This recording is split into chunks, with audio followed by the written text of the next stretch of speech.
that was readjusted, and we did that this morning. All right. Yeah.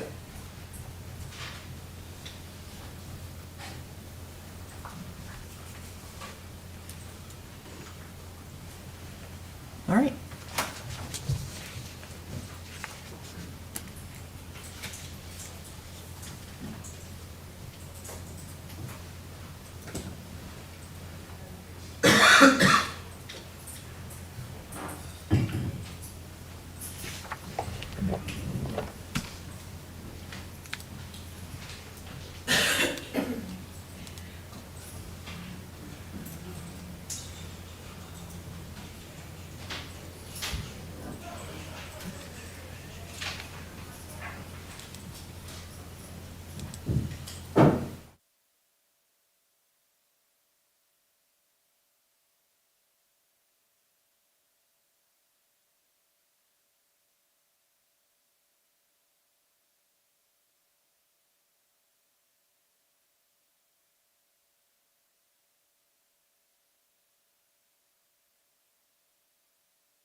All right, be seated. Good morning. Good morning. How are you? Did you enjoy your early day yesterday? Yes. All right.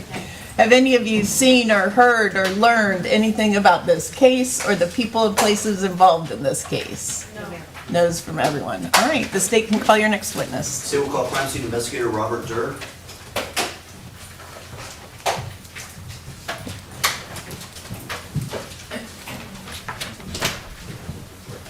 Raise your right hand, please. Do you solemnly swear or affirm that the testimony that you're about to give in this cause will be the truth, the whole truth, and nothing but the truth? Yes, I do. Thank you, sir. Let me sit this way.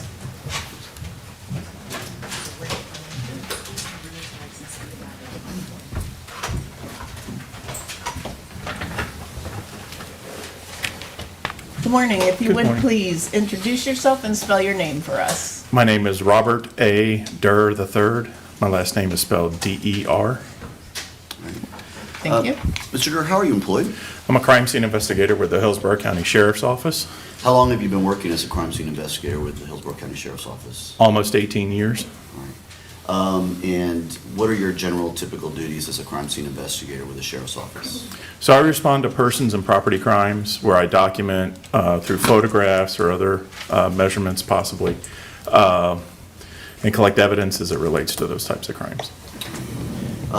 As part of those duties, do you from time to time attend autopsies as well? Yes, I do. Okay, and what do you do when you attend an autopsy? I take photographs and then I collect any potential evidence that might be located by the medical examiners.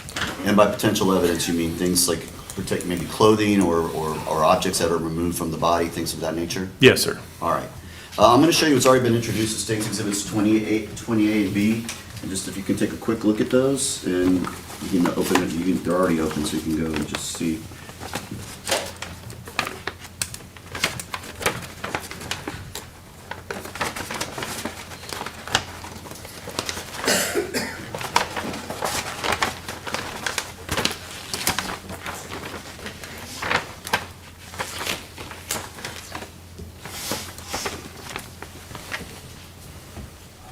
In this particular case, or do you recognize those? Yes, sir. And what are they?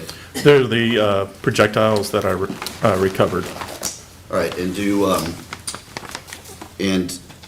so when you were at the scene in this particular case, you took photos Yes, sir. and you collected those projectiles? Yes, sir. Were you present when those projectiles were removed from the body? Yes, sir. All right, and you observed them take them out? Yes, sir. And so then do you photograph and document them being taken out? Yes, sir. And then you collect them yourself? Yes, sir. All right.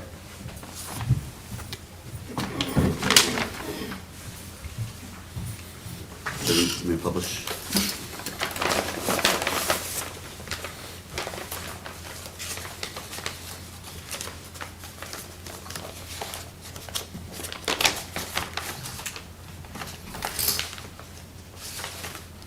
Okay, I'm I'm going to start with specifically 20A.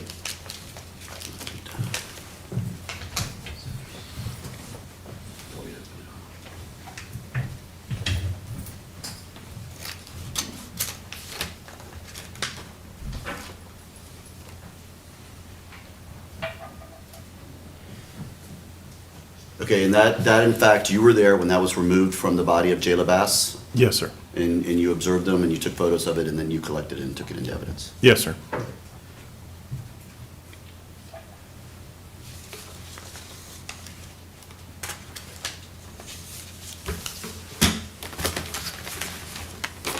Now, besides that one projectile, did they also recover some fragments from inside Jayla Bass's body? Yes, sir.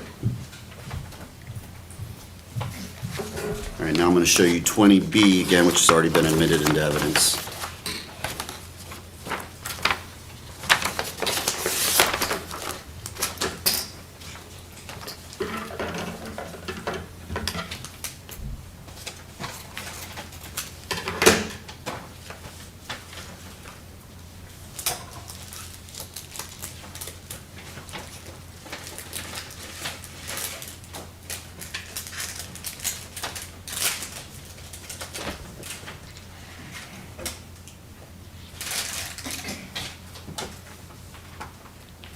I'm just going to show them this way.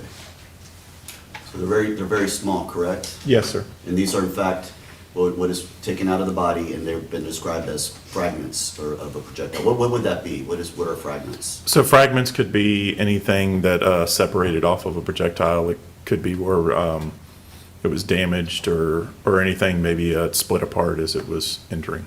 Okay, so this is most likely from the same projectile that came into the body? I couldn't be specific on that, but Okay.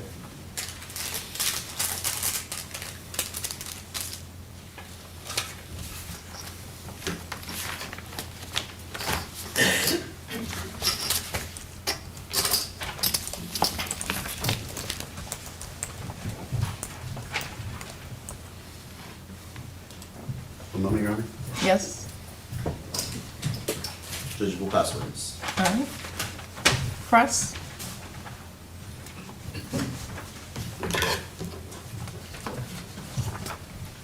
Morning, Mr. Durr. good morning.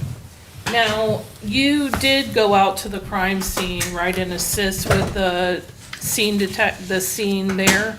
Yes, ma'am. Okay, but you didn't collect any evidence yourself? That's correct. And then you ended up being tasked with following up with attending the autopsy in this case? Yes, ma'am. Now, routinely, when a body is received by the medical examiner's office, the hands are typically bagged, is that right? A lot of times, but not always. Yes, ma'am. Okay, and why are the hands bagged? To protect anything that might potentially be on there.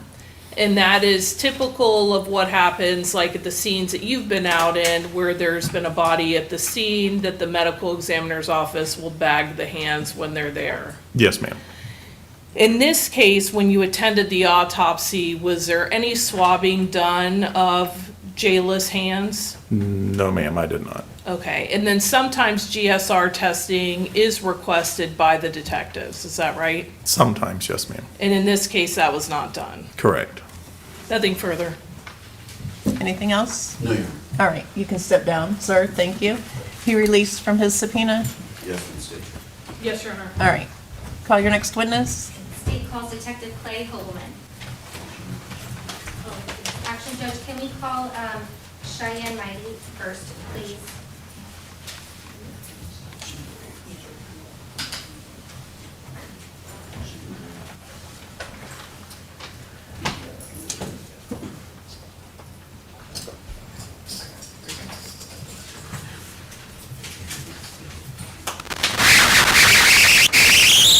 Raise your right hand, please. Do you solemnly swear or affirm that the testimony that you're about to give in this cause will be the truth, the whole truth, and nothing but the truth? I do. Thank you, ma'am. Thank you, Stephanie Sewell.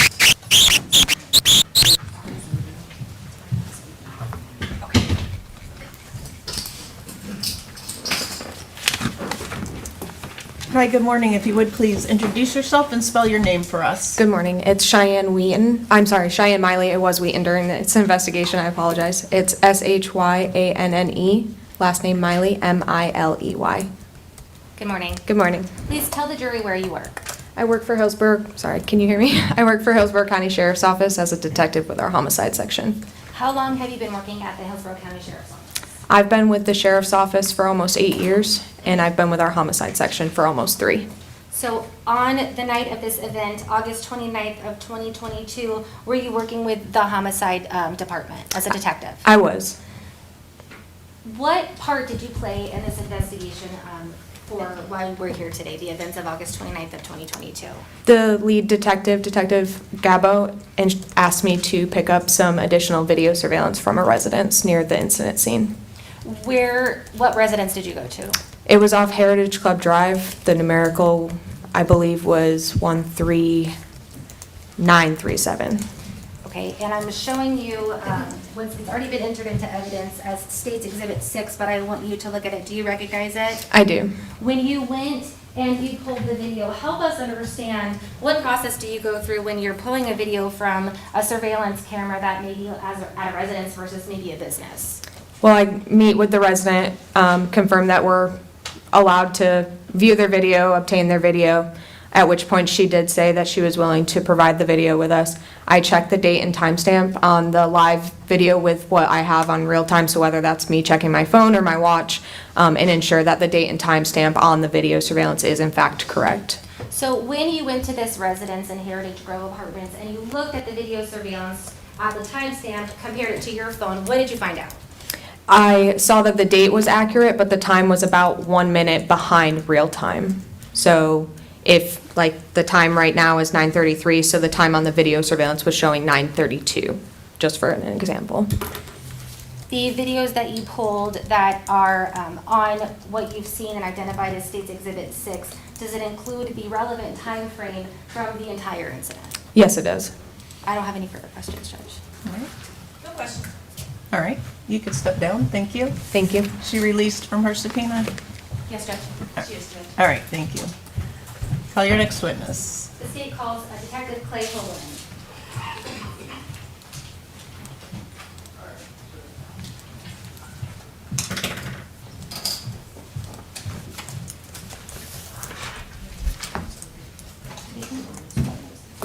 Nobody.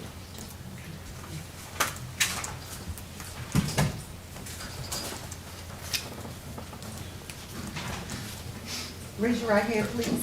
Do you solemnly swear or affirm that the testimony that you're about to give in this cause will be the truth, the whole truth, and nothing but the truth? Yes, ma'am. Thank you, sir. Thank you.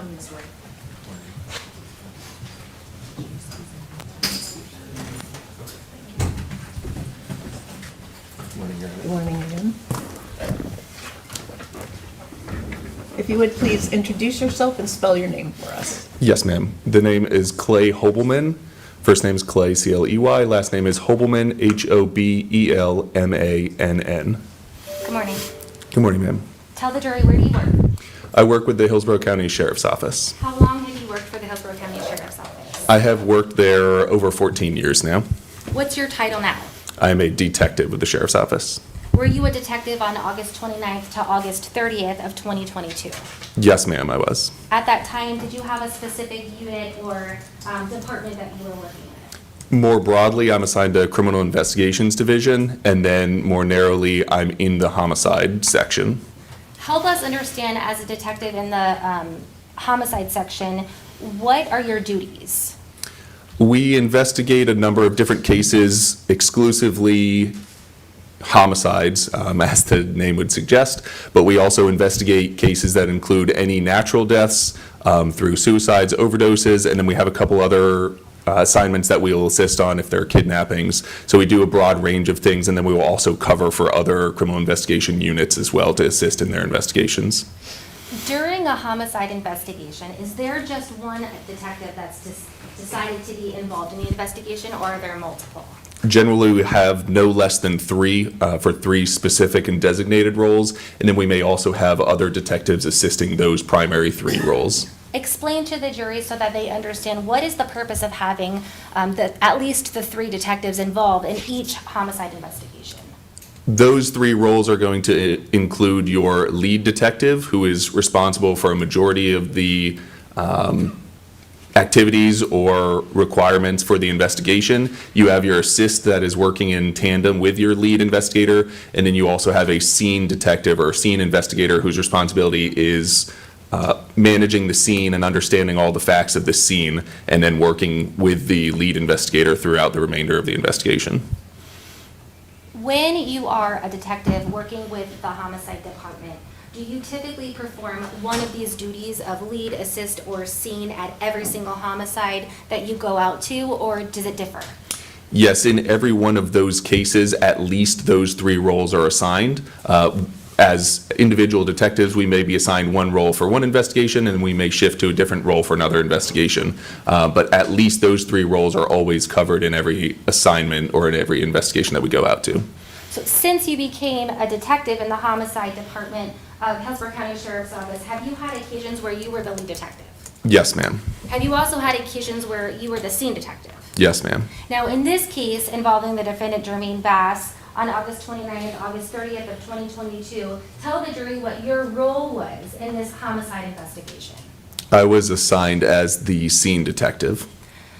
When you say scene detective, I understand you just explained that it was walking around documenting the scene. Let's get into the more detailed part of what exactly you do. So let's say you're called out to a scene, you're given the role of scene detective. Walk the jury through what you generally do when you are assigned to be the scene detective for a homicide. So the scene detective is responsible for, first and foremost, the scene, the location where the incident is happening, as well as any secondary, tertiary locations that might be included. It might include vehicles. It's essentially everything that is going to be a physical portion of the investigation.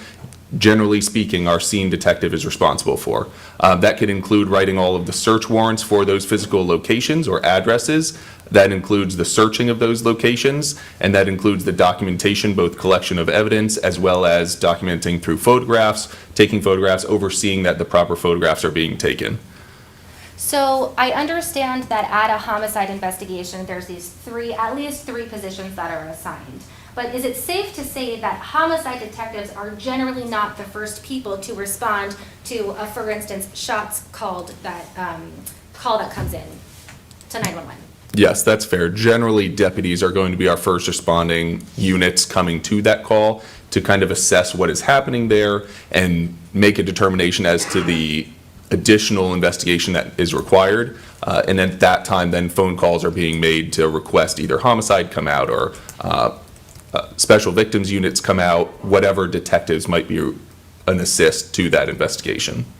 Once homicide detectives are sent to an investigation scene, are they first apprised by the deputies of what they saw when they first arrived? Yes, usually to some extent there is some foreknowledge of what is happening at the scene or what has happened or has been observed. It may come through deputies, it may come through supervisors, but generally speaking, when we do arrive at a scene, we have some idea of what has been done at the scene or what we may be facing at the scene. Based on the information that you're given, when you first arrive to a homicide scene, does that information and what you're told affect some of the decisions or the direction that you're documenting or your investigation of the scene? Does that information affect the decisions you make at the scene? Yes, I would say it does. I think that as one of the responsibilities of the scene detective, you are not only doing that documentation and trying to get an overall objective understanding of what may have happened there, but you're obviously going to be contrasting the information that you're getting. First, your initial information of what is coming through your dispatch call. Secondly, your information that you're getting once you arrive to the scene and talk to your deputies or you're talking to some of those supervisors. And then throughout the investigation, our scene detectives stay in contact with the lead investigator who's out doing their interviews, who's out collecting video surveillance, and is getting a working knowledge of what's happening outside of that house. And they are in constant communication with the scene detective to try to determine what things might be of special importance or value within that residence. When you became involved in the investigation of this case, were you given information by other deputies when you arrived about what happened? Yes, ma'am. What were you told? We were told that there, Its effect on the listener, Judge. He explained that he is given information at the scene, and from that information, he makes certain decisions at the scene of what document and what not to document. Well, I have no idea what was said at this time, so sustained. Can we approach the bench to confer, Judge? Sure.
I collected information from the deputies that were there at the scene and used some of that information as well as some observations we were able to make just from the outside of the residence to complete a search warrant for that residence.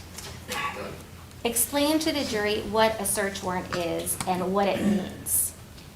A search warrant is a document that we use in an event that we may be recovering evidence from that location or from a person or from a general area or even potentially from a cell phone in which we think that might be evidence of the case and of which somebody may not be willing or voluntarily wanting us to enter into that location or enter into that cell phone device. For a search warrant, we need probable cause, which is essentially a probability that there is evidence in that location, be it a phone, be it a residence, that we would need for our investigation. We use a combination of our own observations as well as observations of other fellow deputies or detectives to put information into that document explaining why we feel that we need to go into that residence and collect evidence or potentially collect photographs, anything that may be of value for our investigation. That has to be signed by the state attorney's, or excuse me, approved by the state attorney's office and signed by a judge saying, yes, you're allowed to go into that location to do whatever you need to do for your investigation. So in this investigation, you obtained a search warrant. Did you search the entirety of the townhome involved in this case? Yes, ma'am, we did. So after that, did you begin documenting the scene? Yes, ma'am. Now, as a part of documenting the scene, are you, as the scene investigator or detective, are you responsible for actually taking the photos and actually placing the evidence markers, or do you work with someone else to help you do that? We work with our crime scene investigations department or our CSI department. Now, in this case, did that include crime scene investigator Shannon Bader? Yes, ma'am. When you first walked into the townhome,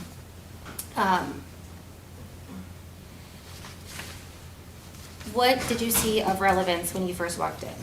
And I'm putting on the Elmo 22A.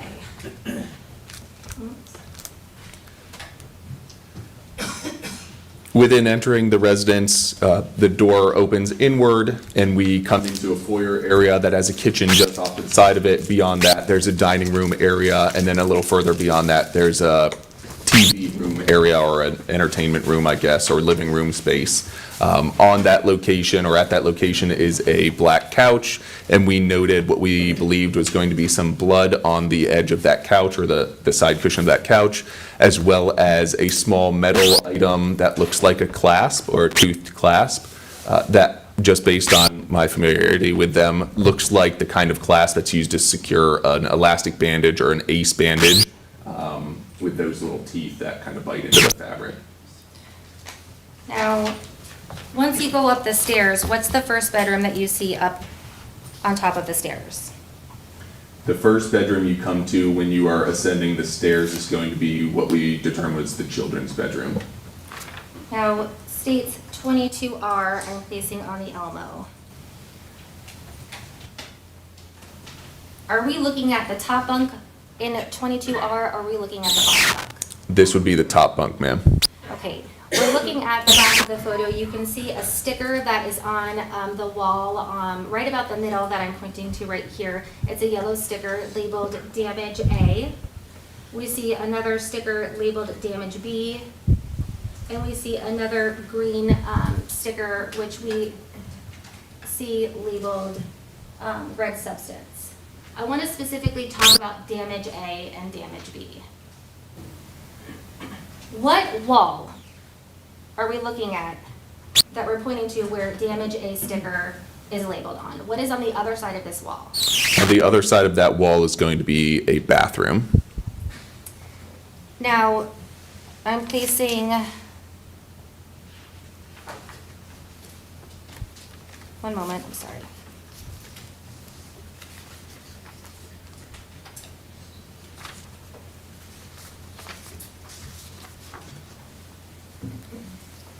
We're trying not to get the photos out of order, but I can't make any promises. I'm placing 22Z on the Elmo. Tell us to the right over here, what room is this? You can see like a small, maybe what, a quarter of an inch opening, and it looks like it's going into a room. Explain to the jury what room that this is going in. So the darkened margin on the right side of your photograph as you're looking at it is going to be the darkened space just because of the lighting at that time of the children's bedroom or of the kids' bedroom, where that same bunk bed we just saw in the previous photograph would be located. Once we're inside the bathroom that's depicted in 22Z, I'm placing 22AA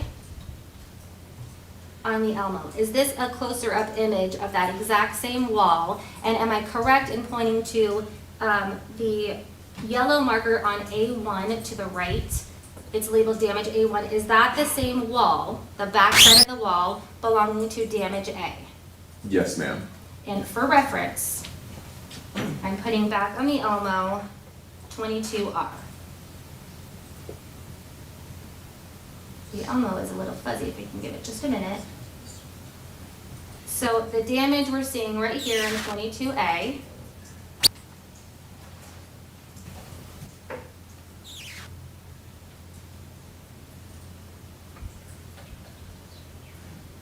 Is it your testimony from what you saw? It goes through the wall and exits in Damage A1 that we're seeing on 22AA on the right over here. Yes, ma'am, that is our belief. There is a space in just the normal construction space between those two walls. But yes, it would appear, based on some other continued observations that we make once we get to A2 and A3, that that's going to be one continuous trajectory of a projectile going through the wall. Now, you explained earlier that you were working with the homicide unit as a detective for quite some time.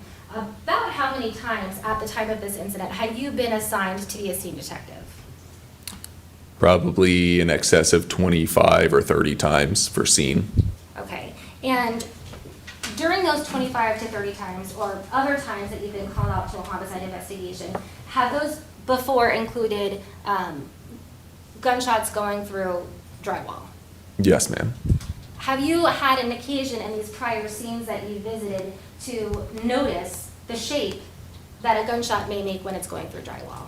Yes, ma'am. Describe for us the shape of 22R, where we're looking at Damage A. It would appear, oh, God. Well, oh, sorry. I was specifically wanting to ask to you, based on your training and your experience, the significance of the shape of the Damage A that we see depicted in this photo. With this photograph, we're seeing a rounded shape as it goes through the wall. When you're seeing the clean edges, generally speaking, that would refer to an entrance, or the round coming from this side of the wall, penetrating into this wall. I think you can see slightly from A1, it's a little rougher, and that's because as it starts to come back out of the wall on the opposite side, it's pushing that material in front of it, so it fragments as it's coming out. And you'll see either the wall being pushed out in that direction, or you'll see it's a little bit rougher around those edges as the edges of those are pushed out. The damage in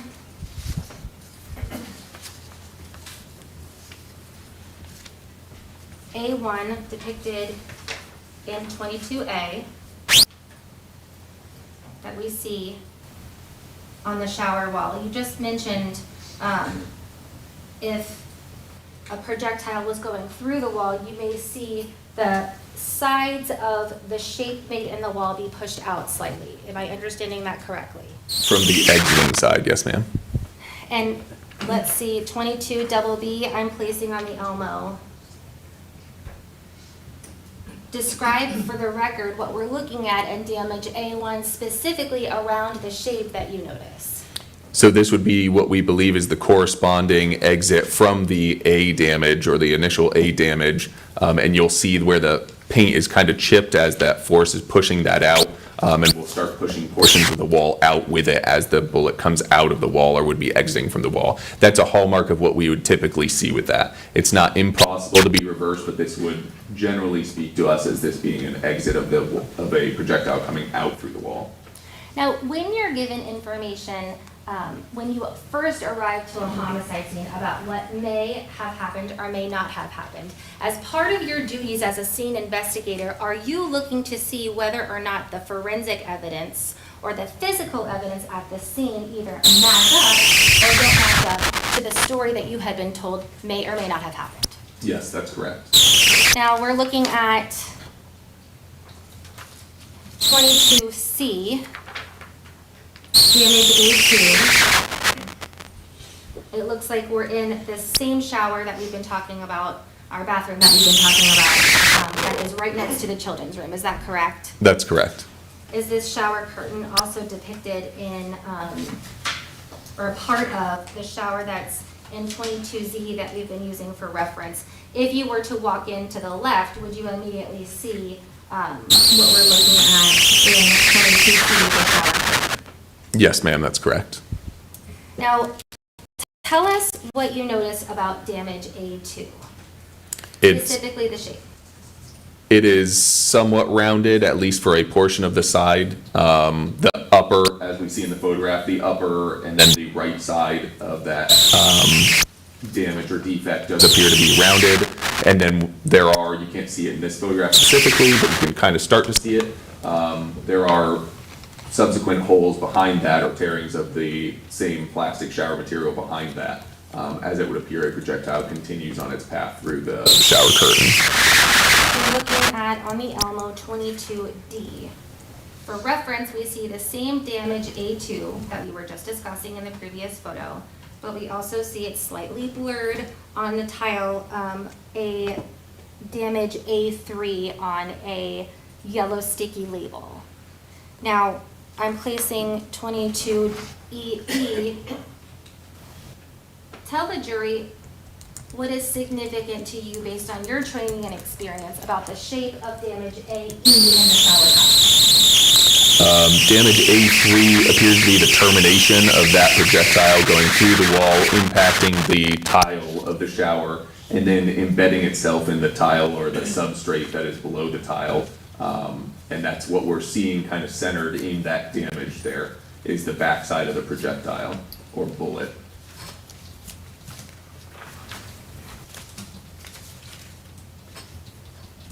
Just hang tight for one moment. I'm referencing one specific.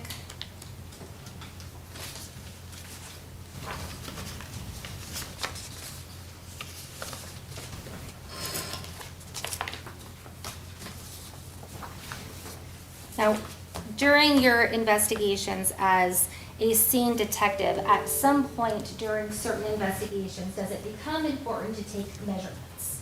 Yes, ma'am. Help us understand, in what situations do you decide to take measurements, and what situations do you decide it may not be necessary?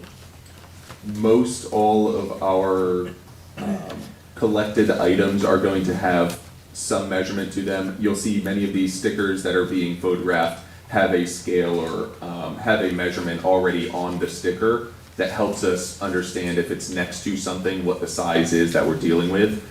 If it's something that we find of specific importance that we're collecting, we may do additional measurements of it once we get back to crime scene and have a more controlled environment. But generally speaking, several of our areas that are photographed will have some sort of scale to them.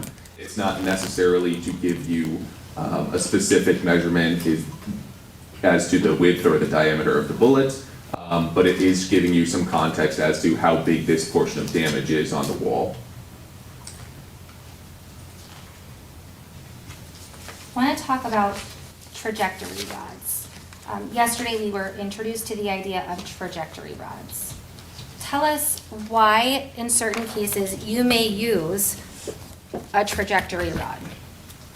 A trajectory rod is just a tool that we're using. We have to have two solid areas that are either impacted or traversed by a bullet for us, or projectile, for us to be able to use a trajectory rod. We have to have a point A and a point B that we can pass that rod through.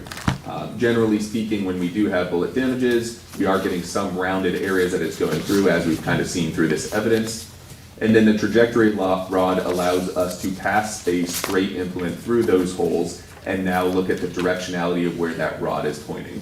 Generally speaking, if we're looking back in the direction of where we believe the bullet came from, we can get some idea of where the gun would have had to have been positioned or pointed and aimed at that direction. And somewhere, if you were to draw out where that rod is pointing, somewhere along that line, a gun was pointing in that same direction and firing that bullet, which passed. Objection, or outside the scope of this witness's expertise.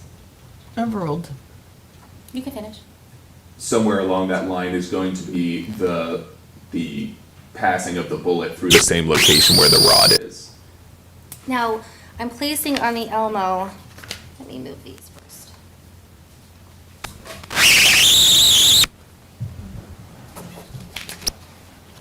I'm placing on the Elmo 22JJ.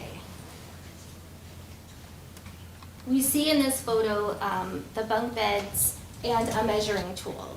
Are we looking at the top bunk here, or are we looking at the bottom bunk here? This is still the top bunk, ma'am.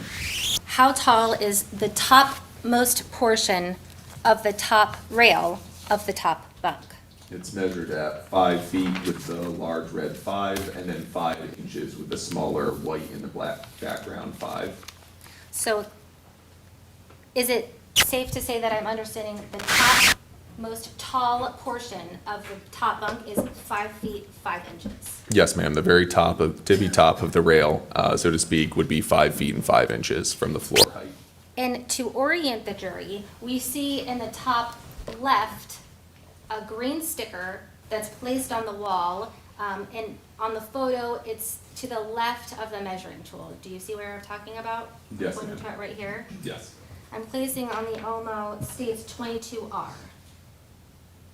Is that the same, and for the record, once I've placed 22R in the Elmo, I'm pointing to the left portion. There's only one green sticker on the wall, and I'm pointing to it right now. Is that the same sticker that I'm pointing to in 22R that is apparent in 22JJ that we see to the left of the measuring marker? Yes, ma'am. That would be the same sticker. Okay. Based on your training and experience, the fact that you were at the scene, I'm placing 22RRR on the Elmo. And it's fuzzy. Let's give it just a second.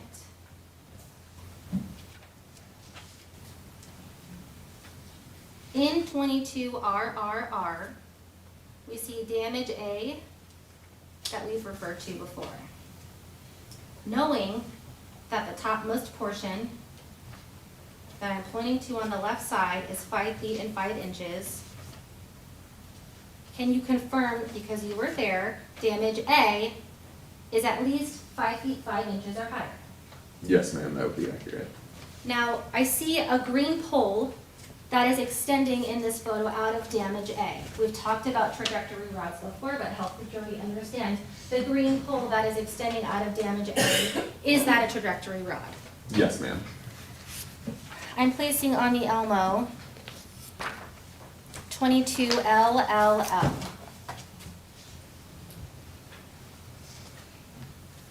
This is labeled, damage A1. And just to orient all of us again, there's a lot of A's, A1s, B's. We determined A is in the children's room above the bunk bed, at least 5 feet, 5 inches high. Now, where are we for B, or for A1? Now we're on the bathroom side of the wall, so opposite or the adjoining wall from the bedroom. And this is a measurement of that what we believe to be the corresponding damage of A1. So, based on the measurement that is in the photo, we have a measuring tool placed to the right of damage A1 that we see. What is the measurement or the height of damage A1 in the children's bathroom? I would put it between 5'5" and 5'6", somewhere right in that area.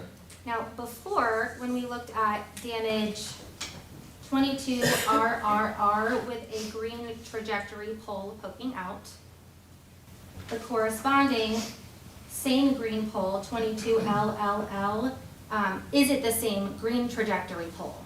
Yes, ma'am, same rod. Specifically, I want you to explain to the jury the significance of 22 RRR. I want to draw your attention. Well, let's give it a second to focus. Looks like it's... Here we go.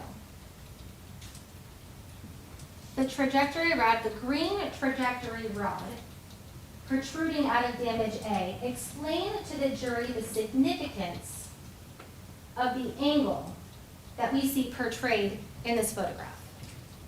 Given that we're looking at the wall from what we have interpreted as the entry point, we're dealing with a slightly downward angle, and that angle, for the purpose of this photograph, would be from a left to right I'm angle. going to object again to this witness outside his knowledge and expertise. Overruled. You can answer it. But it was essentially answered. It's a downward angle and slightly left to right as it's seen in this photograph. So based on the trajectory rod, is the angle traveling at a downward angle or an upward angle at the point in which it enters the wall marked by damage A? It's traveling at a downward angle. 22 LLL. I'm placing on the Elmo we've looked at before. We've determined the same trajectory rod in damage A is depicted here in damage A1. I want to draw your attention to the angle of the trajectory rod depicted in this photo. I want you to explain the significance of the angle of the trajectory rod depicted in this photo. It's still traveling at a downward angle. So the level, so then I want to place on the Elmo 22 MMM.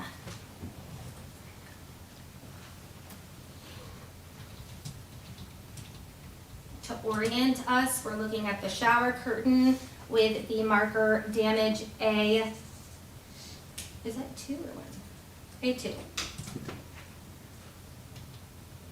I see a measuring tool to the left of A2. Tell the jury, and I'll actually zoom in a little more because it's kind of hard to see the defect or the whole of damage A2. What is the height of damage A2 that's depicted in this photo on the shower curtain? We're looking at just a little below the 5-foot mark. So let's say between 4'11" and 5 foot. 4'11", right between 4'11" and 5 foot. Yes, ma'am. Now, you testified before that, and we can see, I'm placing back on the Elmo. 22 JJJ. I'm giving the Elmo a minute. Where we are using for reference the 5-foot, 5-inch height of the outermost tallest portion of the bunk bed. Then I'm placing 22 RRR, where it shows, and we've determined that damage A is higher than that 5 feet, 5-inch measuring marker of our vantage point right here, the pole that I'm pointing to over at the outermost corner. You've previously testified that the trajectory pole shows a downward trajectory in the photo that we're showing here. And we know 22 LLL, you explained, was also showing a downward trajectory of the pole. Is the measurement in 22 MMM that I'm placing on the Elmo consistent with the trajectory being at a downward angle coming from the wall, damage A1, to the shower curtain, damage A2? Objection just again, and ask for continuing objection to this witness giving his explanation. All right. The objections are paroled. You have a continuing objection. Thank you. This line of questioning. You can answer. Yes, it would be consistent with the round still descending or being in a downward trajectory as it is traveling towards what we can pretty easily identify as its terminal point where it's embedded in the wall. Now we're looking on 22 NNN, placing it on the Elmo, where we see damage A3. Next to damage A3, we see a measuring tool. Tell the jury, what is the measurement from the floor, the height of damage A3? It's between 4'10" and 4'11". 4'10" being kind of the bottom margin of that, where the grout is for that tile, and then 4'11" being the top edge of that damage, and we would expect the actual penetration to be somewhere probably in the middle between 4'10" and 4'11". Comparing the height of damage A2 that we've determined to be about 5'11" and a half or so. Or 4'11". 4'11", excuse me. Yeah. I was looking at the number 5. You're correct. That's okay. 4'11" of damage A2 and a half or so, to the height of damage A3 being slightly below that at 4 foot, between 10 and 11. It kind of encompasses the whole inch there. Is that consistent with the trajectory rod that we saw in damage A and A1 to be at a downward angle? Yes, it's still downward or still descending. I'm placing on the Elmo 22000.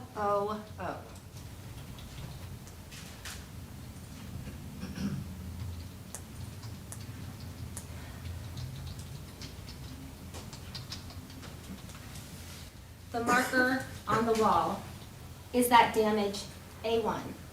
Yes, ma'am, on the right side wall, in the photograph just above the shower towel holder. On the shower curtain, is that damage A2? Yes, ma'am.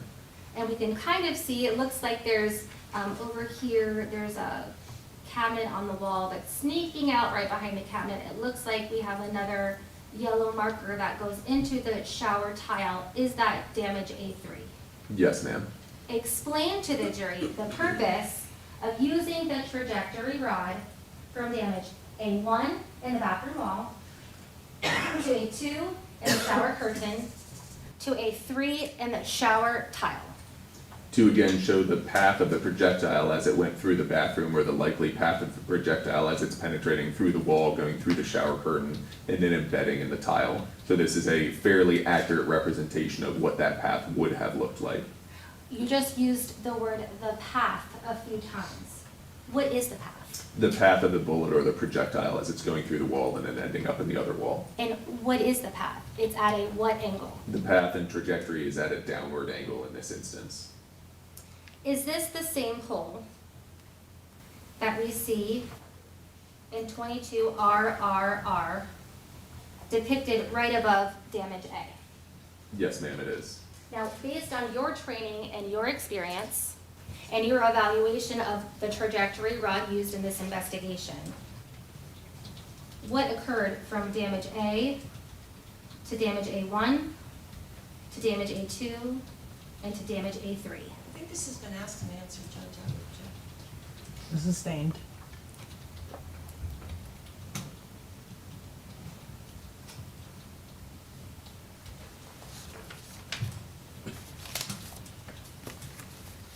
I'm placing on the Elmo 22R. To reorient us, are we looking at the top bunk or the bottom bunk? Top bunk again. I want to draw your attention to an evidence label entitled Damage B. I'm pointing to it. It's the yellow label that's closest to the bloody mattress. What does that look like to you when you were first there and you first viewed it? Our belief was that was also a bullet damage or a bullet impact location. Looking at 22FFF, what are we looking at here? Well, hold on. Let me start out with a larger view of it. And then, what's significant about this damage, specifically when you zoom in? We believed, again, this is just a zoomed in or a closer up photograph of one of the preceding photographs of the same damage at damage B. We're seeing some blood in that same area as well as some breaking of the wood on that framework. And towards the right, I would say the right edge of that damage, there's a little bit of rounded shape to that damage that we thought might be consistent with a bullet or a projectile striking that area. Now, was that damage that's depicted in damage B what sometimes law enforcement would call a through and through, meaning that there's an entrance and an exit? In terms of a medium before making that impact? Correct. Like, is there a hole on the other side? So for this area of wood, no, when we moved that rail away and moved the whole bed away from the wall, we did not see a corresponding hole coming through that piece of wood. So to us, it just looked like a fracture or a damage on the front side of the wood. Looking at 22XX.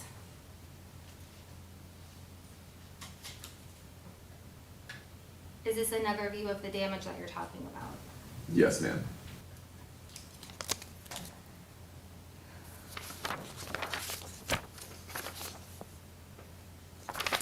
I can just have a moment.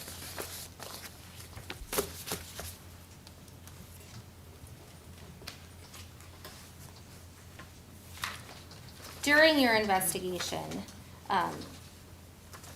did you have an occasion to inspect both the top mattress and bottom mattress for places that may be of evidentiary value? Yes, ma'am, we did that. Tell us about your inspection of the top bunk mattress. In this same general vicinity of where we're looking at now, near where the damage B is, we did find a defect or what looks to be a tear or hole in the top fabric material of that same mattress. In the photo that we're looking at, 22XX, where was the defect that you noticed in the mattress? It's close to the same area where damage B is, a little bit inset from the mattress, so away from the wall, but where one of the concentrations of blood is located. Judge, can the witness stand up, please, to identify the area he's discussing? Yes? Please stand up and point to it. It would have been in this upper portion of the mattress, just forward of where damage B is, or just for the purpose where you're viewing it on the television screen, to the left of where damage B is located. I'm placing 22D on the Elmo.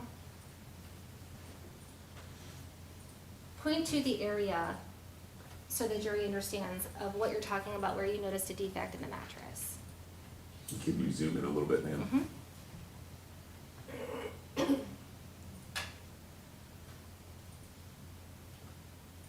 The area of defect for this is going to be along where the same area, there's a splitting of kind of the foam in the mattress here, and that's part of where the blood was also there's a little bit of blood that came through the mattress in that same location. We're using the term defect, which feels like a more scientific term. In lay terms, what do you mean by the word defect?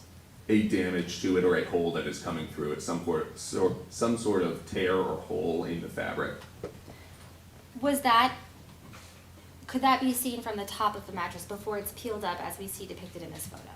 A little bit, yes. That was where we were initially drawn to the location of the hole or the torn area of the mattress from the top. So you see this on the top, this torn area, and you decide to peel it up like we see depicted in this photograph, which is 22DDD. After seeing what you see depicted in 22DDD, what did you do next? Continued to cut through that mattress to try to locate if there was an actual projectile somewhere in the mattress. I'm placing on the Elmo 22EEE. What are we looking at in 22EEE? Now we're looking at the same mattress but with the entire top layer peeled back. So now we're looking at the interior spring arrangement of the mattress. Is what we're looking at, what you just described in 22EEE, is this the same mattress depicted in 22DDD where we see it peeled up to reveal the foam? Yes, ma'am. Is it the same mattress that we're looking at in 22X, which is the mattress depicted in this photo to be on the top bunk that has blood pooling and staining? Yes, ma'am. After peeling back to see the springs in 22EEE, tell the jury what you noticed. A projectile was located within this space where the springs were. I'm placing on the Elmo 22FFF. What is significant? Number one, what are we looking at? We're looking at a zoomed in picture, kind of a continuation of the previous picture of the spring arrangement. And I want to draw your and the jury's attention to, it looks like an item that I'm placing my finger to. It's kind of a semicircle portion of an item. What is that item? That would be a projectile, ma'am, or a bullet. Is that consistent with the damage or defect that you saw occurred in the foam that you described before? It could be, yes, ma'am. 22GGG, I'm placing on the Elmo. What are we looking at? That would be the actual recovered bullet or projectile, just held in a palm. The recovered bullet or projectile that we're looking at in this photo, is it the same as the projectile that's depicted and that we just pointed out in 22FFF? Yes, ma'am. And the projectile that we just pointed out in 22FFF, is it found in the same area as the defect that you described in the foam depicted in 22DDD? It's actually a little bit towards the opposite side of the mattress, a little bit further in to the opposite side. It is still the same mattress, but it is not directly beneath where this damage is located, but a little bit further away within the mattress or within the spring space of the mattress. Can you stand up and show us? Yes. It would be found kind of towards the top of the screen on that side of the mattress. So help us understand. Do you believe, based on your training and experience, the location, and for the record, I have 22X on the Elmo where it depicts damage B, that damage B and the projectile found in the mattress depicted in 22GGG are related? Yes, ma'am. Tell the jury why you feel that way. It was our belief that what you're seeing at damage B is going to be a deflection point where it is impacting or coming in contact with the side rail of the bed and then deflecting back in the opposite direction into the mattress and embedding itself through the Objecting at mattress. the lack of foundation and proper opinion for All right, PSB. overruled. You can repeat it because she was talking.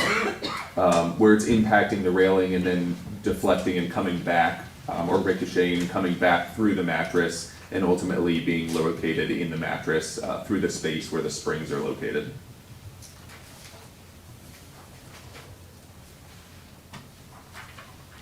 If I may just have a moment, Judge, I need to set these aside.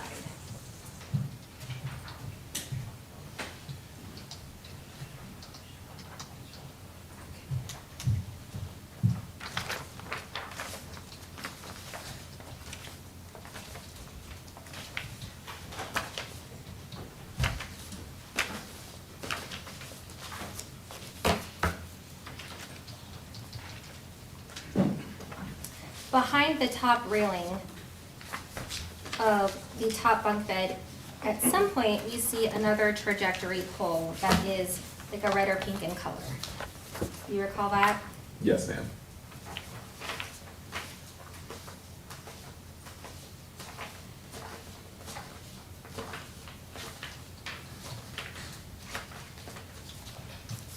One moment.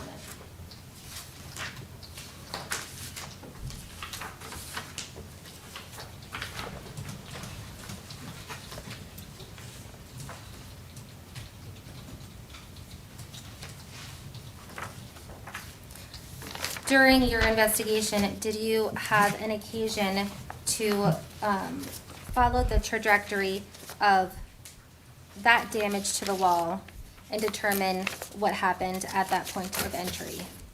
Yes, ma'am. As I recall, the initial entry into the wall is marked by B1. It clashes a little bit with B, but that was because at the time that we were investigating, we thought that B1 may be a continuation of the damage to B through the frame into B1. However, once the bed was removed from the wall, we realized there is no continuation or no hole on the back side of B. Therefore, B1 was identified as a separate and independent bullet damage to the wall, accounting for a different projectile. And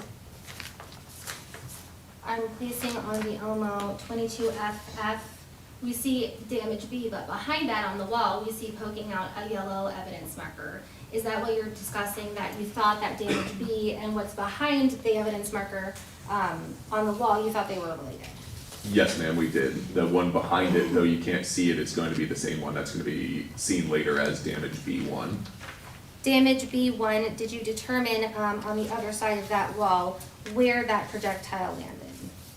Yes, we did. While there's not a punch through the wall with an actual exit hole, we do see a kind of conical shape on the back side of that wall where it looks like something impacted and it just didn't come all the way through the wall. So it struck the wall from the space, the voided space in between the wall, but it didn't actually go all the way through the drywall. It just struck the bathroom side of the wall. And we're looking at 22QQQ. Damage B2 we see labeled on here. Is that what we would call the defect on the wall that you noticed that was related to damage B1? Yes, ma'am, it is. Tell the jury about the different heights of damage B1 and damage B2. Those would also be in a downward trajectory from where we think our entry point is on the bedroom side of the wall to where we see our impact point on the bathroom side of the wall. I'm placing on the Elmo 22PPP. What's the height of the damage of B2?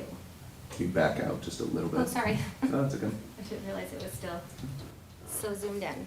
So the floor is almost covered, but we're looking at 4 feet and somewhere again in between 9 and 10 inches. So 4 foot 9.5-ish on the bathroom side of the damage. And damage B1, that would be depicted in 22F. Again, we're only seeing the very edge of the marker behind here, but just for reference, is this the same top portion of the top bunk that we've measured out as 5 feet and 5 inches? Yes, the very top rail with a little bit of extra would be the 5 foot and 5 inches location. I'm placing on the Elmo 22CCC. What are we looking at here? Some poorly done demolition, and then that's going to be a projectile that was recovered from the wall.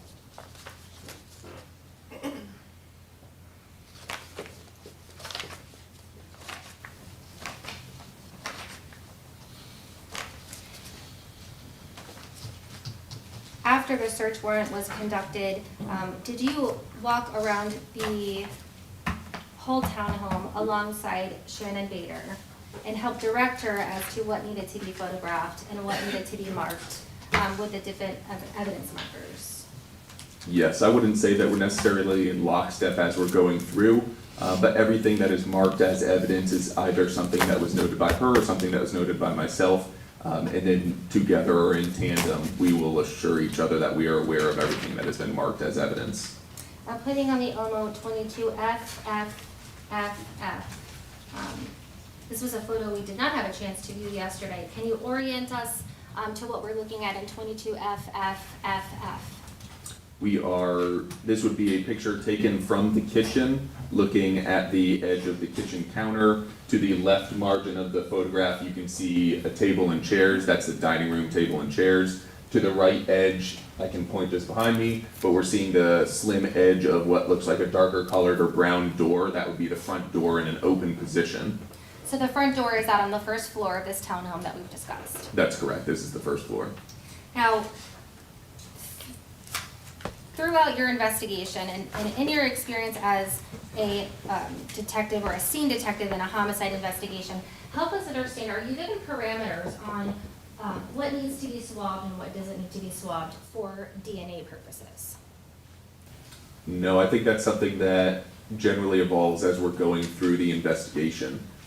There's no hard, fast rule for what does need to swab or what doesn't need to swab.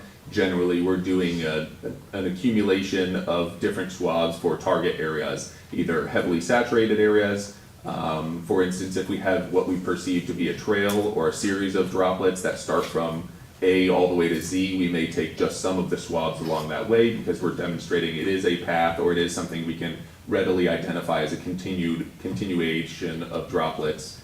And we may swab at the first point, the last point, and one or two spots in between. So we don't always swab every single spot that we are seeing at a scene, and we don't always swab every single puddle that we see at a scene or pooling area that we see at a scene. But generally, we're swabbing or looking for areas that we think are of specific interest for the investigation. When you decide what needs to be swabbed or what doesn't need to be swabbed, do you take into consideration the information that you were given by the responding deputies when you first arrive at a homicide scene? Yes, ma'am, that's fair. In this scene, when you arrived, did you ever become aware that there were any other victims other than the children, Jayla and JJ Bass, in this scene? For trauma, no, we were not aware of there being any other victims. Did you have occasion to inspect or look at the firearm when it was found during the execution of the search warrant? Yes, ma'am, I did. And the magazine of that firearm that was found during the execution of the search warrant, did you take that information into consideration, how many bullets or projectiles it held when you were looking for things in the children's bedrooms, such as projectiles or casings? For the totality of the investigation, yes, that was considered. The number of casings that were located in the bedroom, I believe, were found before we ever even found the firearm.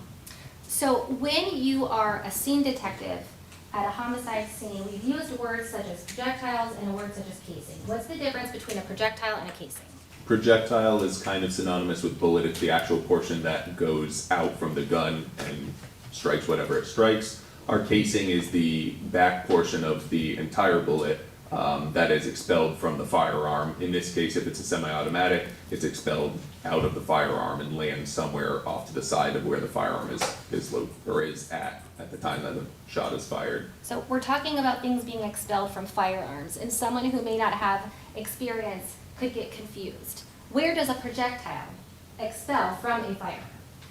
When the trigger is pulled and the bullet, the entire casing is ignited, the bullet is going out of the barrel, and then the slide is sliding back, and then your casing is coming out of the side. Generally speaking, most firearms are right side ported, so you're going to have your casing coming out of the right side, and generally speaking, again, most times it comes in a slightly backwards direction, off to the right side. That is in a standard position of holding the firearm. Any variation of rotating the firearm or angling the firearm will cause that casing to come out at a slightly different angle. How many total casings were found at this crime scene associated with this case? We recovered 5 spent casings from the bedroom. How many projectiles were recovered at the scene of this investigation? We recovered 3 projectiles from the scene. When you're saying projectiles, does that include things like fragments? Include what? Things like fragments. In this instance, I don't believe we recovered fragments. I think every one of the projectiles we recovered was intact. During this investigation, you explained to us before that you work closely with the lead investigator and other detectives in the case. Does that include finding out whether or not any of the victims who were transported to the hospital or to the medical examiner's office had projectiles or fragments contained within their bodies? We would eventually become aware of that. I don't know if we were aware of that at the time that we were working our scene. How many other projectiles were recovered? There was one other projectile recovered from autopsy, From whose body? from Jayla Bass's body.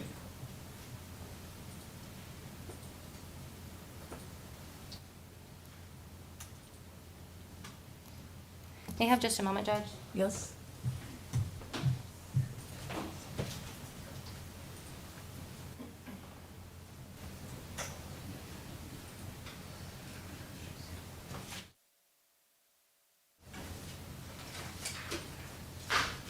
I could just have a moment, Judge. I don't have any further questions, but I've made a bit of a mess, so I'm gonna try to.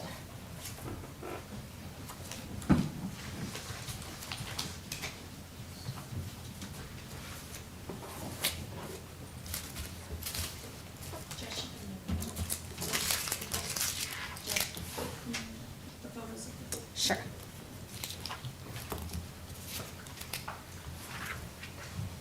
I don't have any further questions. All right, Cross?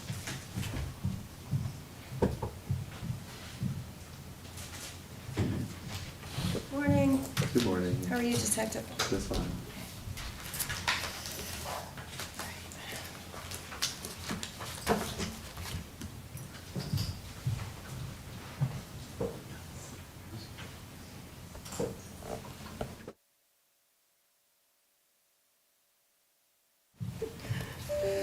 All right, so how long have you been with the Sheriff's Department? 14 years, man. Alrighty, and a lot of your training for crime scene documentation is on the job, correct? Correct.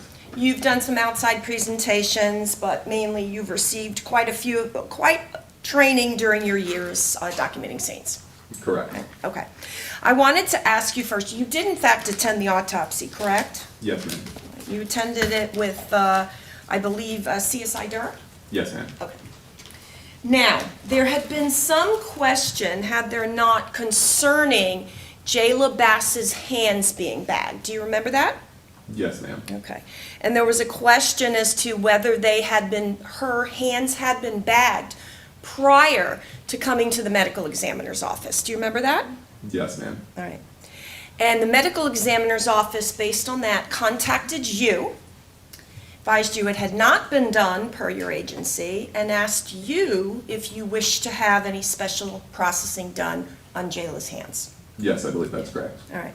And you indicated to the medical examiner's office there was no special processing requested and no plans to swab her hands, correct? That's correct. Okay. And when a witness gets their hands bagged, that's typically done at the scene? I think if we're talking about bagged hands, we're usually talking about deceased, but yes, I don't know that we bag witnesses. Did I say witnesses? If we bag witnesses, we might be pissing people off, but yes, deceased, that's typically done at the scene if we're going to do it, yes. I apologize, I misspoke and that's said okay. witnesses. So in this case, Jayla Bass's hands were bagged at the scene. They were not bagged at the scene, though. Hospital?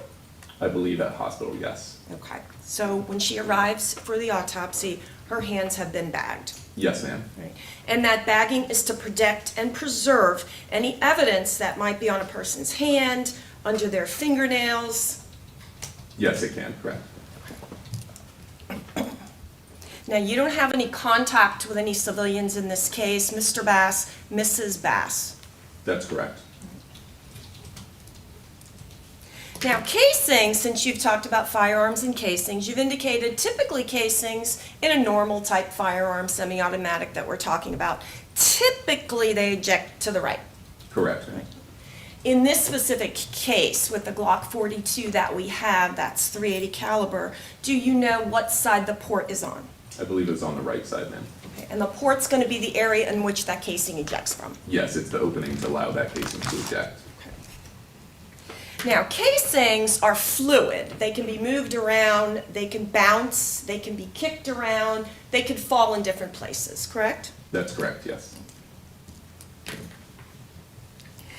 When we spoke to you, you processed this scene on August 29th into August 30th of 2022, correct? Yes, August 30th, correct. And you had no idea that responding deputies had moved blankets from around the area of Jayla more towards the eastern side in order to retrieve Jayla. You didn't know about that till we told you in deposition. That's correct, ma'am. Right. So you didn't know that at all. We advised you, let me know if this sounds accurate, about a year and 2 months later, October 17th of 2023. Yes, ma'am, that's correct. At that point, when you spoke with us and we gave you that information, had you watched any of the body cams of responders? No, I don't believe I had, ma'am. Have you to this day, in the time you've had, been able to watch any of the body cams? Yes, we've reviewed the body cameras, ma'am. Now, since the blankets had been moved by first responders, you cannot give us any opinion as to the actual location of any of the casings that were located on the top bunk, correct? That's fair, yes. Now, we did in fact have one casing on the bottom bunk, correct? Yes, ma'am, we did. And since deputies had moved the bedding, certainly a casing from the top bunk could have fallen onto the bottom bunk where we saw it. Yes, it could have. Without opening either mattress, were any photographs taken of the bottom of either mattress, top or bottom bunk? No, I don't believe, other than what is already captured just in photographs of the wall, no, there's no kind of holding the camera upside down, just take a photograph of the bottom, or once it was removed, I think all the pictures are from the top and the sides of the mattress. For both top and bottom bunk? Correct, yes. Now, we've talked about A, and A is, let's say this, a little more easier to travel or to follow than B was. Is that fair? Yes, that's fair. So, and the states already went over A with you. I'm not going to go back over A. I just want to go back over B a little bit.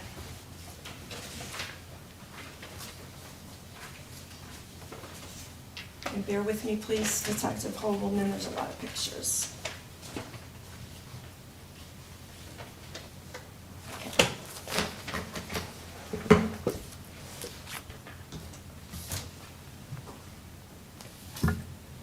All right, so we have states 22 RRR. You probably looked at this photo with Miss Reeder. Do you recognize that? Yes, ma'am. All right. So now we have the yellow evidence marker placed by Shannon Bader. It is labeled damage B, correct? Correct. All right. And I think you indicated that you guys had thought something originally, but then you determined that was not correct. That's fair, yes. All right, so basically damage B was, and can we call it like a nick or so? What do you call it? Just an impact point or an impact site, I would say. Okay. So you originally thought, you and your agency thought that damage B went through and through the top of the bunk bed into the hole that was behind the bunk bed, which is labeled B1. That's correct. And then you thought that that same hole or that same travel went to B2, which was in the bathroom and dug out of the drywall. I think by the time we established B1 and B2 and rotted it, we realized it's pretty clearly not going to be the same as damage B. So I don't know if we ever got to assuming B2 might be an extension of that. Okay. So B1 and B2, based on what you're seeing at the scene, you believe are clearly not a continuation of damage B, despite your original thought. Correct. You said something, let me see if we can see it in the same photo. I think we can. You said something about damage B having what is blood, that there's some blood around damage B, is that right? Yes, ma'am. You just testified to that? All right. Was that area swabbed above damage B? I don't believe it was. Was any sort of phenolphthalein testing done to determine that any item you saw of red substance above damage B was in fact blood?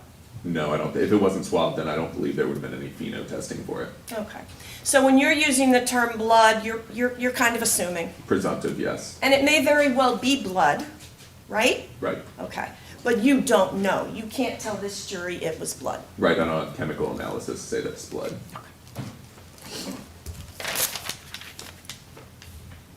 When you were continuing now and you're finding that projectile related to B1 and B2 in the wall, do you recall any debris or blood from that projectile? It would be B2 that was in the wall. Any debris or blood that you remember from that projectile? No, I don't recall seeing anything on it. Sticking with B, you gave Miss Reeder your opinion about that potentially a bullet hitting that B frame right here and going into the mattress where the hole is, correct? Correct, ma'am. And over here, that is the area, that's the area in which the projectile, which has been fired, is found somewhere in the mattress. Yes, in the area of the mattress below damage B. Okay. Now, can you tell this jury, since you've testified to that, that that's what happened in this case? Definitively, no, I can't say because I wasn't there to see it with my own eyes. We don't have video of that. That is an inference drawn based on the other damages that we see and then the fact that we do have a projectile in the mattress. Okay. So you drew an inference in your, is it fair to say your opinion? That's fair. Okay. That something hit damage B and then went into the mattress, but you can't tell the jury that's what happened. Definitively, no, correct. And damage B, can you even definitively tell this jury that damage B occurred from this case? I don't, based off of what we see with the blood, well, with what you're going to say is going to be the presumed blood, yes, it would be our thought that this is going to be from this case, but definitively, no, I can't say that I absolutely have knowledge of the condition of this frame before this ever occurred. That is a conclusion that is drawn from our investigation. And it may very well be, just as I talked about the blood, but you're not telling this jury you can definitively say damage B occurred that night, it was shot that night. Yeah, I don't have any foreknowledge of the, or pre-existing knowledge of what the condition of the framework looked like.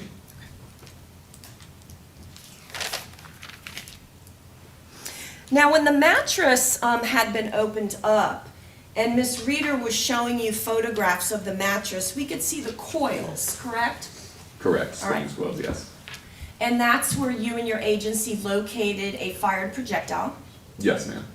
Now, when Miss Reeder was showing you that photograph, and you know which one I'm talking about, right? Yes. Or I'll have to sift through all the photos. Yeah, I know.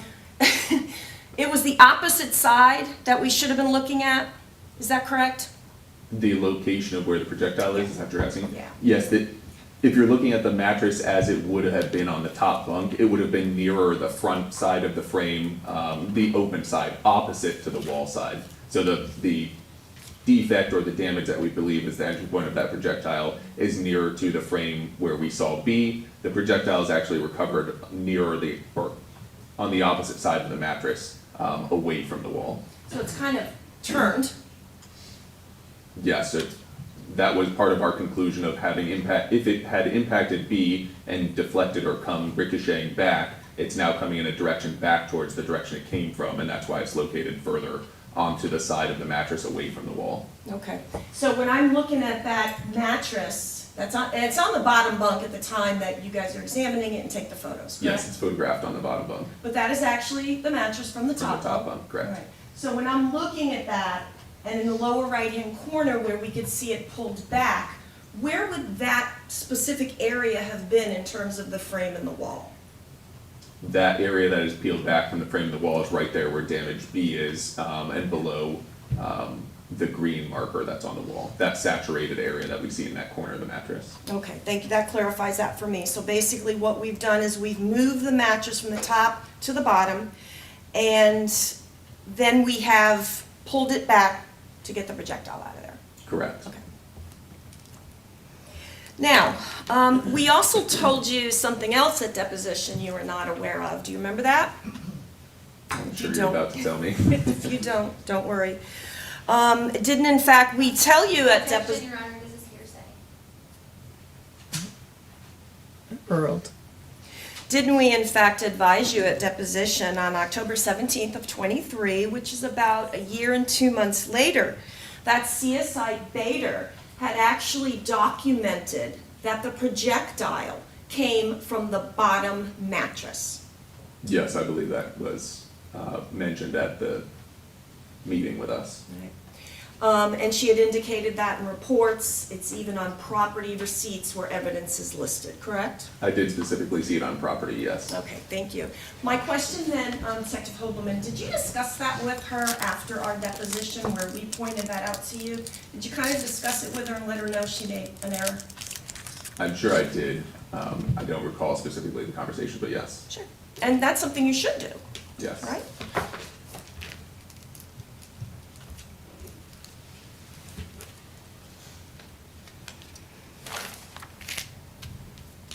Now, we talked a little bit about potentially the red substance above B and B itself.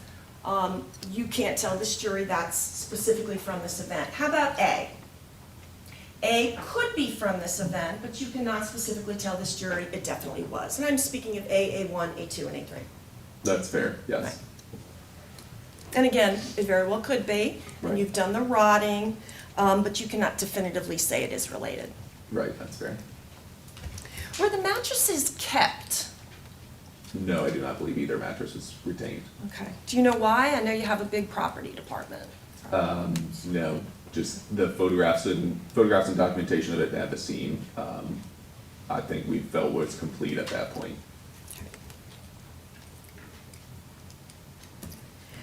You also told us, you gave an opinion about where the gun was, that the gun would be facing towards A.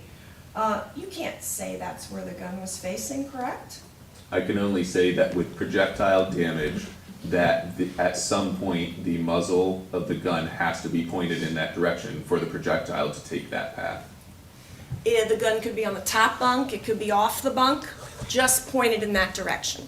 Anywhere along that same line of where the rod, if you extrapolate it out the same angle that that rod is at, anywhere along that pathway, the gun could be pointed or held. Okay, that makes more sense, anywhere along that pathway.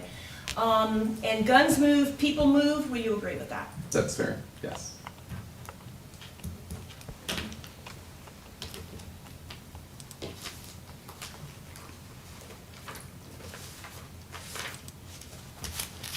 And I know you had some involvement with additional items in the kids' room, and I would like to find those photos, if you could bear with me, Detective Hogelman.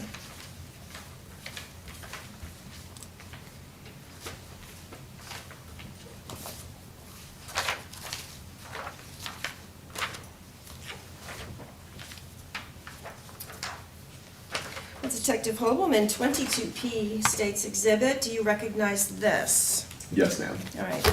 And this appears to be, and Ms. Bader talked about it yesterday as well, this appears to be some sort of baby bassinet with an evidence marker 7, and there's some items contained within it. Correct. Okay. What did you determine the black item to be? So within this little toy wash tub, that item that is the black item appears to be an in-pocket holster. What does that mean? So in pocket, that settles into the trigger guard of a firearm, of a smaller compact firearm.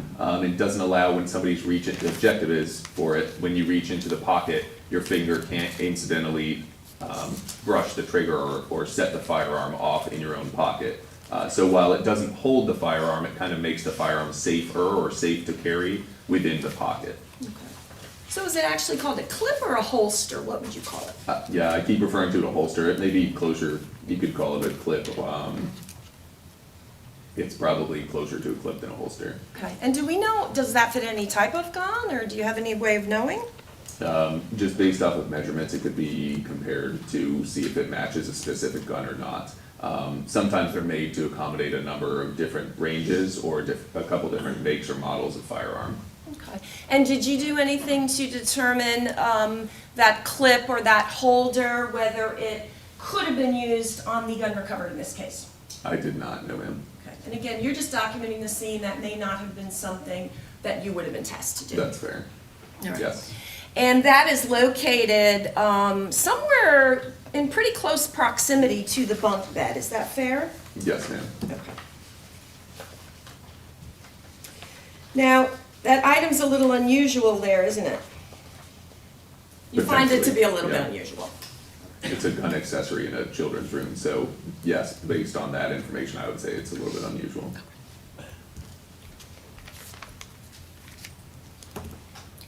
Now, you helped execute the search warrant, collected items, documented the scene. Yes, ma'am. Okay. And in fact, there's no full search done of the townhouse until you have that warrant signed. Correct. Right. And one of the other areas that you noticed was the children's bedroom closet. Do you remember the closet in the children's bedroom? Yes, ma'am. This is Defense Exhibit 1 entered into evidence. Do you recognize that, Detective Hogelman? Yes, ma'am. And what does that picture depict in Defense Exhibit 1? This is, I believe, is the children's the children's closet. And what of significance was located in the children's closet? As I recall, a brownish bag or backpack. Okay. Can we see it in the photo, maybe? I think that is the top of it, down at the bottom of the photograph. And for the record, I'm just To the right pointing- of where the dark pants are, yeah. There you go. Okay, to the right of the dark pants, under this brown coat. Correct. Thank you, Detective. Was anything else collected out of that closet? Just some of the materials that were in that bag. Okay, and we're gonna talk about that a little bit more. Let me ask you first, 380 live rounds that could have then been fired in a firearm. Were there any 380 live rounds found anywhere in the home? Yes, ma'am. Okay. Where were they found? In the children's bedroom. All right, we have 22 UUU, and back to the state's exhibit. Is this the, as you've described it, backpack? Is this the same one that we just talked about in Defense Exhibit 1? Yes, ma'am, it is. All right, and tell the jury, and we talked to Shannon about this yesterday, Ms. Bader, but you tell us what in fact you saw, and it is marked by evidence marker, a yellow evidence marker 19. What was in that, Detective? What we see here, what appears to be a portion of a holster, a box fully loaded or all 50 cartridges of 380 Norma ammunition, and then a spare magazine. Okay. And that Norma ammunition, I think you already know, but I will go closer, it is 380. Correct, ma'am. And how about that magazine? Do we know if it fits in a 380? I don't recall if it's a 380 magazine or not. And the other item you said was a holster? Yes, it does appear to be a holster. Is that going to be a little bit different than the clip we looked at a little bit ago? Yes, this one would actually attach to the belt or the pants. Okay. And do we know if that would fit a 380? I don't know. I think it was soft-sided, so again, that usually runs a range of different makes or models that it could accommodate.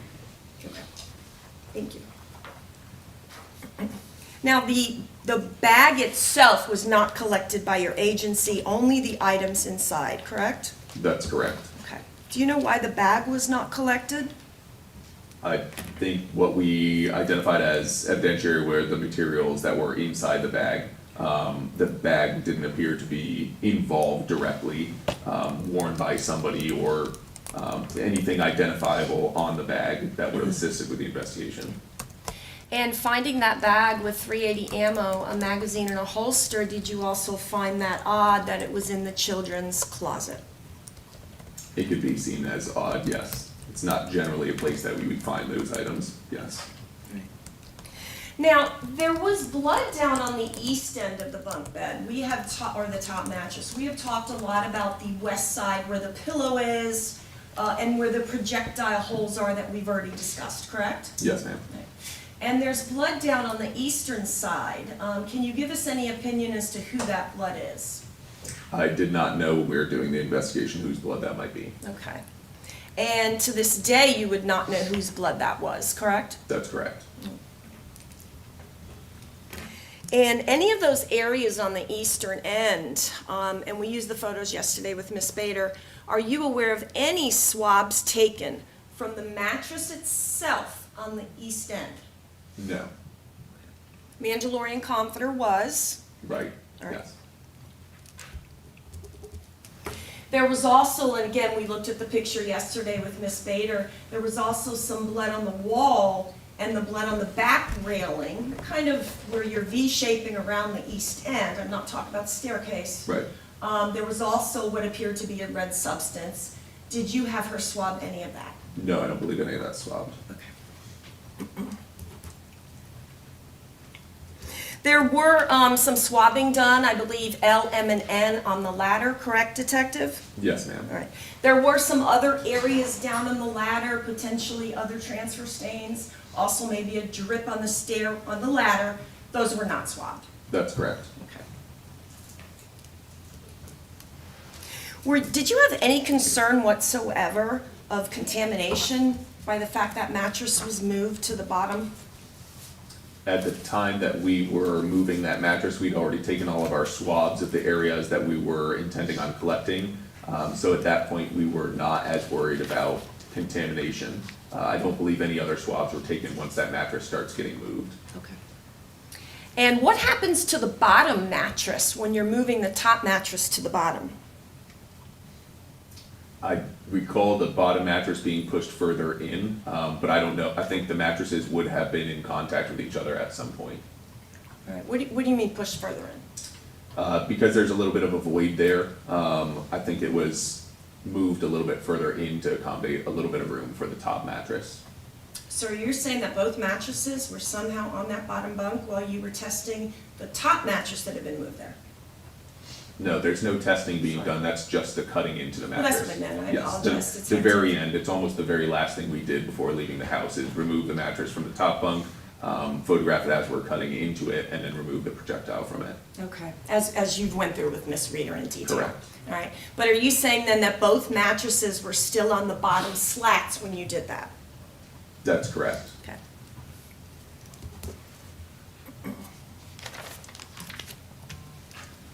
We saw some gauze that appeared to have a red substance or blood at the top of the stairs. Do you know who that belonged to, Detective? I do not, no. And the metal clip that you've even described with Miss Bader, why was that found to be of significance? As I recall, it was mentioned that there might have been a head wrapping or some sort of item on the male juvenile's head. So we weren't sure if that might have been a clip for that head wrap. Okay. So did you talk to any of the responding deputies about the fact they had wrapped his head? I talked to responding deputies. I don't recall them saying anything about the head wrap. But you've described it as something that appears to attach gauze. Correct, yes. Okay.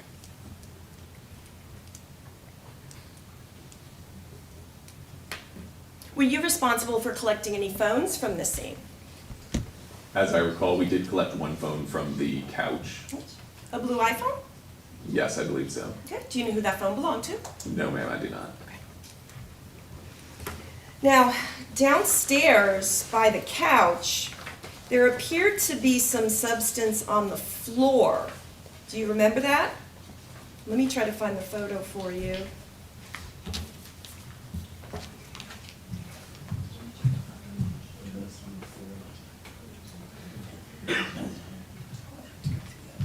I believe you're probably referring to the area that looks a little bit like the footprint. Absolutely, Detective, yeah. I just want to make sure we're talking about the same thing. Yep.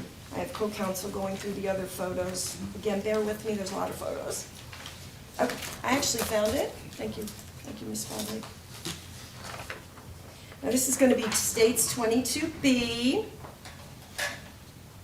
marked by red substance A. Do you recognize that, and is that what we're speaking of? Yes, ma'am. Okay.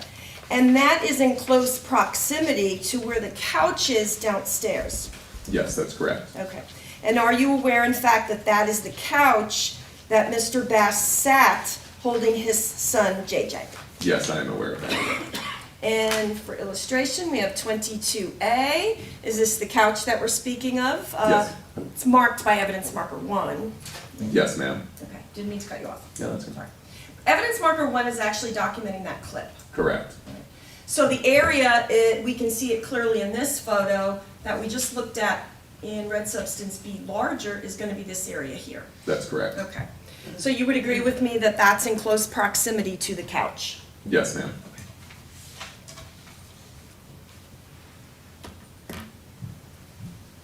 Was anything done, what was done with that? Just the photographs with the measurements as seen that we just looked at. Okay. Was there anything that could have been done, amido black or anything else to see if it was a footprint, to see if there could be any sort of identification? I think based on size and what the general appearance of it, at a couple different angles, you can even see where it looks like there might have been toe prints. Based on training experience, it was our thought it is a footprint. In terms of blood collection or processing, I don't believe any was done. I know the floor was textured, so I don't recall. There may have been conversation about there being a difficulty of trying to lift that print with the texture of the floor, but I don't recall there being any processing like amido black done for it. Now, it's not really surprising for you to see that because you know from the facts of this case that Mr. Bass carried his son down and they were down in that area. That's correct. Right, okay. And it did appear to be, like, to you, a smaller footprint. Smaller, yes. I wanted to ask you about Defense Exhibit 2C. Do you recognize that, Detective? Yes, ma'am. Okay. Now, there is a pink children's car in the lower right-hand corner of that exhibit, and there appears to be some substance on it. Did you direct anybody, specifically Miss Bader or anybody else, to swab that to determine what that might have been? No, it was not swabbed. I want to talk to you about Defense 2A and B. Do you recognize this, Detective? Yes, ma'am. This is going to be the back side of the front door. That's as far as it goes. Is that all right? Can you see that okay? Yeah. It just shows the whole door there. Okay. I have a close-up, Shannon Bader's photos, Defense Exhibit 2B. Is that just going to be a close-up of the photograph we just looked at? Yes, ma'am. And that's going to be on the back side of the front door. Correct. Okay. What was done in terms of processing of this red substance in these two defense exhibits? Just photographs were taken. Was any attempt made, even an attempt made, to potentially lift, say for example, see if there might have been some prints here, or find out whose blood it might be? No, If I it's don't. blood. Yeah, I don't believe there were. The fingerprint smudges closer to the lock area or the lower portion of the door, I believe did not appear to have any detail to them. But no, there was no additional processing done for the fingerprints or for Just- the print areas. Gotcha. And no DNA swab, just the print, Correct. just the photographs. Okay. Thank you, Detective.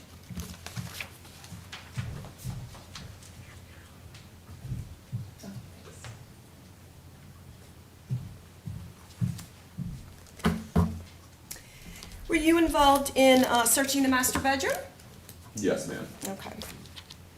And in terms of the master bedroom, there was not anything recovered ballistics-wise that involved 380s, correct? That's correct.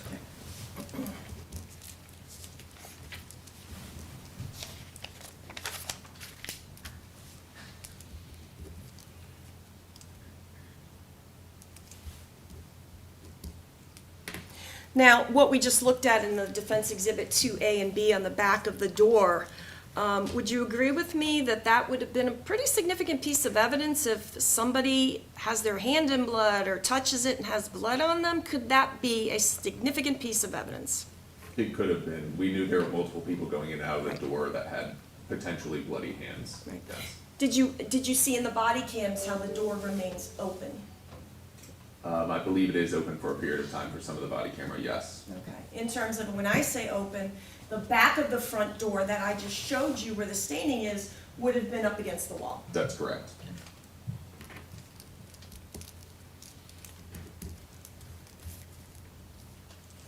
Was any GSR testing done in this case that you're aware of, Detective, on Jayla Bass, on the son, JJ Bass? No, there was none done. Okay. Did you request for any of it to be done? No. All right. I want to ask you a little bit more, and I'm wrapping up for you, Detective, on the Mandalorian Comforter. I understand there was some additional testing done by Miss Bader. Were you involved with that? I was not present, but I was aware of what the additional work was. Okay. So there was additional testing done to take a swab of one of the red substances on the blanket Correct. or comforter. And in fact, there were photographs and specific infrared light used to try to lift gunshot residue.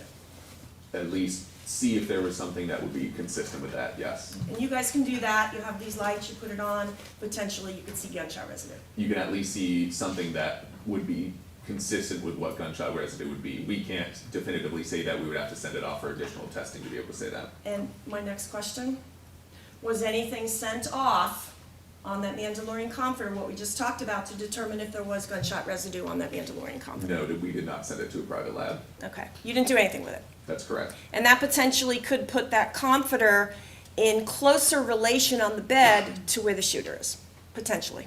It could, yes. All right, I want to ask you just a question about, Ms. Reeder talked to you about items that were sent off, and you and I discussed areas that were not swabbed as well. You used the Florida Department of Law Enforcement to send off swabs, say from the firearm, swabs on the wall. There was a swab labeled O that was on the mattress. That is the agency you use, correct? Yes, Florida Department of Law Enforcement, FDLE, yes, ma'am. Now, Florida Department of Law Enforcement does have a limit, correct? That's correct. However, they have a limit per submission, is that not correct? That's correct. All right, so technically, in this case, are you privy to how many submissions there were? I don't know the full number of submissions that there were now. Quite a few, Yes, all right. So a limit, and it's 5 per submission. correct. All right, so you could submit 5 per submission, and technically then you could keep doing that. There's really no limit on what you can send. Just time, correct. Just what? Just time. Oh, okay. Too much time to do all that?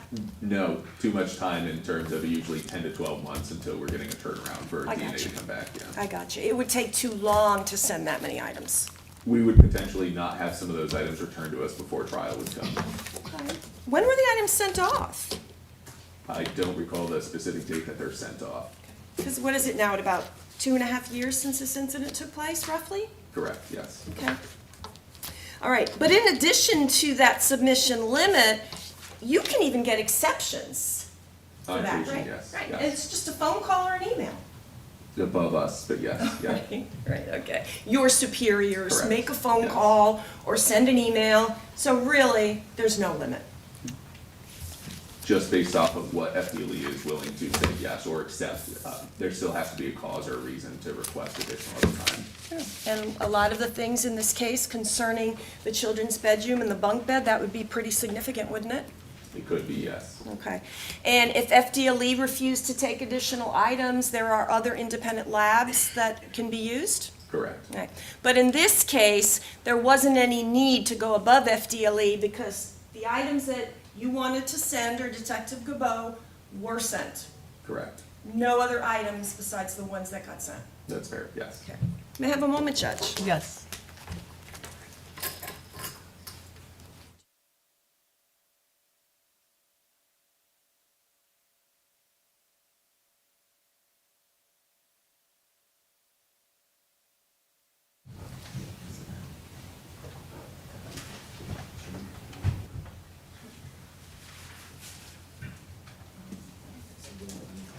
Just a second.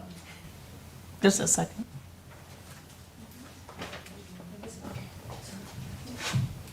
I had asked you about any GSR that was done, or actually not done, on Jayla Bass or Jermaine, the son, JJ, correct? Yes, ma'am. Are you aware of any GSR done on the hands of my client, Jermaine Bass? No, I don't believe there was. Are you aware of any GSR testing done on Shirley Bass? No, ma'am, I don't believe there was. Now, does FDLE do gunshot residue testing? I don't believe they do in terms of interpretation for identifying GSR. There are other labs that do that, correct? Correct, there are private labs, yes. So technically, if your agency had taken gunshot residue of the son or Jayla or Mrs. Bass or Mr. Bass, it could have been sent off to an outside agency. Yes, if swabs are done at the scene, yes, it can be sent out. And as we've established, they were not. Correct. Okay. But it certainly could have been done had it been requested in this case. Yes, ma'am. I thank you so much, Detective Hobelman. Thank you.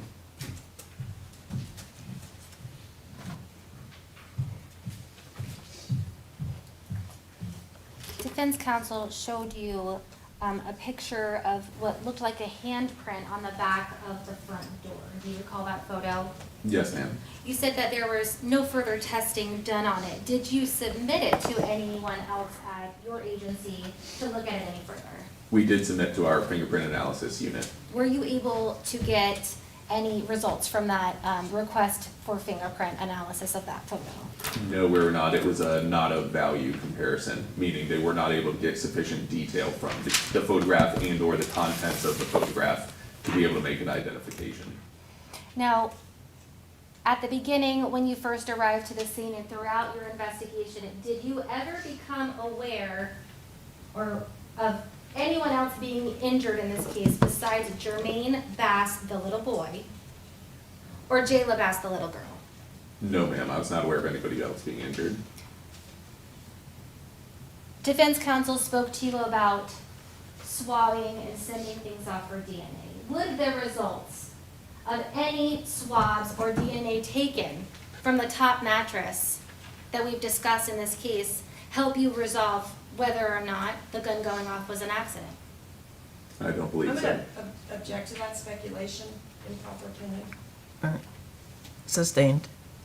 Would any DNA swabs that were taken from the top mattress discussed by defense counsel at the locations decided by defense counsel, would that have helped you decide whether or not, or who the shooter of the gun was? Same objection. Sustained. I don't have any further questions, Judge. All right. You can step down, sir. Thank you. Is he released from his subpoena? Yes. I would ask he remain under subpoena, but he's free to leave the courthouse. All right. You're still subject to recall. Thank you. Call your next witness. Maybe approach briefly, Judge. Sure.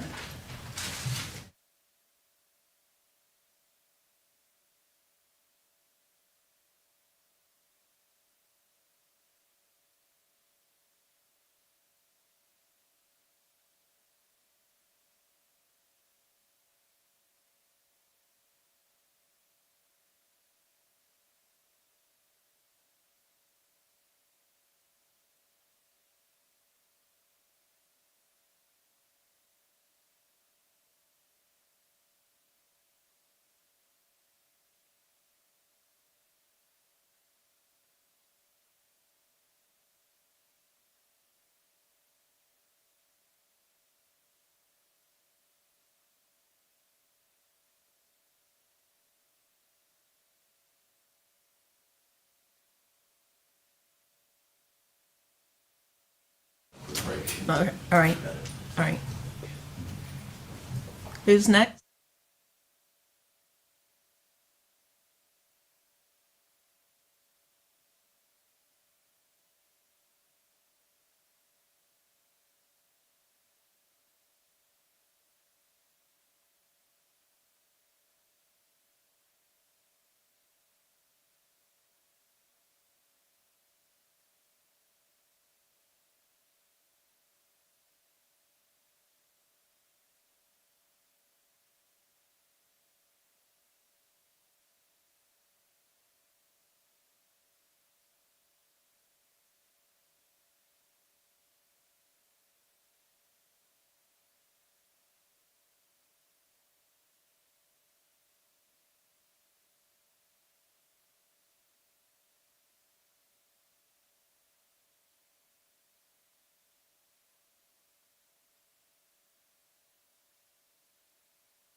All right, be seated. Call your next witness. They were called Danielle Weinstein.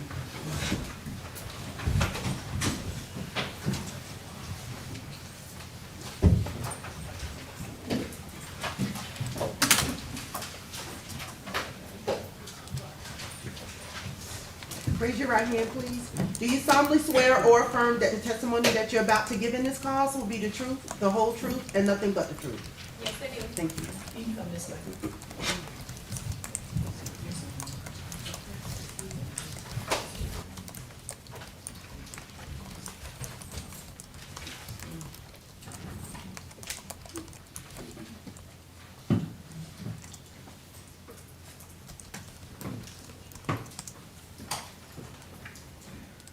Good morning. If you would please introduce yourself and spell your name for us. Good morning. My name is Danielle Weinstein, D-A-N-I-E-L-L-E, W-E-I-N-S-T-E-I-N. Thank you. Thank you, Ms. Weinstein. Ms. Weinstein, where are you employed? I'm employed by the Florida Department of Law Enforcement, or FDLE. And what is the Florida Department of Law Enforcement? If you could explain what that agency is to the jury. Sure. It is a agency that helps out with criminal investigations. We have a laboratory and an investigative services. All right. How long have you been working with the Florida Department of Law Enforcement? For about 8 years. All right. What did you do before you started working at the Florida Department of Law Enforcement? I was just getting my degrees before then. Okay. What degree did you obtain? So I went to Cedar Crest College, which was in Allentown, Pennsylvania, where I received my Bachelor of Science in Genetic Engineering with a concentration in Forensic Science, and then I continued to receive my Master of Science in Forensic Science. At the same school? Yes. Okay. And after receiving those, did you have any training before becoming, before starting work with Florida Department of Law Enforcement? I had training that was given by the Florida Department of Law Enforcement. All right. And what does that training involve? So the training through FDLE takes about 1.5 years. In the first part, I'm doing readings of journal articles and textbooks. I'm working on practice samples, and I'm taking written, oral, and practical exams. And then in the second part, I'm working on casework underneath the supervision of a trained analyst. And the entire thing finishes with an oral board, which I successfully completed. And that means that I am certified by FDLE in forensic serology and DNA analysis. All right. Do you have a particular title? I'm a crime laboratory analyst in the biology section. All right. And what are your duties as a crime laboratory analyst, like on a general basis? So generally, I'm assigned cases by my supervisor, and I may do forensic serology testing, so that's testing for body fluids such as blood, semen, and saliva. And then I may forward samples through the DNA analysis process to develop DNA profiles. I can look at any questioned DNA profiles from the evidence, and I can compare any known DNA profiles from known people in the case. I can write reports, and I can come to court on an as-needed basis. All right, and so you just mentioned some words. Can you explain to the jury what is forensic serology and DNA analysis? Sure. So forensic serology is the testing of body fluids such as blood, semen, and saliva.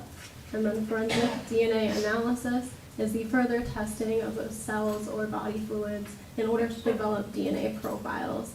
These are all done on items of evidence. And what are DNA profiles? What does that mean? A DNA profile essentially looks like peaks on a graph. It is representative of being from human DNA. That's essentially what DNA profiles are. Do you belong to any professional organizations? No, I do not. Okay. And is the lab work you do accredited? Yes, it is. And is the lab itself accredited? Yes. Okay. Approximately how many DNA analysis have you done, do you believe, in your career? Definitely, I've worked on over 800 cases at this point. Do you have any continuing educational training as part of your job with FDLE? Yes, we do. We are required to have 16 hours at least of continuing education per year. This involves reading journal articles to keep up with everything that's going on and watching webinars and going to conferences as well. All right. And do you ever take proficiency tests? Yes, I do. What are those? A proficiency test is a test that, as a DNA analyst, I need to take twice per year. It's essentially a test that's given by an external agency where no one at FDLE knows the answers. I treat it just as if I would, using our normal procedures, working it as if it's evidence. And then I send the results back to the agency and they grade it on a pass-fail basis. All right. And have you passed every proficiency test you've been given? Yes, I have. And have you ever testified in court as an expert in DNA analysis? Yes, I have. Approximately how many times? About 19 times. Judge, at this time I would tender the witness if they have any questions. No questions. Okay, thank you. All right, explain, and you kind of started this a little bit when I was talking about DNA and how, what is DNA? If you can explain what DNA is to the jurors in terms that might, for lay people to understand. Sure. So DNA stands for deoxyribonucleic acid. It is the building blocks of all living things that make up everything in the world that's alive. DNA in the human body is within every cell, with the exception of mature red blood cells. You're going to get half of your DNA from your mother and half from your father to make you who you are. Greater than 99% of our DNA is the same from person to person, and less than 1% is different. So it's within that less than 1% where people are going to be unique and where I do my testing. There is the caveat of I would not be able to tell identical twins apart. They would appear to have the same DNA profile. Even that unique 1% would be the same when you're talking about identical twins. With my testing, yes, that is Okay. correct. And where is DNA? You mentioned on every cell of the body. So where is it found typically? It is found all over the entire body, every single cell, so in all of the body fluids, in cells in the hands. It's found in the roots of the hair as well. So like skin cells. Yes, skin cells as well. What is the method of DNA testing that you use in your lab? So we use STR DNA testing. And what does that mean? What is STR testing? STR stands for short tandem repeats. These are short repeating areas along the DNA.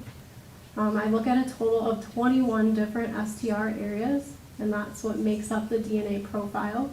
As I had mentioned, getting half your DNA from your mother and half from your father, you're going to have one DNA type from each parent at each of those 21 areas.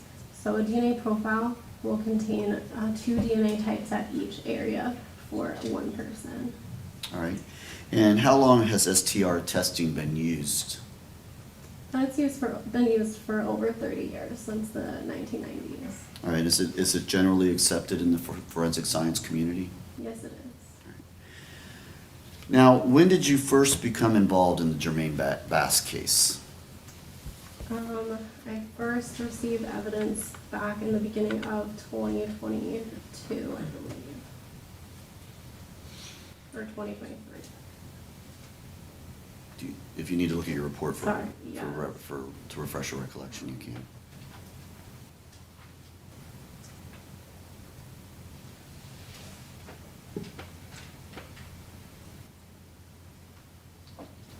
The first submission that I received was 10/19/2022. Okay, so October 19th of 2022 is when you first received a submission. Yes. All right. What item in that submission in October of 2022 were you given to analyze? I was given 4 different items. There were swabs from a magazine base, swabs from the grip and trigger, and swabs from the slide and sights. These are all from a Glock 42 firearm. And then there were also buccal swabs from Jermaine Bass Jr. And explain to the jury what buccal swabs are. So buccal swabs are a known DNA swab that's taken from the inside cheek of a person's mouth. I am given the buccal swabs to use as a known standard for the person, so I'll get a known DNA profile for them. Okay, so when you get a buccal swab that's identified as being to an individual, you will break down that DNA so that you can form an entire profile to use later to compare to other items? Is that right? Yes, I can explain our DNA analysis process. Okay. If you'd like. Sure, absolutely. Sure. So, for the DNA analysis process, I first cut a swab and place it into a tube, and then that goes through the process. There are 4 steps.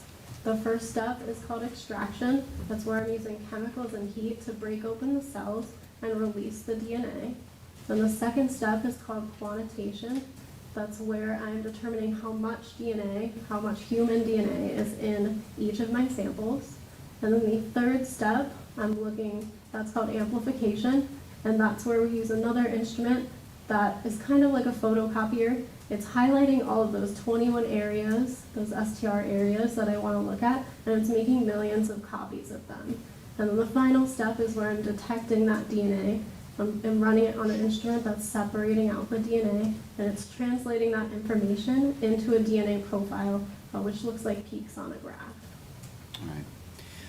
Now, when you receive these items, which you've described as swabs from the magazine base, swabs from grip/trigger, swabs from slide/sights, and the buccal swabs from Jermaine Bass, are each of these items packaged individually? Yes, they are. Is there any chance of contamination between any of the items? Not as far as I know. When I receive each item, and I'm working each item, I only have one item of evidence open at a time, and I clean my lab bench and all my utensils in between each item of evidence as well. Okay. And you described what type of instrument did you say you use? We use it for which part? Just for the analysis part. You were saying you use an instrument that you put them in or something? Sure, we use a lot of different instruments. So we use the instrument that does our quantitation is called a 7500. The instrument that does the amplification step, so making all the copies, that's called a Verity thermal cycler. And then the final step where I was talking about separating out the DNA and translating that information, that's a 3500 genetic analyzer instrument. All right, and are these instruments inspected and certified on a regular basis? Yes, they are. All right. Now, were you able to develop a profile for comparison from the buccal swabs of Jermaine Bass Jr.? Yes, I was. All right. Did you then attempt to make a comparison with the other swabs that you received in this initial submission, which was the first submission you received, correct? Yes, so I obtained a complete DNA profile from the buccal swabs from Jermaine Bass. So that means there was DNA at all of the 21 areas I was looking at. And then I went on to look at the swabs from the magazine base and the other swabs from the grip and trigger and the slide and sights. And I determined Well, before you, I'll go through each one individually. Why don't we do that to make it a little easier? So, did you compare the known swab or the known DNA of Jermaine Bass Jr. with the swabs from the magazine base of the Glock 42 firearm? Yes, I did. So prior to my comparison, I will look at the overall DNA profile that I get from the magazine base, and I'll determine a conclusion about it. So what I first determined was that the DNA results I obtained demonstrated the presence of a mixture consistent with 2 donors, including at least 1 male contributor. So then with that mixture, I then compared Jermaine Bass Jr., and he was included as a possible contributor to the mixed DNA profile. Okay, so he was included, but were you able to make a statistical determination of the likelihood that his DNA was included in that? So the statistic that I calculated was that the observed mixed DNA profile is greater than 700 billion times more likely to occur if the sample originated from Jermaine Bass Jr. and 1 unrelated individual than from 2 unrelated individuals. So 700 billion to 1 that he would be one of the included ones, correct? Basically? No, so the statistic needs to be stated in a very specific way. Okay. You know, the observed mixed DNA profile is greater than 700 billion times more likely to occur if it originated from Jermaine Bass Jr. and 1 unrelated individual than from 2 unrelated individuals. Okay. All right, and 700 billion, how many people are there on this planet? So there's probably about 7 billion people on the planet. Our statistic, of course, is not related to the people on the planet, but it is easier to think about how 7 times 100 would give you 700 billion people. So it's just kind of a cutoff and a threshold that we use, where the actual statistic is greater than that. All right, so in that particular swab from the magazine base of the Glock, you had determined that it was that he was likely included as a contributor to the DNA on that particular swab, Jermaine Bass Jr. Jermaine Bass Jr. was included as a possible contributor, yes. Okay. What about the slide and sights of the firearm, which was the swabs from the slide sights of the Glock 42 firearm? Were you able to make any determination from that particular swab? For the swabs from the slide and sights, for that result, I got limited DNA results, so that data was not interpretable. This means in this case that there were DNA types in the profile, but there wasn't enough information for me to really determine, is it one person, is it more than one person? So I decided I can do no further interpretation on this. I can't do any comparisons to it. Okay. So no comparisons really, or nothing you could say about the slide or sights from that particular swab? It was not interpretable, no. Okay. What about the grip and the trigger, the swabs from the grip and the trigger? Now, and when you received these submissions, you're titling them swabs from grip and trigger. Did you actually make the swabs? I did not take the swabs. The swabs were taken by the agency and then sent to me. Okay, and so when you write down swabs from grip/trigger, that's what you were being told was the title of the swab, correct? Yes, that's what they were labeled as. Okay. And what did you determine from the swab from the grip and trigger? For the swabs from the grip and trigger, the DNA results obtained demonstrated the presence of a mixture consistent with 2 donors, including at least 1 male contributor. And then I did my comparison, just like in the other sample, where Jermaine Bass Jr. was included as a possible contributor to the mixed DNA profile. And then I continued on to calculate my statistic, which was that the observed mixed DNA profile is greater than 700 billion times more likely to occur if the sample originated from Jermaine Bass Jr. and 1 unrelated individual than from 2 unrelated individuals. When you finished these so in other words, basically you included Jermaine Bass Jr. on the grip and trigger as well as the magazine base, but you were unable to get anything from the slider sights, correct? Correct. All right. Now, when you are finished with your findings, do you submit a report? Yes, I do. Okay. When did you submit the report on these particular findings? This report was submitted on February 13th, 2023. All right. Now, after submitting this report, did you receive another submission? Yes, I did. And what did you receive? In the next submission, I received buccal swabs from Shirley Bass. All right. What was the date of that submission? The date of my laboratory report, that was. Or the date it was submitted to you?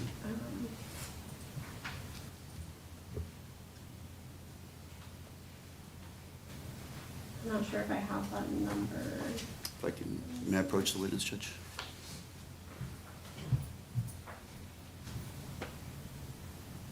Do you just want the laboratory? Oh, I see. Yeah. My apologies, yes. The evidence was submitted on May 11th, 2023. Okay. So on May 11th of 2023, what were you given? I was given buccal swabs from Shirley Bass. All right. What did you do with that submission?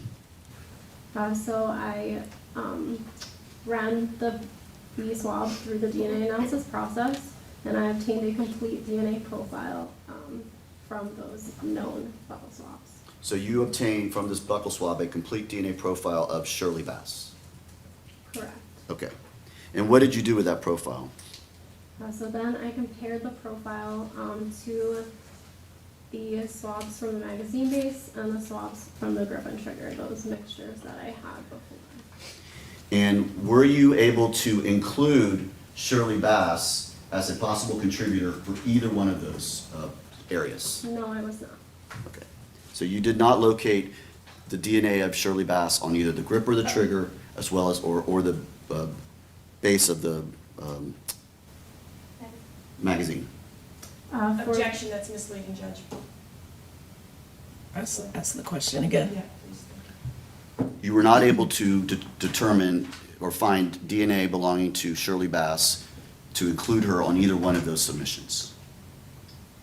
Specifically for the swabs from the magazine base, when I compared the DNA profile from Shirley Bass to that mixture, there was not enough support for inclusion or exclusion.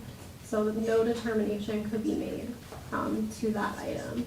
So essentially, there were some DNA types of hers present, but the calculation was very low. It gave a very low statistic, which is not very descriptive. It cannot tell me whether or not her DNA may or may not be present in the sample, so I cannot include or exclude her. And then as far as the swabs from the grip and trigger, Shirley Bass was excluded as a contributor, so her DNA types were not present in that mixed DNA profile. Okay. So she was specifically excluded from the grip and trigger, correct? That is correct. All right. And when was this report completed? This report was completed July 18th, 2023.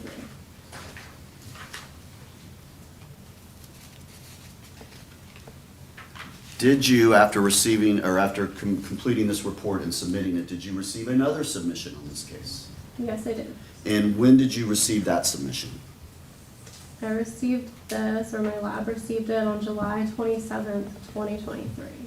And what was that submission?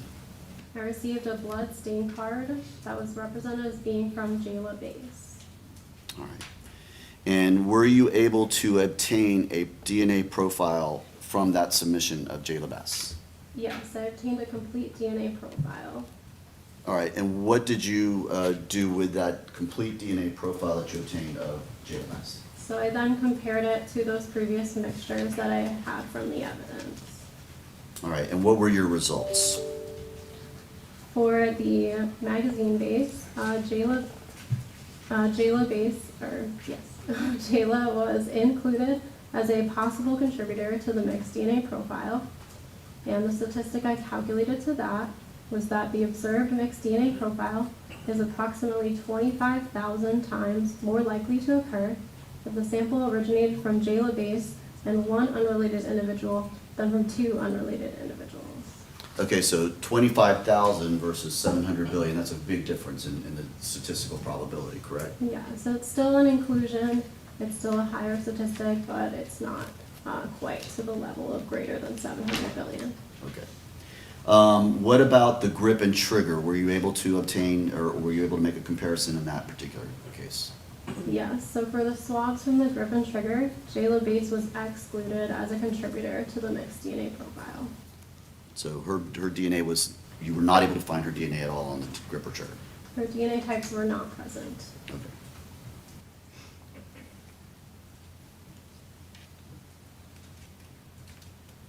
And when was this report done?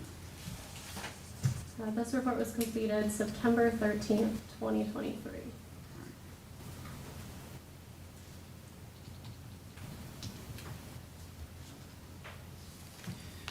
Did you at any time receive another submission from on this case? Yes, I did. And when was that submission received?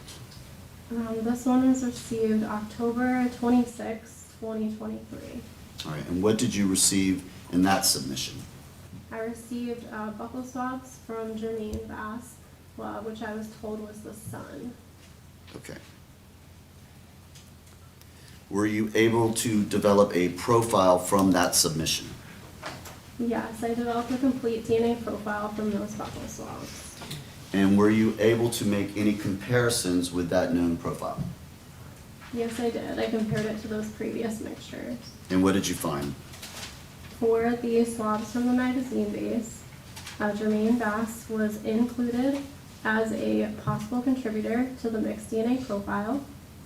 And the statistic I calculated was that the observed mixed DNA profile is greater than 700 billion times more likely to occur if the sample originated from Jermaine Bass and one unrelated individual than from two unrelated individuals.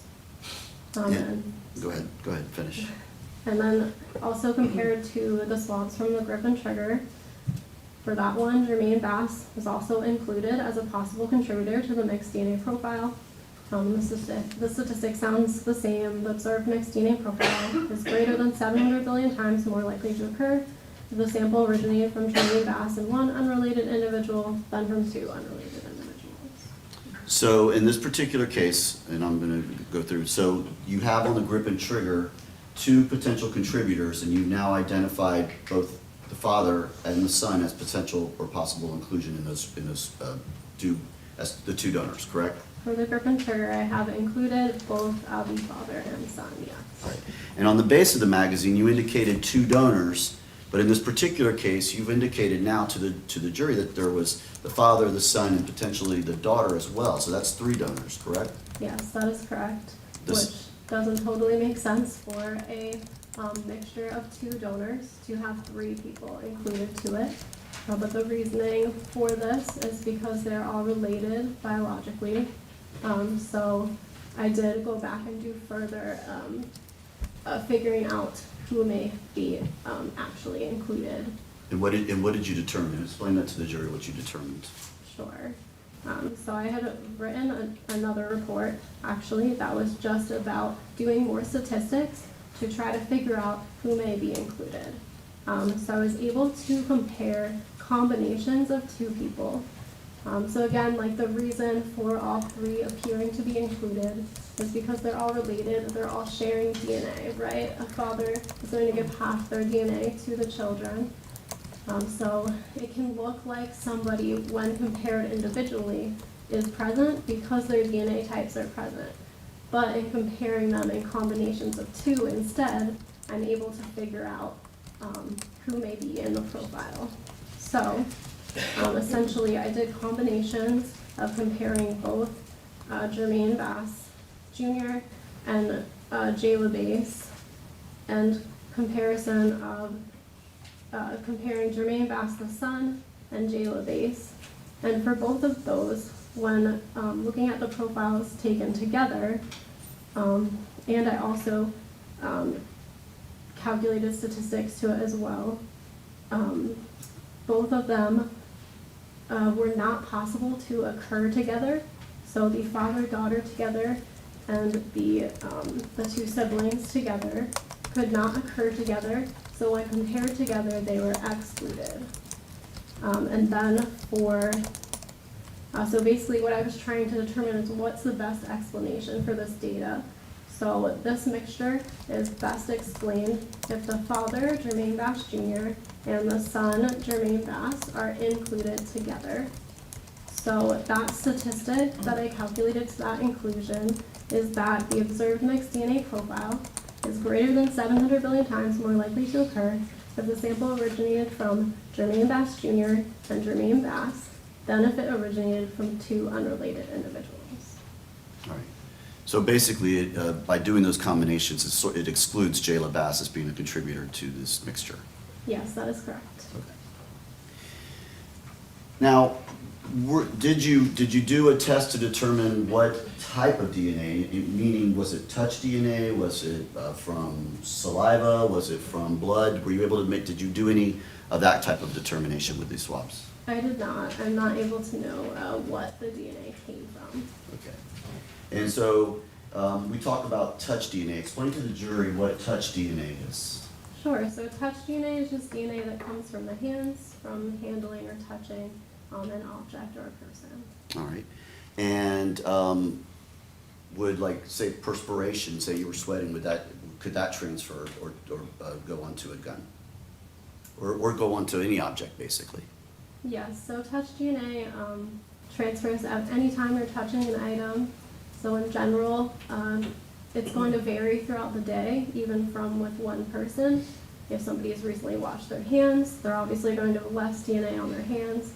If somebody, say, has recently coughed into their hand, they maybe have some saliva in their hand, and body fluids are going to contain more DNA than just cells from the hand. So they could have more DNA in that case to transfer to an item. Yeah, those are different ways. How long does it take to touch something and leave DNA?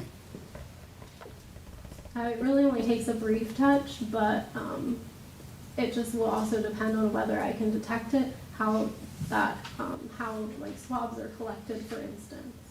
Okay. But it doesn't take much time. In other words, if I were to grab this right here, or push that or something, I could leave touch DNA on that particular location. Yes, you could.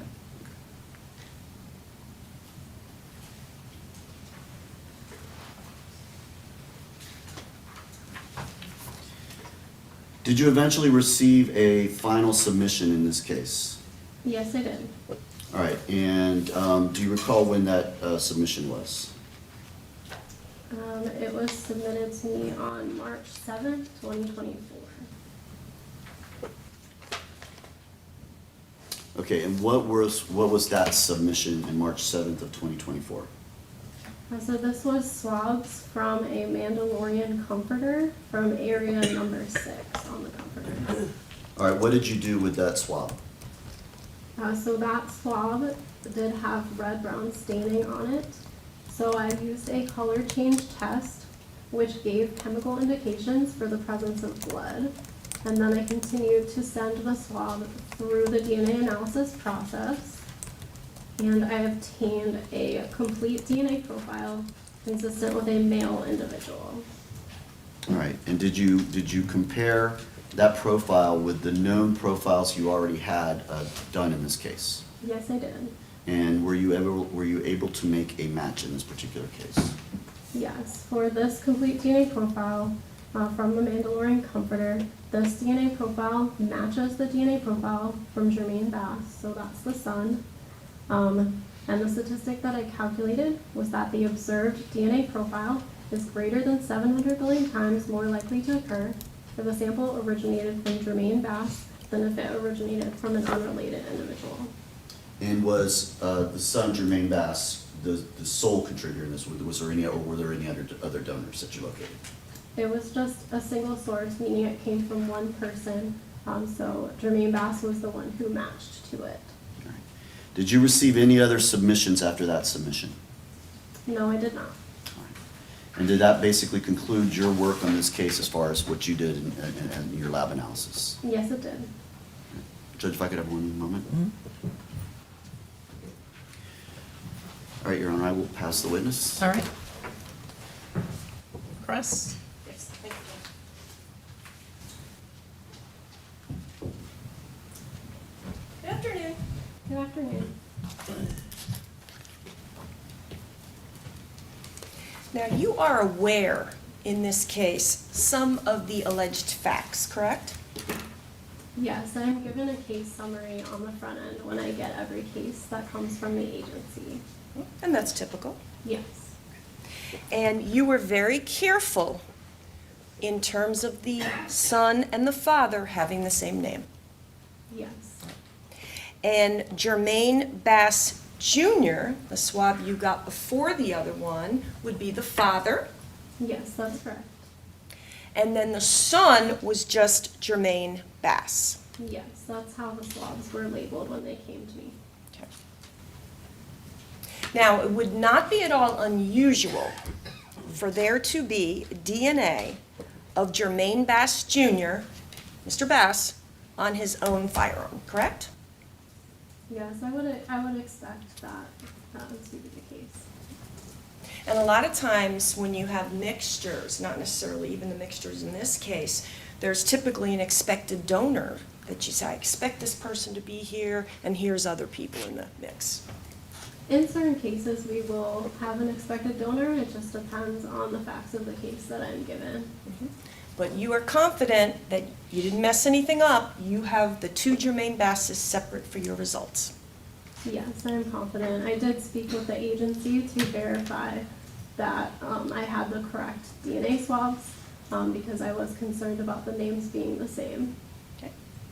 And I looked at your reports, and then I looked at the dates you received your submissions, And I saw pretty much a 3 to 4 month turnaround. Does that sound about right? Yes. Okay. So you receive the items into FDLE, but they go into an intake first, do they not? Yes, they do. They go into our secure evidence vault. They will eventually make their way to you. You work on the item, you furnish your report. Yes. And in this situation, we have from submission of items to FDLE before they even get to you, you doing your work, submitting your report, about approximately 3 to 4 months. Yes, I mean, I don't remember specific timing. You have your reports in front of you if you need to look at them to verify. Would you like to look at them too? Sure. And the one that you did the more detailed statistics on, that took a little longer. Yes, but that was also separate. There wasn't anything submitted at that time. There you go. All right. Now, did you need to look just to verify that we're talking about 3 to 4 months from submission to reports? Yes, about, and that is typical. You know, I'm working 20 to 30 cases every single month, so. All right. And FDLE has policies of limits, correct? What type of? Like limits of submission of evidence, I apologize. Oh, yes, we have an evidence submission policy that agencies must follow with respect to submitting items of evidence. Okay. And those limits are based per submission. Yes. So an agency can submit up to the limit for one submission. They then could do a second submission up to that limit, third submission up to that limit.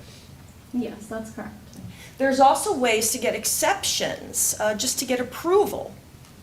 Yes, there are. Okay, and is that as easy as a phone call or an email to get the approval to receive, your agency to receive additional items? Yes, it would be a phone call to the supervisor of the biology section. One of the supervisors will have to give permission to send more items in. Okay. Mr. Terry spoke with you a little just now. Based on what Mr. Terry talked with you about, I determined what you said was 4 known profiles you received Yes. throughout this whole case. And you received sets of 4 swabs, sets magazine, grip and trigger, slide and sight, and comforter. Yes, that is correct. All right. Now, you cannot testify here today or tell this jury that Shirley Bass did not touch that firearm. As far as the DNA results that I obtained and what I compared to with Shirley Bass, there was no determination as far as her contribution of DNA to the magazine base. And then for the grip and trigger, she was excluded as a contributor. Okay, now, I know those are your results. What I'm asking you is because somebody has been excluded from DNA, either from a single source profile or a mixture, that does not mean they didn't touch the item. It doesn't necessarily mean they've never touched the item. I can only report what my DNA results show at this specific time. I can't tell you what may have occurred at any given time, prior or after, of course. And I cannot tell you how DNA gets there or when it gets there. So you're not telling this jury Shirley Bass never touched that firearm that night. You can't, and that's not your job to do that. Correct. Okay. When you were looking at the swabs you received, the swabs from the magazine base, the grip trigger, or the slide, you did not note any red staining, correct? Correct. I noted that there was a light grayish staining on these swabs. Which swab is that? On all of those swabs, from the magazine base, the grip trigger, and the slide and sights. Because it was not a red substance, was there any need to go any further and do maybe a phenolphthalein test? So the phenolphthalein test is our test for blood, and no, I did not use it in this case with those 3 swabs. Did you in fact use it on the Mandalorian comforter swab? Yes, I did, because those swabs were a red-brown color, which is typically consistent with what we see with possible blood. And when I asked you just a little bit ago that you cannot tell this jury that Shirley Bass did not touch that firearm that evening, The same applies to Jayla Bass, correct? Well, I know what your results are. Right, go ahead and look at them. Right.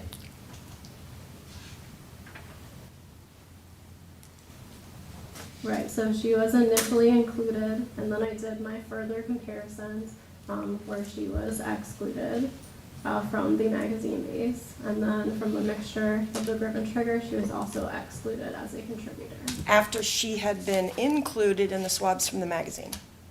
Yes. Now, those are your results, and as you said, basically, you get your items, you get your swabs, you have your known profiles. All you can tell us is what those swabs are telling you at that time. Yes, I just do my individual comparisons when I get the swabs. Right. So you can't sit here and tell this jury that Jayla Bass didn't touch that firearm that evening.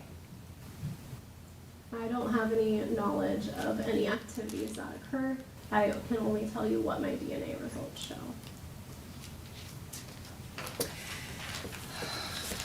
All right, let's put aside the Mandalorian Comforter. That is a single source profile, and that matches Jermaine Bass, the son, and that is item 15. Yes. Okay, yeah, I'm gonna kind of put those aside and concentrate on the other two. And then you've already talked with Mr. Terry about the slide and the site. You could not make any determination for anybody on that. I'm sorry, for what? For any of the known profiles on the slide or site, which is going to be item 9. So yes, so for the slide and sites, it was a limited DNA profile. There wasn't enough information in the profile for me to do any further comparisons to it, so it just stopped there. Okay. So I'm going to concentrate on item 7, the swabs from the magazine, and item 8, and discuss those in a little bit more detail. Now, item 7, the swabs from the magazine base, you have told Mr. Terry that that was a mixture consistent with 2 contributors, Yes, that is correct. and you included both Jermaine Bass, the son, and Jermaine Bass Jr., the father. Yes, I did. They were both included with the statistic calculated being 700 billion. It was greater than 700 billion. And in fact, 700 billion, isn't that your cap or your cutoff at FDLE? Yes, that's our cutoff point. It's just used because it's an easier number to think about. So you could have somebody included in a mixture and it's even more than 700 billion, but you're going to cut it off at that 700 billion. Well, we are saying it is greater than 700 billion, and I do have the actual statistical numbers in my case file. Right. And I want to talk to you a little bit about that on the grip and trigger. We'll go through that. All right. So now, did you use Star Mix with item 7? Yes, I did. What is, please tell the jury what Star Mix is. So StarMix is our computer software program. It's essentially a calculator. It helps me separate out the contributors to a mixture, so the people that are in a mixture, and then it also helps me calculate my statistics. Back to item 7, you then make a determination after having a mixture consistent with 2. You have identified both male basses. Now you end up getting a buckle for Jayla Bass, and she's included as well with a statistic of 25,000. Yes, that is correct. Okay. And Mr. Terry had said to you originally you didn't find Shirley's DNA, but you actually couldn't include her, nor could you exclude her. That is correct. It was too low of a statistic for me to make any determination whether she could be included or excluded. So she certainly then cannot be excluded, correct? She cannot be either included or excluded.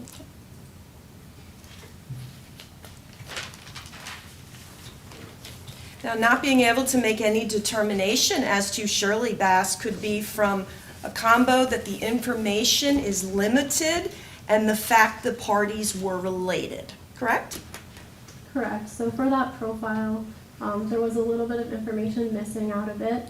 It was more low level, a little bit less DNA that was in it, as well as because the mother, of course, would be related, to the children, with half of her DNA being given to the children. Of course, that would also impact the comparison. It may look like some of her DNA types are in the profile, even if maybe they wouldn't be normally. Okay. Now, before you did the additional statistics, and you did that at the request of Mr. Terry, Correct, I did speak with him. and this is again based, we're talking just about item 7, where now you have a third contributor, correct? I have two donors to that mixture, where 3 people have been included to it. Okay.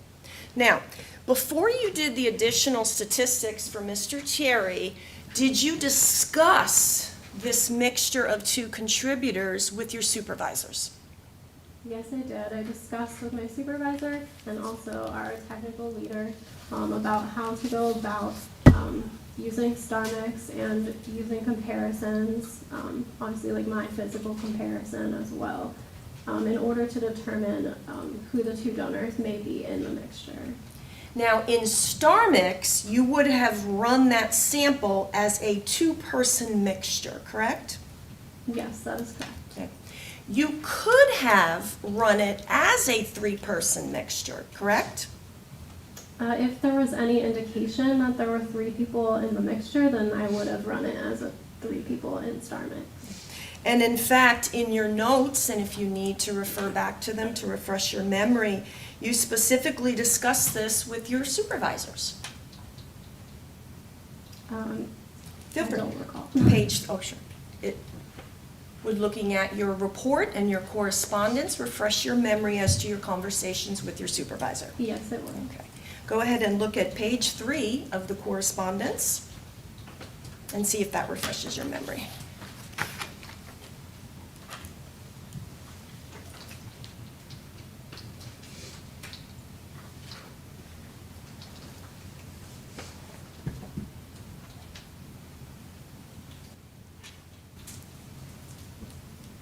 Yes, I did speak with both my supervisor and the technical leader. And you had indicated after speaking with them, you noted that, well, does that refresh your memory, first of all? Yes, it does. All right. And you put, I was thinking I want to keep my original conclusion that it's a mixture of 2 and just report the inclusion of the son. Although with the information that they're all related, that could mean it should have been 3. Even without indications of 3, what do you think? And you're talking with your supervisor. Correct. You're also advising her that you had called it and run it as a mixture of 2. Yes. All right. And after you spoke with your supervisor, a decision was made not to run it in StarMix as a 3-person mixture. Yes, I decided that my original decision and conclusion that it was a mixture of 2 donors was accurate, even despite there being 3 people seeming to be included into the mixture. And there is the capability in StarMix to change the scenarios for the program. In other words, run it as a 3-person mixture. I could have run it as a 3-person mixture, but I did not choose to do that in this case because it was consistent with a 2-person mixture. You could have, but you didn't, right? Correct. It was not necessary in this case because my original conclusion of it being 2 donors was accurate. Looks like you did have a little bit of question about it as we just reviewed and talked with your supervisor, though. Of course, if 3 people are included into a 2-person mixture, it's going to cause a little confusion. And I'm going to go back and look at that original mixture and verify that my initial thought of it being 2 donors does still make sense. Now, I wanted to ask you, when you gave Mr. Terry the statistics in this case, and that's like the 1 in 700 billion, and it said unrelated individuals, correct? That is how our statistics are set up, yes. Right. Now, is there any way to develop a statistical analysis for related people? StarMix does have that capability, however, we have not validated that at our laboratory. So it does exist. There is a way to develop statistical analysis from related people but your FDLE office does not do it. Correct. The reasoning we have chosen to validate StarMix and use it in this specific way and not use it in comparisons to related people is because it uses census data. And after we would validate it, the census data would already be out of date. So it would actually be a less accurate calculation. It wouldn't be as accurate a calculation or as accurate a likelihood ratio, which is our statistic. So FDLE does not have the StarMix program validated to take related individuals into account. I am able to, of course, take related individuals into account. I know that people are related in this case, but that has no bearing on the statistical calculation and how it's calculated. It's going to be calculated the same way every time. Well, all I asked you about was StarMix, right? So StarMix is not validated at FDLE to take related individuals into account, correct? Correct. All right. This is a little bit different of a case than you usually have, right? Because of the related people? Yes, it made it a little bit more complicated. Okay. And in fact, you called it previously, it's a rare kind of case. Yes, I would say that. All right. All right. In terms of, and we are still on item 7, swabs from magazine base, where you have included both Jermaine Basses. I wanted to ask you what the actual statistic you have, and you said you had it in your notes. If it will refresh your memory, please look at it. For the son, Jermaine Bass, what is the actual statistic for item number 7, swabs from magazine base? Sure. So for the son, the swabs from the magazine base.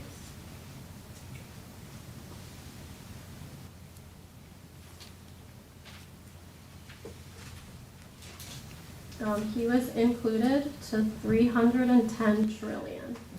Now, I'm not very good at math. Is 310 trillion more than 700 billion? Yes, it is, which is why we state our statistic as greater than 700 billion. Okay, your kind of cap that you put in Yes. FDLE. Okay. All right. Now, item 8 then, finally, again, that's the swab from the grip and trigger, correct? Yes. It's going to kind of be a little bit consistent with the fact that it's a mixture consistent with 2 donors, according to you, and you have included both Jermaine Basses, the son and Jermaine Bass Jr. Yes, both were included as possible contributors. And the statistical analysis for both of the Bass males is that greater than 700 billion. Yes, that's correct. Okay. Now, specifically on item 8, though, you were able to exclude Shirley Bass, correct? Yes, I was. Okay. That is different from item number 7, where you couldn't include or exclude her. That is correct, and that's because the swabs from magazine base, that mixture had a little bit less information in it, whereas for the swabs from the grip and trigger, there was a lot more information, nearly complete information at all of the 21 areas.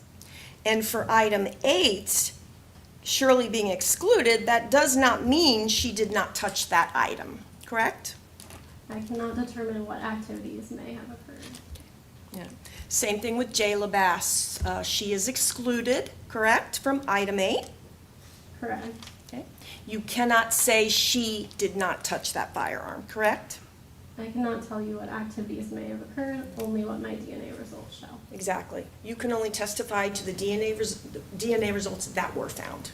That is correct. Now, in terms of the son, Jermaine Bass, could you give us the statistical analysis now for the grip and trigger, item 8? Sure, so the number calculated for item 8 was he was included to 640 quintillion. How many zeros are in quintillion? So 1 quintillion has 20 zeros. 20 zeros? Yes. Okay. All right. So it is way above the cap that FDLE uses, greater than 700 billion. Yes, it is.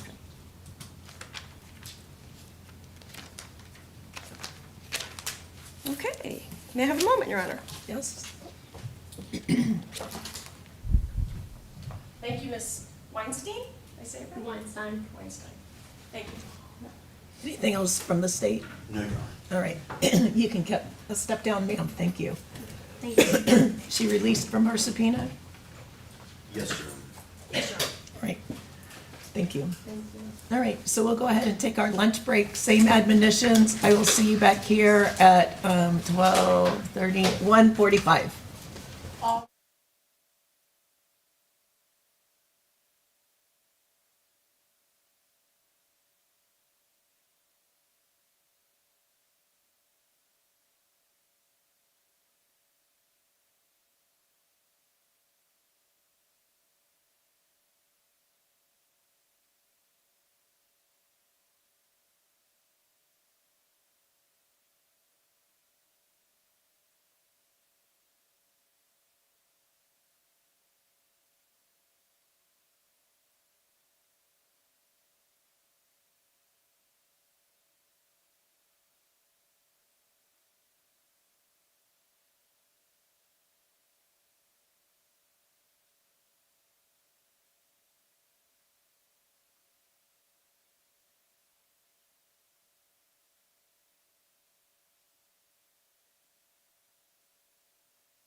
we would ask that you read this stipulation from both sides to the jury. Okay.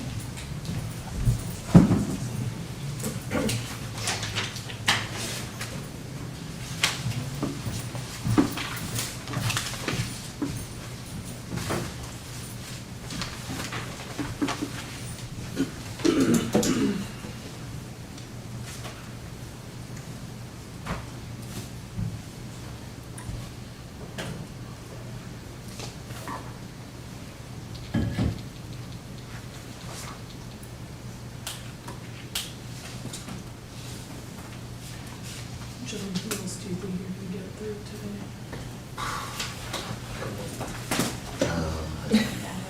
That means, oh, we have no videos.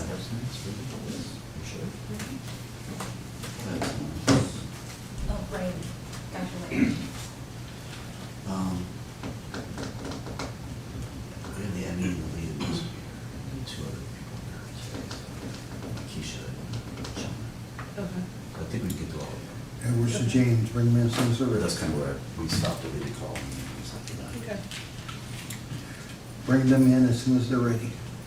And Judge, just so the court's aware, this next witness has prepared a couple PowerPoints to assist in the presentation.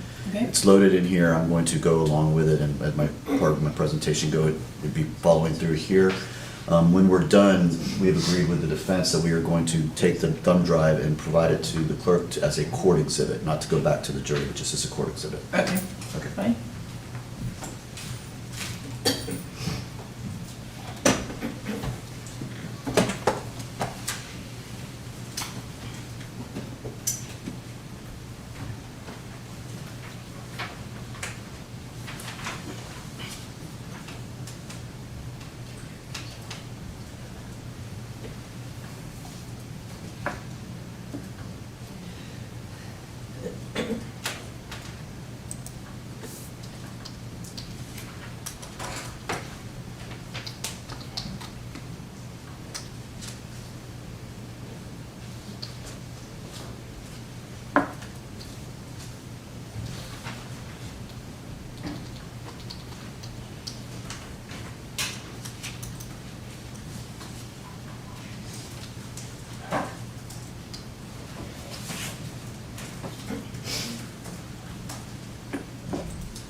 How was lunch?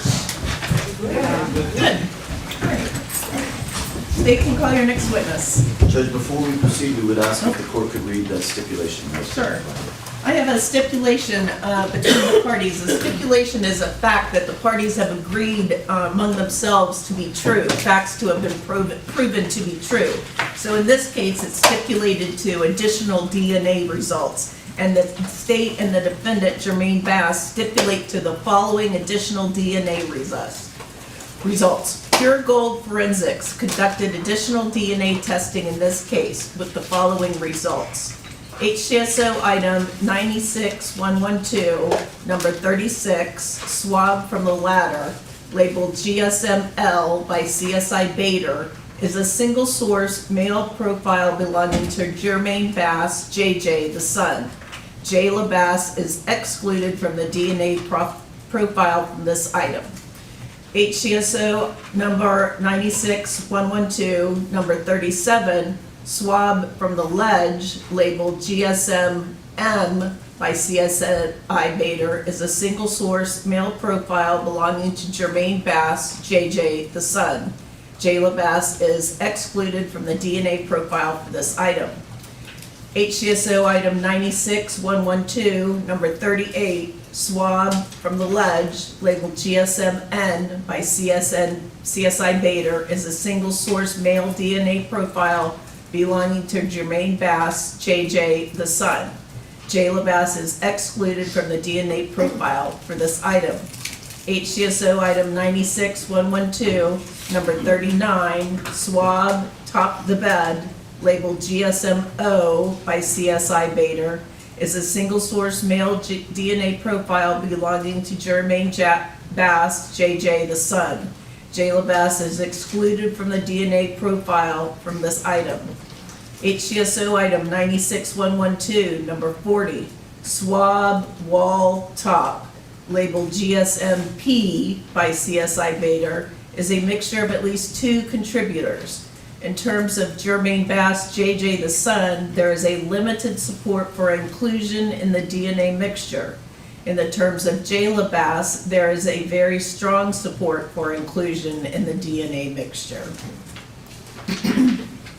HCSO item number 96112, number 41, swall wab bottom, labeled GSM-Q by CSI Bader, is a single source female DNA profile belonging to Jayla Bass.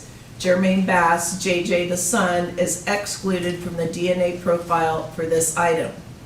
HCSO item 96112, number 42, swab wall bottom, labeled GSM-R by CSI Bader, is a mixture of at least 2 contributors. In terms of Jermaine Bass, JJ, the son, there is a very strong support for inclusion in the DNA mixture. In terms of Jayla Bass, there is a very strong support for inclusion in the DNA mixture. And so this stipulation is agreed upon and signed by both Mr. Bass, the defendant, his attorney, Ms. Schlemmer, and the state attorney, John Terry. And this will be back with you as a piece of evidence should you need further reference to it. All right. Thank you, Judge. If you could, we'd call Anna Cox. Sure.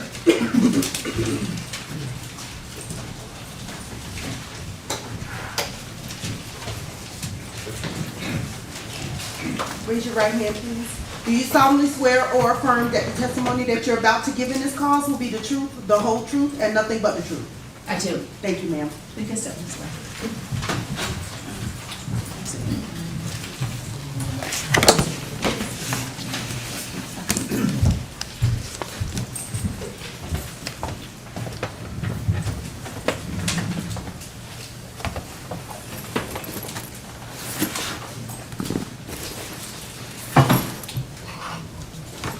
Good afternoon. Good afternoon. If you would please introduce yourself and spell your name for us. My name is Anna Cox, and it's spelled A-N-N-A, and Cox is spelled C-O-X. Thank you, Ms. Cox. Ms. Cox, what do you do for a living? I own my own private forensic consulting and training business. And what does that entail, if you can explain that to the jury? For the consulting part, I am contacted to either respond to active crime scenes to assist law enforcement agencies in processing and documenting the scene for bloodstain pattern analysis. I am also contacted for case file reviews by law enforcement attorneys or civil attorneys to provide a case file analysis regarding bloodstain pattern analysis if I am not requested to respond to the scene. For the training portion of my business, I provide bloodstain pattern analysis training throughout the state of Florida, as well as I have also taught in Illinois, providing agencies and attorneys with coursework on bloodstain pattern analysis. What sort of prior education do you have? For my brick and mortar education, I have a Bachelor of Science degree with my coursework in chemistry, biology, physics, their laboratory components, as well as calculus. I have a certificate in crime scene technology, which encompassed 10 courses for responding to crime scenes, such as photography, crime scene safety, fingerprint processing, chemical enhancement, etc. I have a certificate, graduate certificate in death investigation, and that included DNA serology, forensic anthropology, and forensic medicine 1, forensic medicine 2. I have a master's degree of forensic science with an emphasis in investigation. So that is also a field-based master's degree with additional coursework in photography, processing, chemical enhancement, crime scene investigation. As far as professional practitioner coursework, I have over 450 hours of practitioner coursework, which includes crime scene reconstruction, bloodstain analysis, fingerprint processing, response to domestic incidents, etc. And I have since, I would say, 2013, I have actually taught over 1,000 hours of the pattern analysis and processing techniques. How long have you been doing these type of analysis? Well, I began my career as an autopsy technician, as a volunteer autopsy technician at the Hillsborough County Medical Examiners, and I began that in July of 2000. So my forensic career began back then. I was hired at the Pinellas County Sheriff's Office as a forensic science specialist, which is just a fancy term for a crime scene investigator. And my primary responsibilities there were to respond to crime scenes, to document, identify, collect, preserve, and process evidence. However, about a year and a half into the beginning of my career at Pinellas, I was approached by my section manager, who recognized my science background and asked me if I wanted to go into bloodstain pattern analysis. So I actually began my bloodstain pattern analysis training, which is a specialized training, in 2001, and have been working and focusing on blood analysis since then. All right. Have you ever testified as an expert on bloodstain analysis in court? I have. Approximately how many times and where? I've testified in 11 counties in Florida. I've testified in federal court, civil court, as well as Terrebonne Parish in Louisiana. I've testified as an expert in blood analysis, I want to say approximately at least over 50 times. Okay. Judge, at this time, I don't know if the defense has any questions? No questions. All right. Okay, thank you. Now, explain to the jury, what is a bloodstain pattern analysis? Bloodstain pattern analysis is a discipline of forensic science where we focus on identifying, defining, documenting, and analyzing bloodstains that are present at a particular crime scene in order to provide an interpretation of the events and the mechanisms that has caused their distribution. So another way to put it is I analyze the blood to try to figure out how the blood was deposited, and sometimes we can sequence when the blood was deposited as opposed to other blood stains or patterns at the scene. Did you prepare, in preparation for today, a PowerPoint to kind of describe to the jury what bloodstain pattern analysis means and how you do it? I did. All right. And would that assist you think, in explaining to the jury what your role and what you do in these kind of cases? Yes. All right. I'm going to put it on the screen here. Judge, this is going to be a court exhibit that we were placing up here.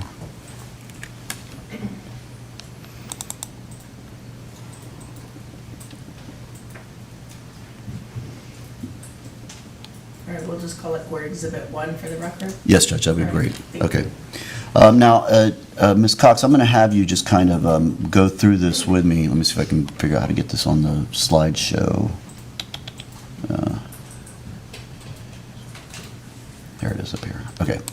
So I'm going to have you kind of explain to me. So obviously this first page is just the your title for this definition. If you can go ahead and explain what this is here. So when we do bloodstain pattern analysis, there are a lot of things that we have to consider. The first thing is what we consider is the physical characteristics of the bloodstains, and that is going to be your physics component of blood analysis. So that is going to be the size, the shape, and the distribution of the bloodstains at the scene. We also take a look at the number of bloodstains in order to determine is it a pattern? Or is it a single deposition, or were there multiple depositions, multiple activities that have occurred in this particular area or location? We also have to look at the location and the surface itself that the blood stains are on. And that is because different surfaces can have a different effect on the blood stain pattern. For example, smooth surfaces obviously receive blood stains differently than coarse or porous surfaces would. We also look at the relationship of the blood stains to other evidence, and that is where my background as a crime scene investigator and the fact that I do still respond to active crime scenes becomes into play, because I understand the following two variables that can also have an effect on blood distribution. That would be the scene-specific variables, how the room is set up, temperature, have there been any alterations. We also have to take a look at the history of the scene and the evidence to see how items were collected, their original locations, those types of things. So bloodstain pattern analysis encompasses analyzing not just the actual physical visual blood of the scene, but all of the other dynamics related to that particular scene. So, and I guess the next slide, so there is a scientific basis for this bloodstain pattern analysis, is that correct? Yes. Bloodstain pattern analysis is entrenched in the natural sciences. Biology is an important component of bloodstain pattern analysis. And as an analyst, one of the things I have to understand is how the body reacts to the infliction of an injury. So, for example, an artery has a different purpose inside your body than your vein does. So I have to have a fundamental knowledge of that, as well as once the blood has left the human body, it can undergo decomposition due to environmental factors. So I have to take into consideration that when I view blood stains, they may not always be a bright, vibrant red, and that can be due to some of the conditions at the actual scene. The other component that was especially evident in this particular incident was the physics. And blood, we have two different types of activities that can cause a distribution of blood. One is the natural science or the natural laws of physics, and that would be the natural laws of gravity. For example, if you had cut your hand and you were standing over the sink and the blood was just allowed to drip down off your hand, that is what we consider to be a passive action. There's no real external force that's coming in to override the body's natural function of bleeding or the natural laws of physics of gravity. Another type of mechanism that does disrupt the natural laws of physics or does disrupt the natural function of the human body would be something called the introduction of a mechanism such as force. So that would be kicking, stomping, stabbing, beating, shootings, something where a force is actually introduced to the blood, causing it to be disrupted and distributed in a completely different manner than the natural laws of physics. All right. So your next slide talks about identifying blood stains and pattern. Are the following examples some ideas or some samples of some patterns that you use? Yes, the following examples are examples of blood stains and patterns that were visible in this particular incident, but the ones for this particular slideshow are from training materials. Okay, so the following slides we're about to see were not taken from this case at all, correct? Correct. Okay. All right, what is this slide show, or what is this slide demonstrating? So this slide demonstrates what can occur when an outside force comes in and disrupts the natural laws of physics. The amount of force introduced to the blood stain, the more energy or the more force impacted onto the blood, the smaller the stains will be. So, for example, this is something called blood spatter, and that is a blood stain resulting from an airborne drop created when the external force is introduced to the liquid blood. Now, these are what we call impact spatter patterns, and that is when an actual object is striking the liquid blood. The interesting thing or the demonstrative thing about these two slides is if you look at the slide on the left, you see it kind of forms a conical formation, almost like a cone, where towards the bottom of the photograph, the stains are a little bit more dense. Some of them are circular in formation, and that is because the actual source of blood was in very close proximity to that area of that particular cardboard surface. As the blood source is further away and the blood is allowed to travel up in the conical formation, you'll actually see it becomes more sparsely distributed, and you'll actually start to see an elongation of your blood stains. And that becomes relative or important when I'm attempting to approximately determine the possible location of the blood source when it was impacted. Okay. So what is directionality? Directionality is the characteristic of a blood stain that would indicate the direction the blood was traveling or moving when it made contact with the surface. So at the time of its deposition on the surface, if it is elongated and has a tail that you see in this particular photograph, it tells me the direction the blood was actually moving.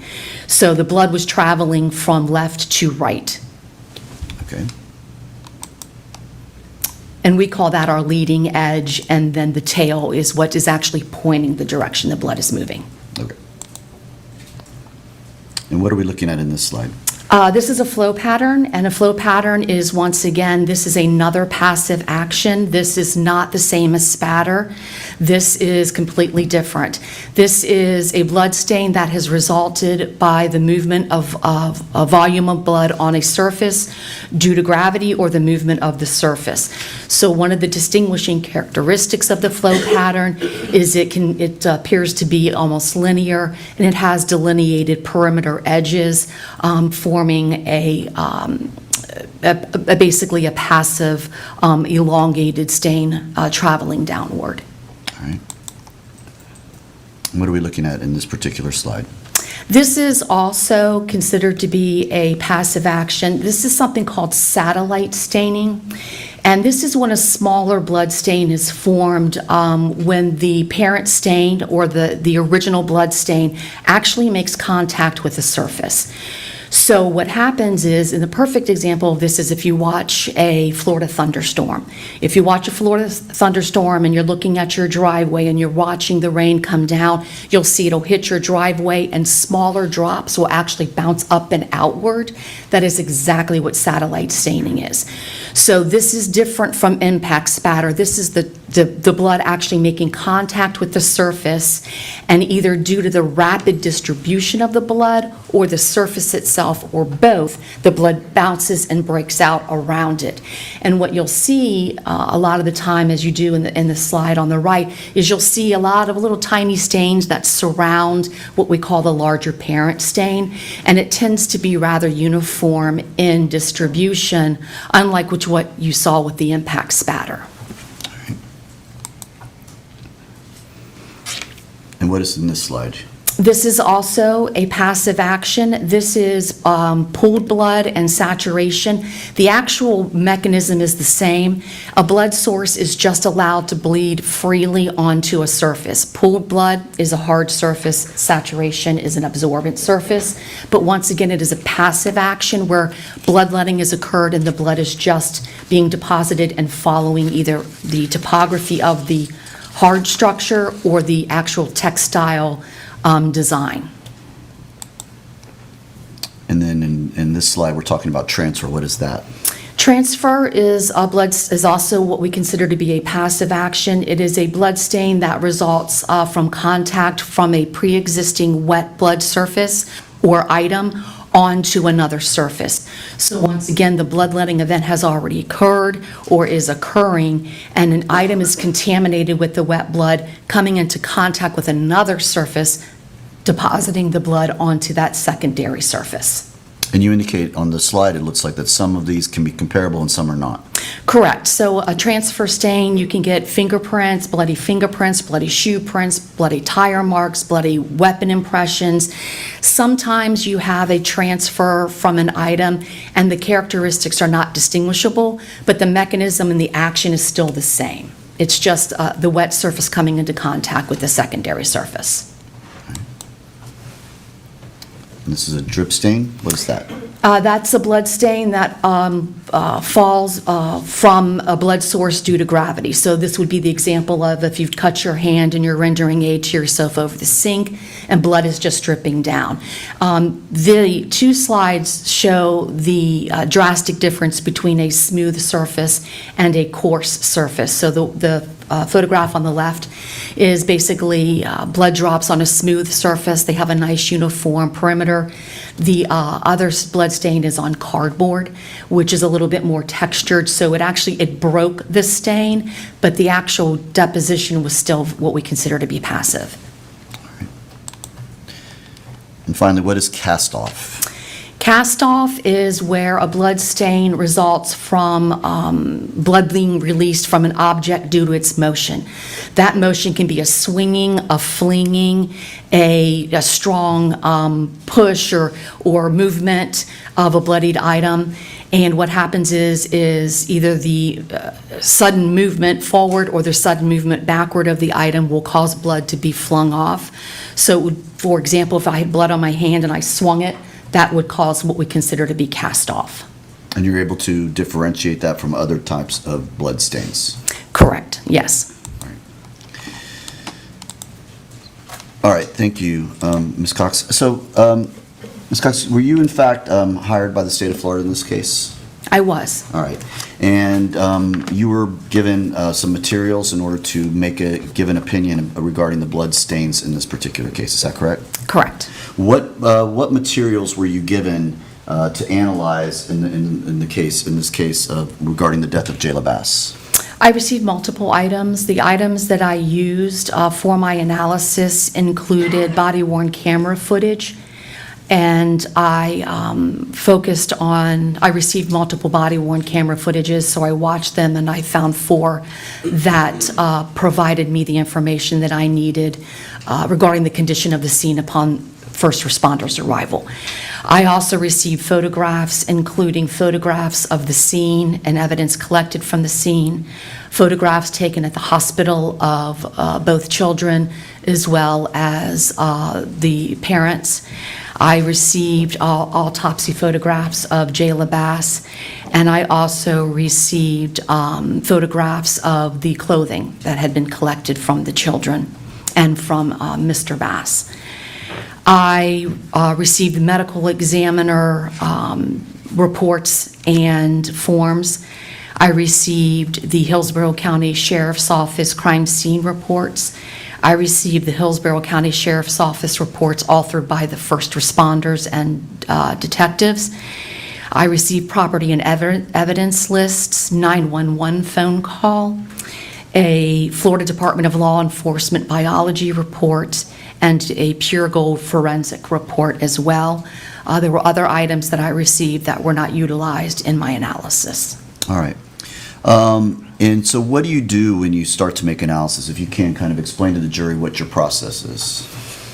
If I'm afforded the opportunity, the first thing that I like to do is I like to look at the body-worn camera footage, and that is because that is the scene as it was when the actual first responders arrive. So that would be even before the arrival of the crime scene unit, which is called after the scene has been secured and the scene is ready to be processed by the crime scene unit.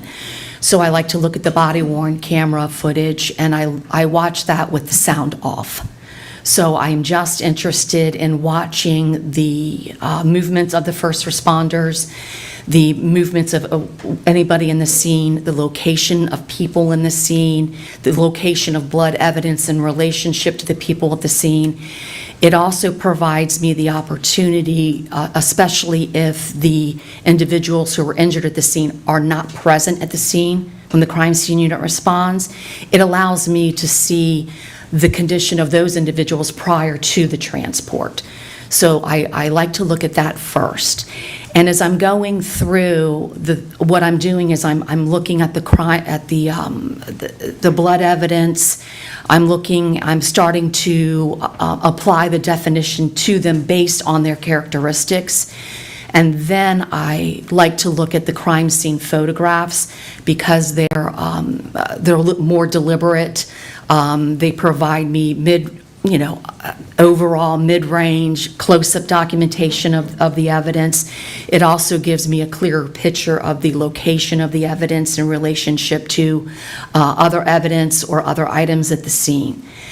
The next thing I like to do is I will continue to watch the body cam video. I will also continue to look at the photos, but now I'll look at what I consider to be the technical reports first. So I'll look at the technical reports, which included the autopsy report, because that is going to be my medical report regarding Jayla Bass. Then I will go and I will read the crime scene technician reports, because those are also technical reports. That provides me information that I may not be able to see in crime scene photographs. So it provides me, also provides me information of the condition of items that were collected, whether areas were tested to determine whether or not it was possibly blood, what items, what are they going to be categorized under in property and evidence lists.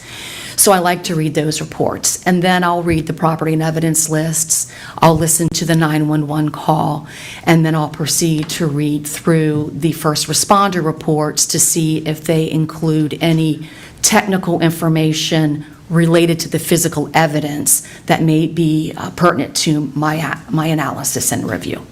All right. So for instance, in this case, you mentioned body-worn cameras. I'm just going to use this as an example. Did you receive the body-worn camera of Deputy Nathaniel Jones showing him taking the child, Jayla Bass, off from her position and putting her on the ground? I did. Okay. So as a result of that, you were able to see the positioning of Miss Jayla Bass when she was first observed, correct? Correct. And did that help you in your analysis? Very much. Okay.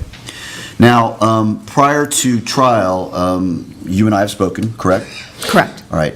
And were you asked to provide a grouping of photographs that would help you and assist you in explaining to the jury your findings in this case? Yes. Okay. I'm showing what's already been admitted into evidence of State's Exhibits 24A through LL. Do these appear to be the photographs that you wanted to use in your PowerPoint? Can I remove Yes. this?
Yes, those are the photographs Okay. that I selected. And you use these particular photographs that are in State's exhibit that's already been admitted in evidence 24A through LL. These are the photographs you used in putting together a PowerPoint to assist you in presenting this evidence to the jury, is that correct? Yes, All right. And do you believe that that PowerPoint would aid you in describing to the jury your findings in this case? yes.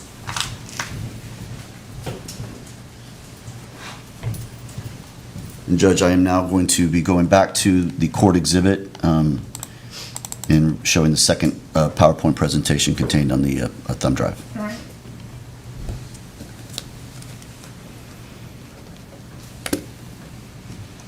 All right, so I'm going to just go through the slides and have you explain the significance of each of these slides to the jury as far as your findings in this particular case. Okay? Okay. All right, so explain this first slide, if you could, for the jury.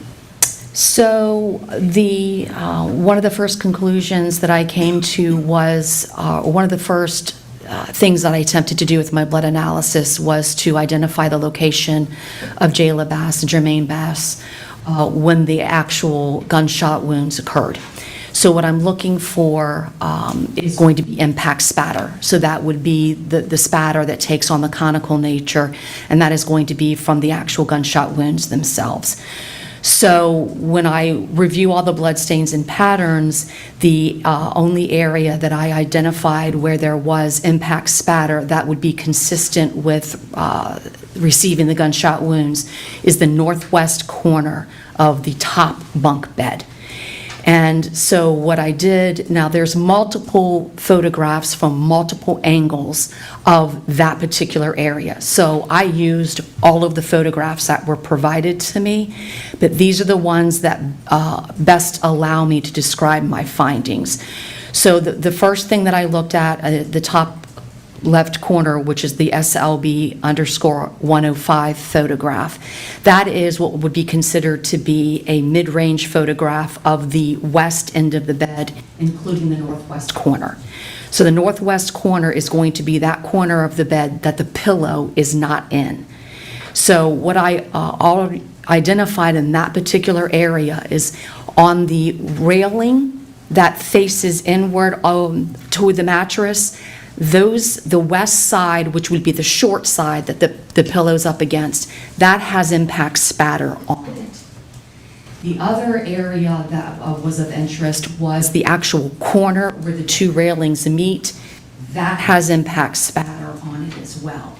Then you also have a little bit of impact spatter on the long railing at the corner, but you have the conical impact spatter that actually radiates upward from that corner, upward in that conical fashion onto the wall above the bed.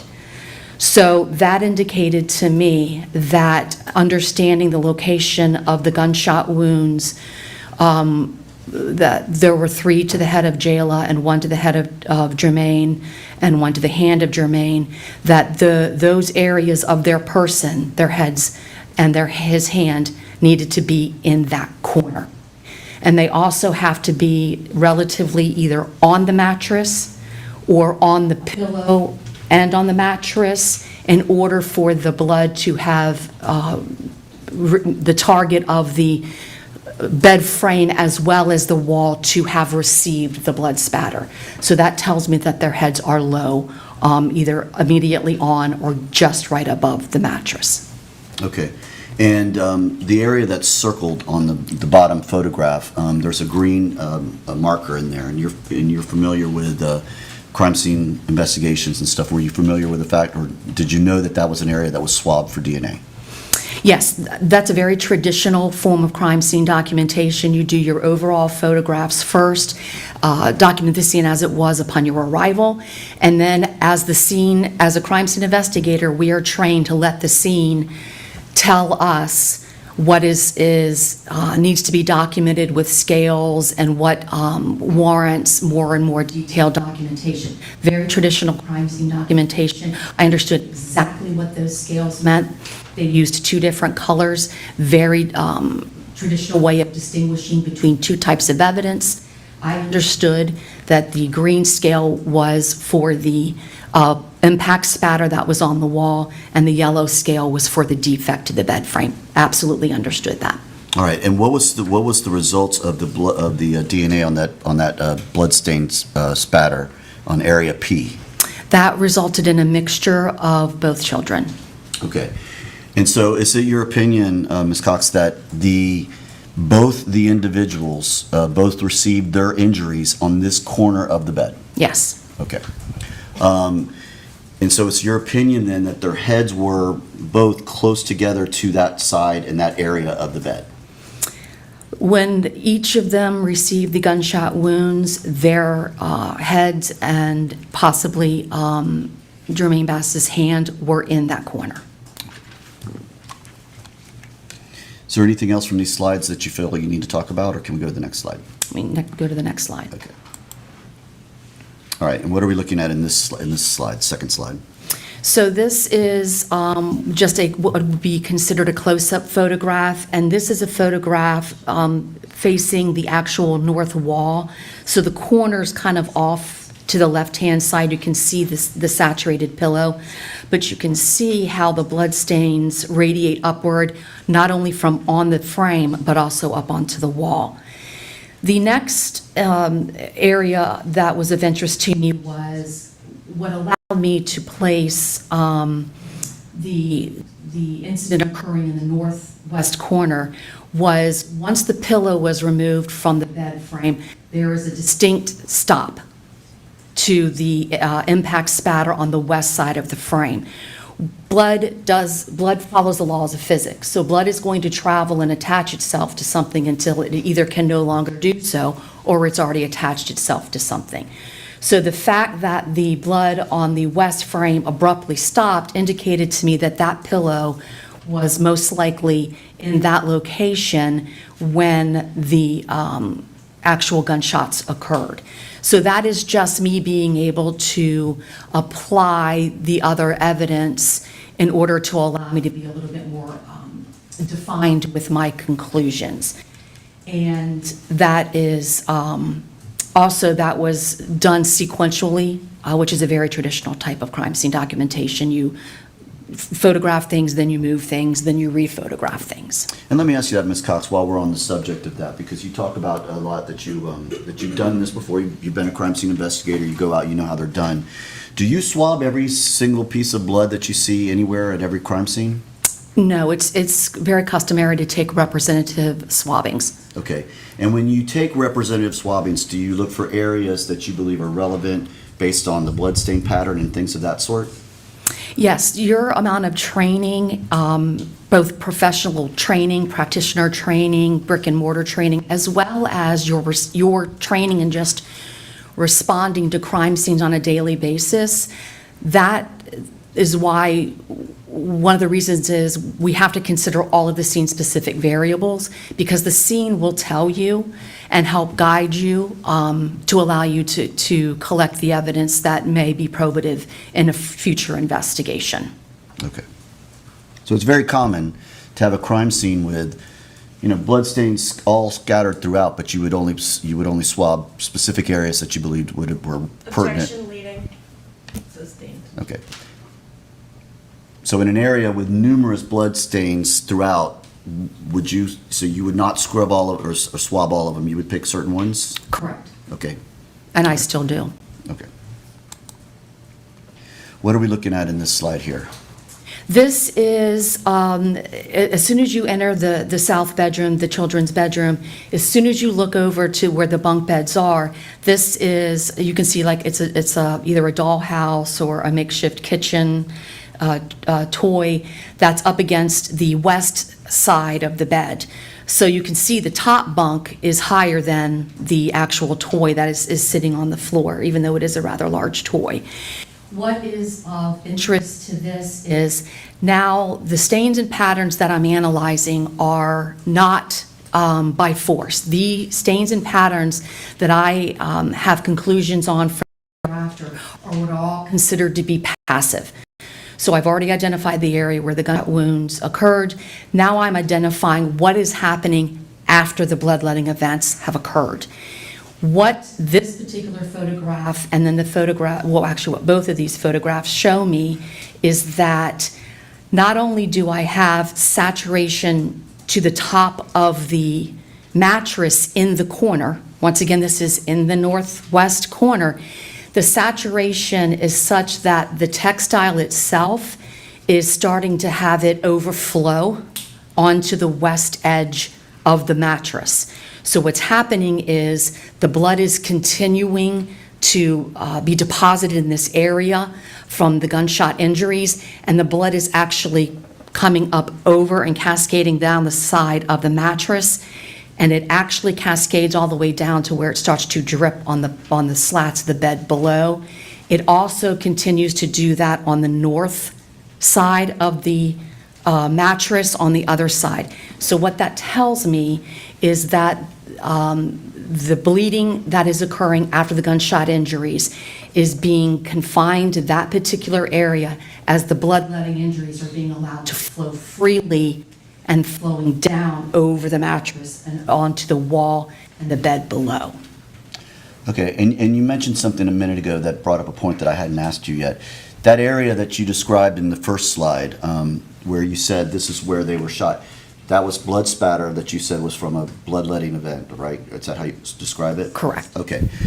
That was the only place in all of this areas that you were able to analyze that you found that occurred, correct? Correct. All right, did you find anywhere else where there could have been potentially a gunshot? There was no other impact spatter other than the northwest corner. All right, thank you. All right, what are, in this slide here, with SLB 348 and SLB 347, what are we looking at of these in these pictures? This is, once again, further on in the documentation process. You can see that the toy that was originally up against the west end of the bed has been moved, and they're just taking additional photographs. So it's a sequential processing technique that's very common. And what you're seeing in the first photograph, which is indicator 348, you have almost a straight-on view of the top bunk, and you actually can see the flow patterns that are coming over the top of the bunk and down the west side of the bunk bed. The photograph that's identified as 347 is an actual photograph looking down at an angle towards the bottom bunk area. You can see that the bottom bunk, the bed, the actual mattress itself, did not fit the frame.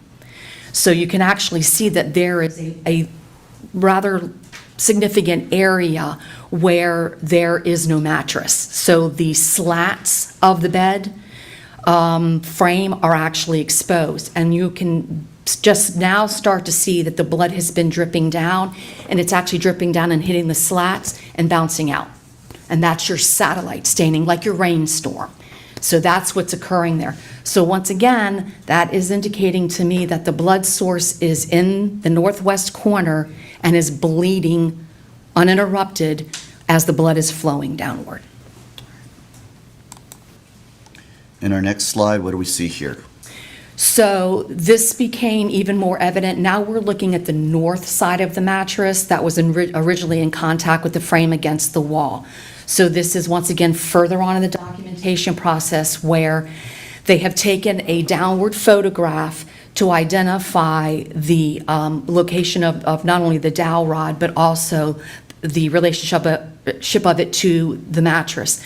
What's of interest to me is I'm starting to see what's called coagulation, which is where the blood is actually starting to become gelatinous and coagulate and start to adhere to itself, and it's forming almost like an outline.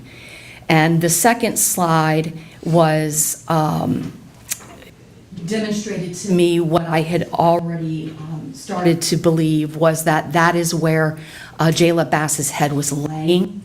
And that was confirmed when I kept reviewing the body cam video. I was able to see in the body cam video the proximity of her head, and that is where her face and her head was lying while the blood was starting to coagulate around her and then drip down the north side of the mattress, and then it began to drip down the wall, the north wall. And is this just more of a close-up shot of what you were just describing? That's a close-up shot, which gives you more of an indication of the, not only can you see the blood that's coming down on the north side and the coagulation, but you can also see the another saturation stain just above it, and you can see where that's going down the west side. So you basically have two areas where the blood is actually coming over down the side of the actual mattress. What do we see in this particular slide here? So at this point, this is documentation of the wall and the bottom bunk. So this is the area underneath the top bunk. Once again, what was significant to me is if you look at where the flow pattern is on the wall and the satellite staining on the wall, as well as the pooled blood on the wooden slats and all that, that is all also in the northwest corner, which is, at this point now, everything that is related to this particular, the impact spatter and then the individuals laying on the mattress and bleeding downward is all in the northwest corner. And that is just solidified when you look at the relationship of the downward flow pattern on the wall as well as the satellite staining. So for instance, in SLB 304, the middle picture towards the bottom, I'm going to move my cursor. Here's the cursor here. There's these along the top up here. What is that along the top ledge of the bunk bed? That is actual blood that has dripped off the mattress onto the frame and dripping down onto the frame below. Okay, and then on SLB 120, this area here, that is not spatter, you're saying? Correct. That is not impact spatter. The reason I was able to distinguish between that and I was able to identify that as satellite staining was because of the scene-specific variables of this particular case. So I was able to take into consideration the saturation stain above to the mattress above, the flow pattern on the wall that travels down the wall, the flow patterns on the mattress. There's additional photographs where these items have been removed, and you can actually see where the blood is starting to pool on the bottom frame, on the wooden slats, and on the floor below because it's just being allowed to drip down. So that is a perfect example of I need to have an understanding of the scene-specific variables and dynamics here. There was another thing that was important for me to consider, which was there's a towel and a stuffed animal that is laying on top of the slats. Well, the towel is also receiving blood. Now, because that's a porous surface, it's going to interact a little differently when it receives the blood than the hard frame is.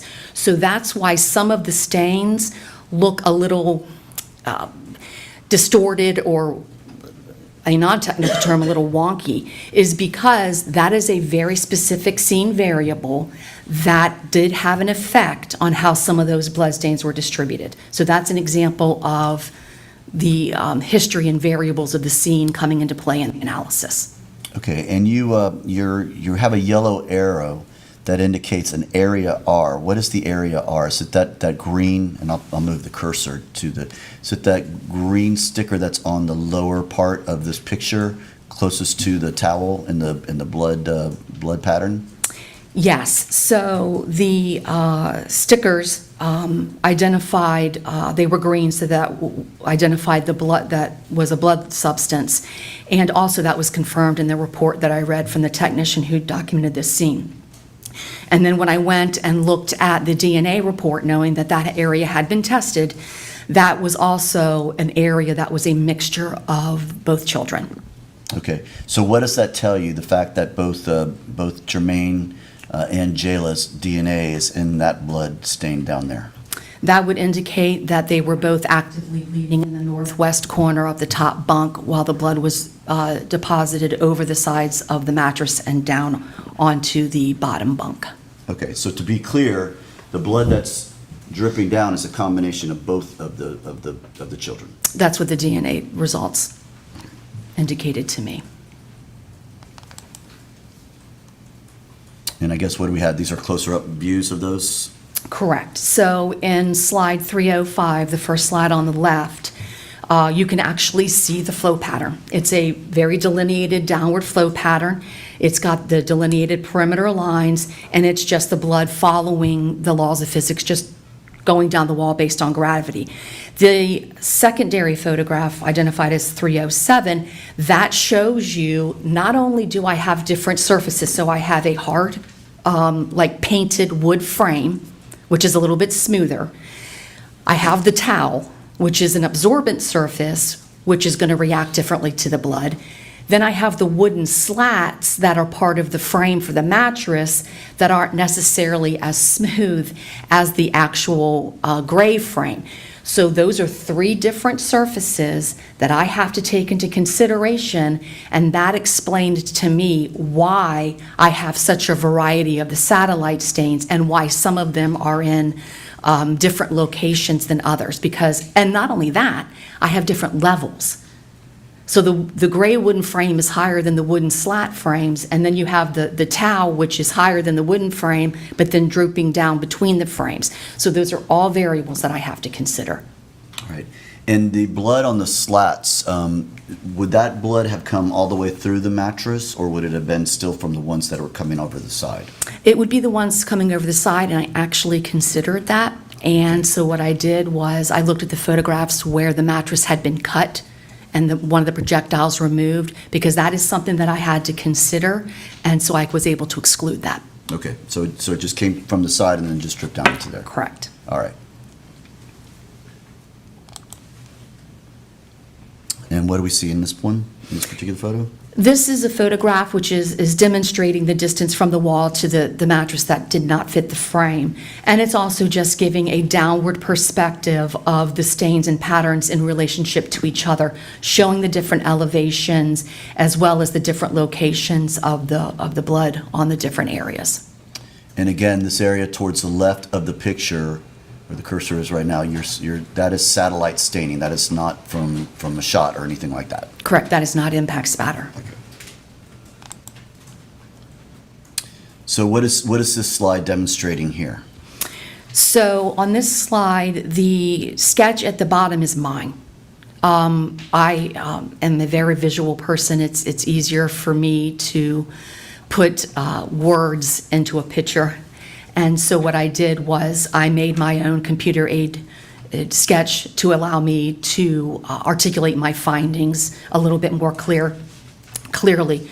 So what I did was I took not only the photographs and the body-worn camera information, but I also took the information from the DNA reports regarding the blood evidence, and I put together that sketch. And what that sketch allowed me to do was to confirm what I had already spoken about earlier, which was the gunshot injuries occurred in the northwest corner, and then both children are laying in the northwest corner. And that is reflected, as you can see on the sketch. You can see the overall, all of the evidence together. So you can see P is the impact spatter on the top bunk, and R is the satellite staining on the bottom bunk, and they are both in the northwest corner. And those are the two areas that are the mixture. Okay. And did you consider N, M, and L as far as your analysis? Those, because each of those came back to Jermaine Bass, the son, correct, JJ? As did O? As did O. Yes. Okay.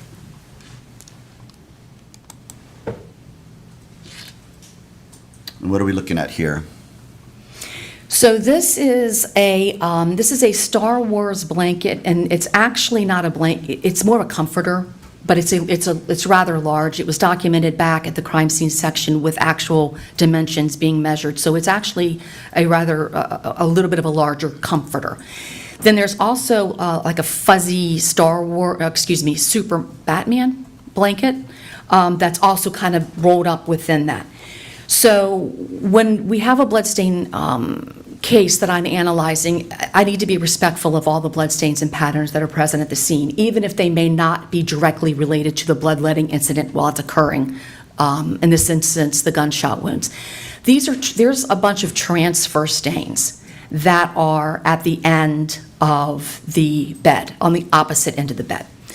So when I'm looking at these, the Star Wars comforter and this Batman blanket, one of the things that initially that I observed was there are blood stains on this comforter where there's no blood source for them to have received it.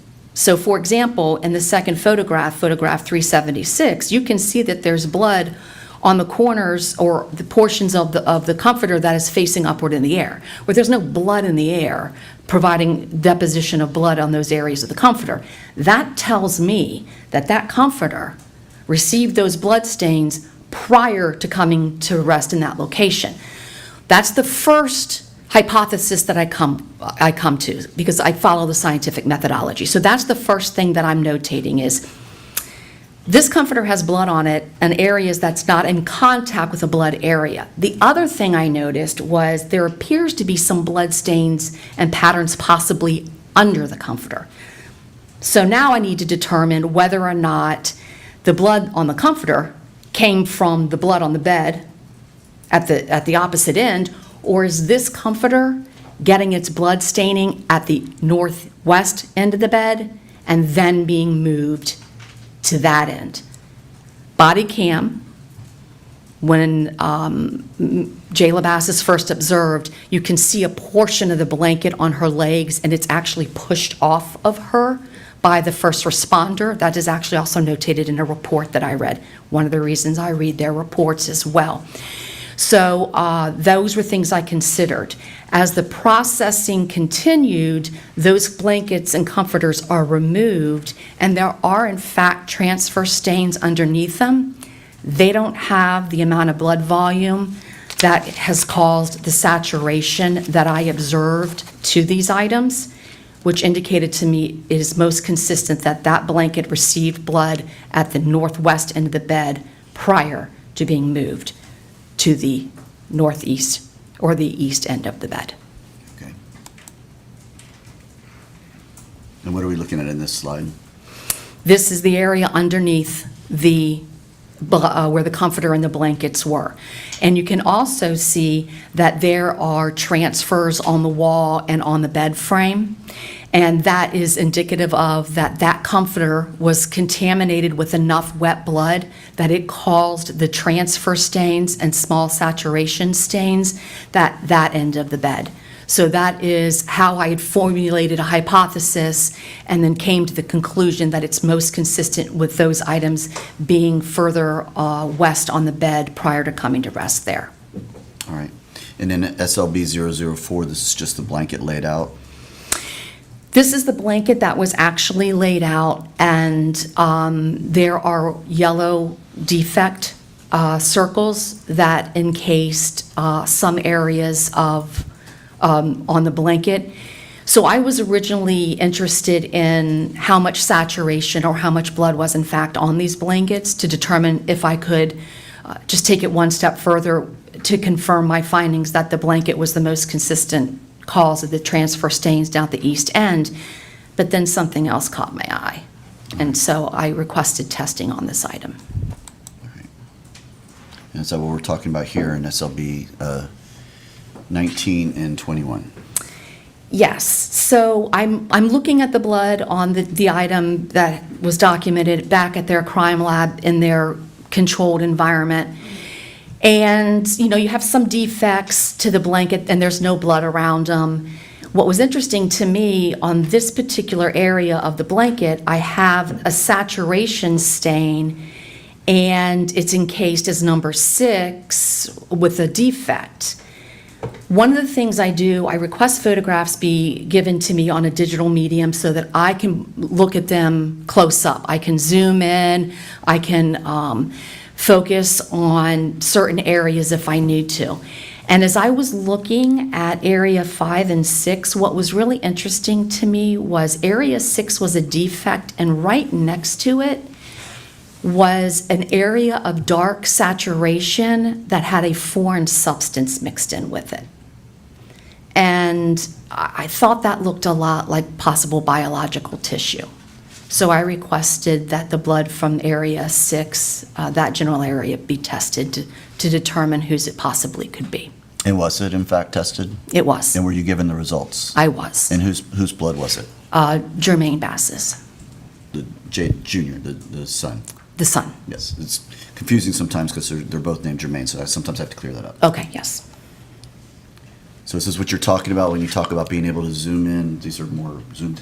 Correct. Zoomed in photos? Yes, so you can see that right adjacent to the defect that has saturation not only around it, but inside the fibers of the hole, you can see the possible biological material that is right next to it. Is that in number 5? Correct. All right. And what does that tell you, or what does that help you form as an opinion with regards to that piece of evidence? That defect and projectile was in close enough proximity to possible biological material when those were deposited. Okay. Now, you can't say specifically what biological material. No. Okay, so it could be from his hand, that his hand was shot? Correct, he did have a gaping wound to hit his right palm area by his pinky, yes. Or possibly his head? Or possibly his head. His head was bandaged in all the documentation that I saw. Okay. But it's your opinion, though, that the substance in number 5 is some sort of biological material? I believe it is consistent with that, with the experiences that I've had and the numerous amounts of bloodshedding events that I've worked. Okay. Now, what are we looking at in this particular slide that talks about the movement of Jermaine Bass? So, because I was able to see how Jayla Bass was removed from the bed, there was additional documentation of additional bloodstains and patterns on the mattress that I could not necessarily attribute to her. So, not seeing Jermaine Bass, the son, until the first place I observed him was on body cam, sitting on the adult Jermaine Bass's lap. So what I observed was that there are transfer stains that are along the south rail of the bed. So this is the side of the railing that is opposite the side of the wall. And there's a bunch of transfer stains over in that area as well. And what was interesting is in the second slide, 473, the transfer stains continue over towards the ladder, and then they continue down the ladder. So you also have stains on the ladder itself. So that being consistent with possibly the son being removed from the bed, moving himself or being moved from the bed and down the railing. Now, I do want to make it clear that another person contaminated with the son's blood could have also deposited those blood stains while moving him. I can't exclude either one, so both of those are included. Okay. And you determined that it was Jermaine Bass that was moved because obviously Jayla was still found where she was, but also based on the DNA results of O and the ones along the band, or along the ladder. Is that right? Correct. Okay. And what are we looking at in these particular pictures, 267, 268, and 266? Those are actual cast-off stains. Okay, and what does that mean? That is where an item that is contaminated with blood is swung or moved, and the blood is being swung or flung off that item due to its movement. Not at all surprised to see those, knowing that both children had bleeding injuries and had been removed from the bedroom. And so those cast-off stains were exactly where I would have anticipated they might have been. So there was nothing that I found inconsistent with the activity of removing them from the room. Okay, so it'd be consistent if, say they had them in the arms and they moved around like this and some of the blood that's maybe starting to drip just kind of gets thrown to the side and lands on that stuff. Correct. Okay, all right. And on the stairs, this is similarly what you're notating here? Or what are you looking at? On the stairwell walls, you had a couple transfer stains, and you also had passive drip stains coming down the stairwell. Once again, very consistent with the action of the children being removed from the beds, or being removed from the bedroom, and being taken down the stairs, and then being removed from the residence out the front door. Now, it may seem like that's obvious, but I have to be respectful of the fact that if there's bloodstains and patterns there that can be analyzed, I need to do that. So what I'm also showing is that the actions that I saw by first responders in removing Jayla was consistent with the blood that I saw there. There's nothing here that I found to be inconsistent with what the scene was already telling me. All right. And then finally, I believe this may be your SLB 218 and 231. What are we seeing here? There are some passive drip stains on the floor by the edge of the couch. There's also a transfer stain on the floor. There's transfer stain on the couch. Once again, I originally observed body-worn video showing adult Mr. Bass holding the child, Jermaine Bass, in that proximity of the couch. So once again, none of those stains to me were inconsistent or caused alarm for me. Was consistent with what I had seen on body-worn camera and the other dynamics of the scene. But once again, they needed to be identified and recognized for the analysis. All right. I believe that's it.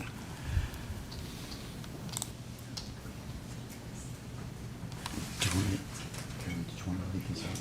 Okay. All right, if I could have one moment, Your Honor. All right, Ms. Cox, thank you very much. Appreciate it. Good afternoon, Ms. Cox, how are you? I'm good, thank you.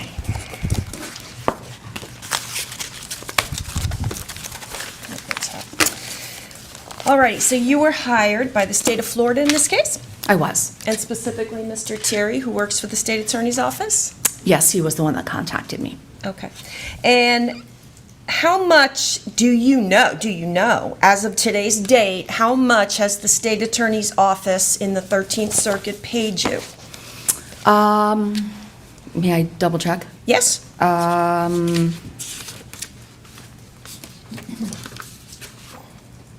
$760. Okay. Now, when we took your deposition, they had paid, at that point, $760. Is that correct? Correct. All right. So since that time, you gave a deposition, That is correct. okay? And that bill had to go to my office, even though Correct. it's you're a state witness. Correct. All right. And you would have had depot prep, I did. okay?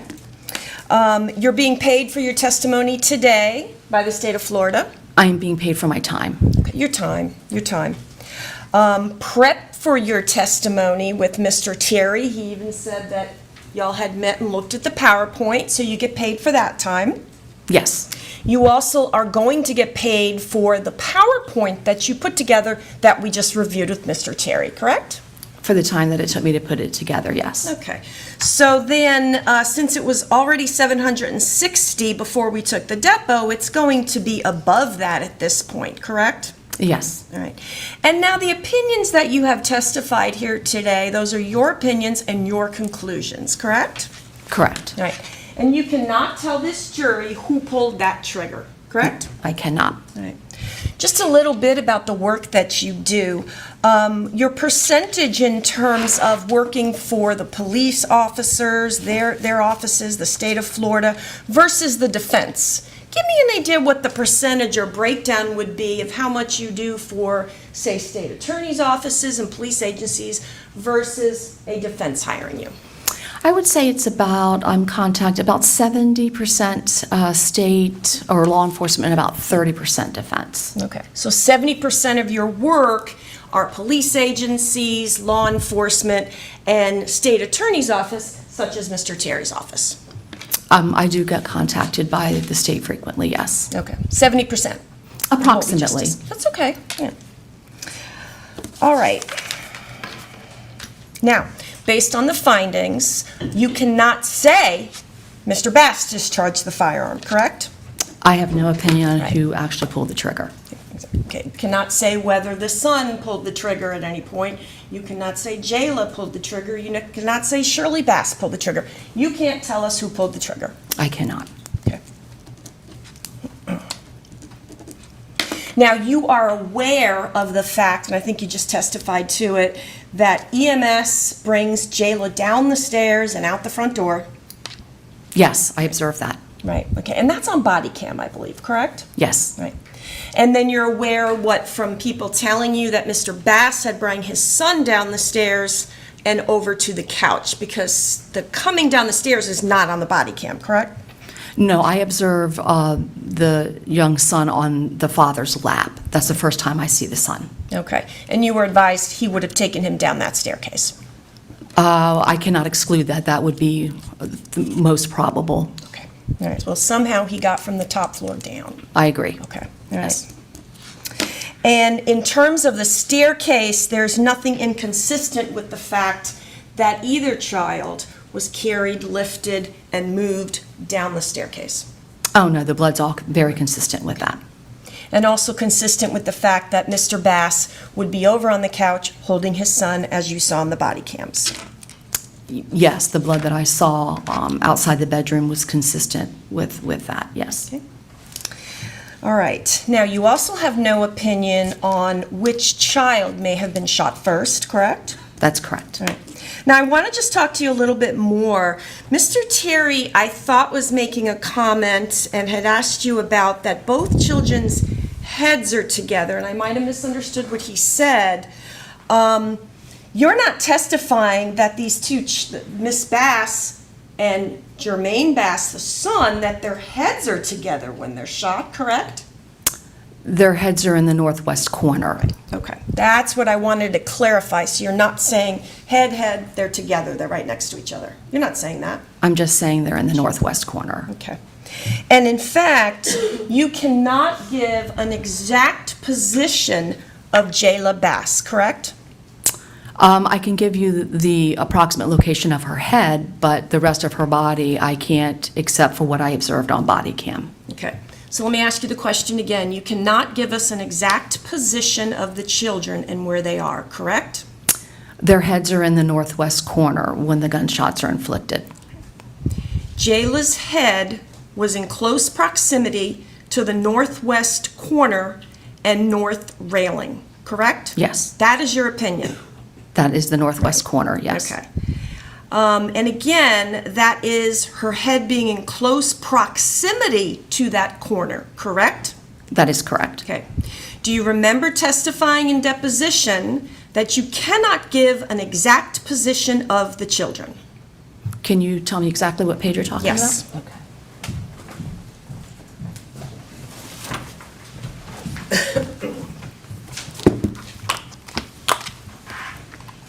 Give me one moment, Ms. Cox.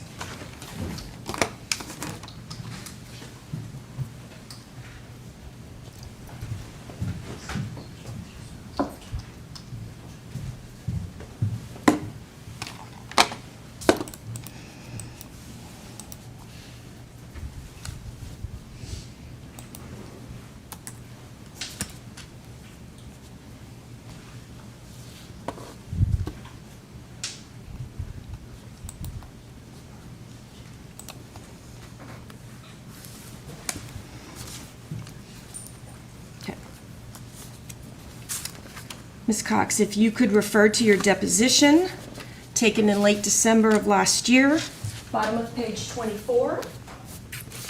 Just go ahead and look at it to yourself. You might want to read a couple questions about that.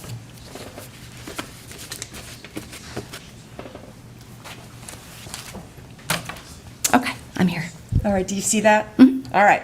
Now, in fact, when I asked you the question, do you have an opinion, Ms. Cox, as to where Jayla Bass was at the time she sustained her injuries, the first thing out of your mouth, I can't give you an exact position. Do you see that? Yes. All right, and then you went on, I can give you the proximity of her head because that's where her bloodletting injuries were. So her head was close proximity to the northwest corner, in close proximity to the north railing, which would be the railing or the frame that's against the wall. That was your answer to my question in December of last year, correct? Yes. All right. So you see where I'm getting at is I was asking you, you cannot give us an exact position of the children, but you can only tell us that Jayla's head was in close proximity to that northwest wall and frame. Yes. Okay, thank you. That will be the same with Jermaine the child as well, will it not? That all you can tell us is that his head and possibly his right hand was in proximity to the northwest corner, correct? Yes. All right. So certainly you also cannot give us an exact position of Jermaine Bass' child. I can just tell you that his head and hand were at the northwest corner, in proximity to the northwest corner. Close proximity to the northwest corner. Yes, because Right? all the blood is in the northwest Right. corner. Okay. So you agree with me on all that, right? Can't give the exact position. The best you can do is give the opinion you've gave here today. Right? I can give you the exact location of where the blood impact spatter is, and No. it's in the northwest corner. No, you've already testified to that. We've already looked at the spatter. And the spatter's a mixture. Correct. Right, okay. My question to you was, and I believe you've answered it, is you cannot give us an exact position of those children on that top bunk. I can tell you that their heads were in proximity to the northwest corner because all the blood is on the northwest corner. So That is that- related to the gunshot wounds. Okay. I'll ask you again. You cannot give us an exact position of where those children were. Correct? I cannot give you the exact position. I can just tell you that where the blood is and where their heads would have been in order for the blood to have gotten in the northwest corner. They have to be in proximity to it. Proximity, exactly. All right. Now, Jayla, there could have been some movement concerning Jayla, or possibly some movement prior to her coming to rest in the position that you saw her in the body cam, correct? Very minimal amount of movement, if there was any. Yeah, and you can't really tell us or help us with that. In fact, in the depot, you deferred us to the medical examiner in terms of Jayla's movement, correct? Her capabilities of movement, not whether there was significant movement by her, but whether she could have moved on her own. Right, okay.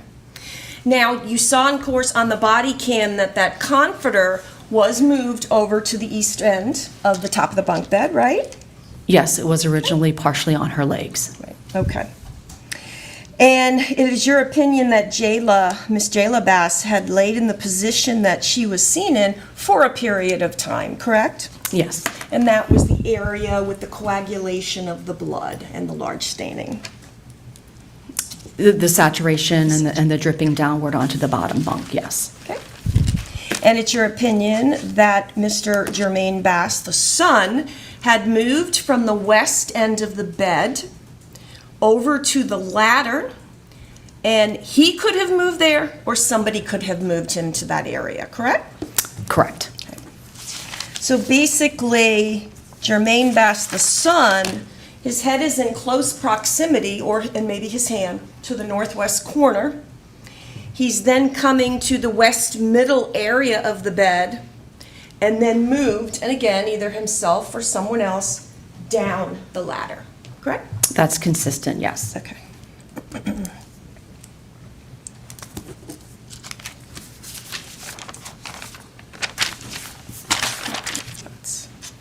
I wanted to talk to you about the possible biological material that was on the comforter, correct? That was on the, yes, the Mandalorian? Star Wars Mandalorian comforter. And we were seeing when Mr. Terry had the PowerPoint up, I believe that's photographs for trial. Just want to briefly ask you about that.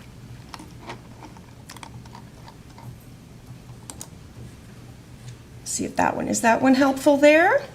Yes, that's a good one. Alrighty. Now, who did these yellow markings and marked them 5 and 6? That was done by the Hillsborough County Sheriff's Office crime scene technician. Okay. And had you gone, in fact, to the sheriff's department to look at the comforter? No. Oh, did they send it to you? Or- I didn't request to see it. I didn't need to. Her documentation was very, very good, actually, so I could work off of her work. Okay, so you didn't actually see the comforter? I worked off the photographs that I was provided. Okay, so you're solely working off the photographs when it comes to your opinion concerning 5 and 6, correct? Yes, and the fact that those markers had been put there intentionally by the technician as well. All right. And you, in fact, had asked for the DNA testing to be done on that one spot, which is 6. Correct, adjacent to the blood, the possible tissue. That is correct. Okay.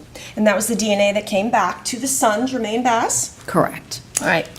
Did anybody ever tell you that item 5 was, in fact, biological material? I didn't ask anybody. I am basing that on my experience, both in working crime scenes, having assisted in autopsies, and been to an extraordinary amount of bloodletting events where tissue and other foreign biological material has been expelled. Okay. Did you ever discuss this biological material area with the Hillsborough County Sheriff's Office? I've had no discussions with the Hillsborough County Sheriff's Office. Okay. And are you aware of any DNA testing for the area depicted by number 5 that you believe is possible biological material? I requested the area around the actual projectile defect be tested, because that's directly related to the shooting itself. So you asked for the DNA testing, I think we already established that, for 6. Are you aware of any DNA results of the possible biological material you believe you see in the photographs in item 5? Based on the dynamics, I believe it is most consistent with being from Jermaine Bass. Okay. I asked you, Junior. my question just was, are you aware of any DNA results from the Florida Department of Law Enforcement or Pure Gold Forensics of DNA results that tell you who number 5 belongs to? I didn't request it. Okay. And you're not aware of any, correct? I didn't request any, and I haven't been provided any. Okay. Because you have the results from FDLE and Pure Gold Forensics. Yes, I have those reports. I do. All right.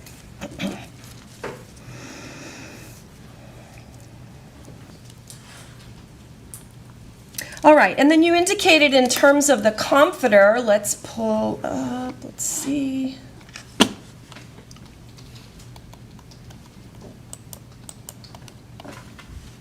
Yep, that's my mouse, that's why it's not working. All right, back to this photo, and for the record, a minute ago, I was at SLB. What does SLB mean, Ms. Cox?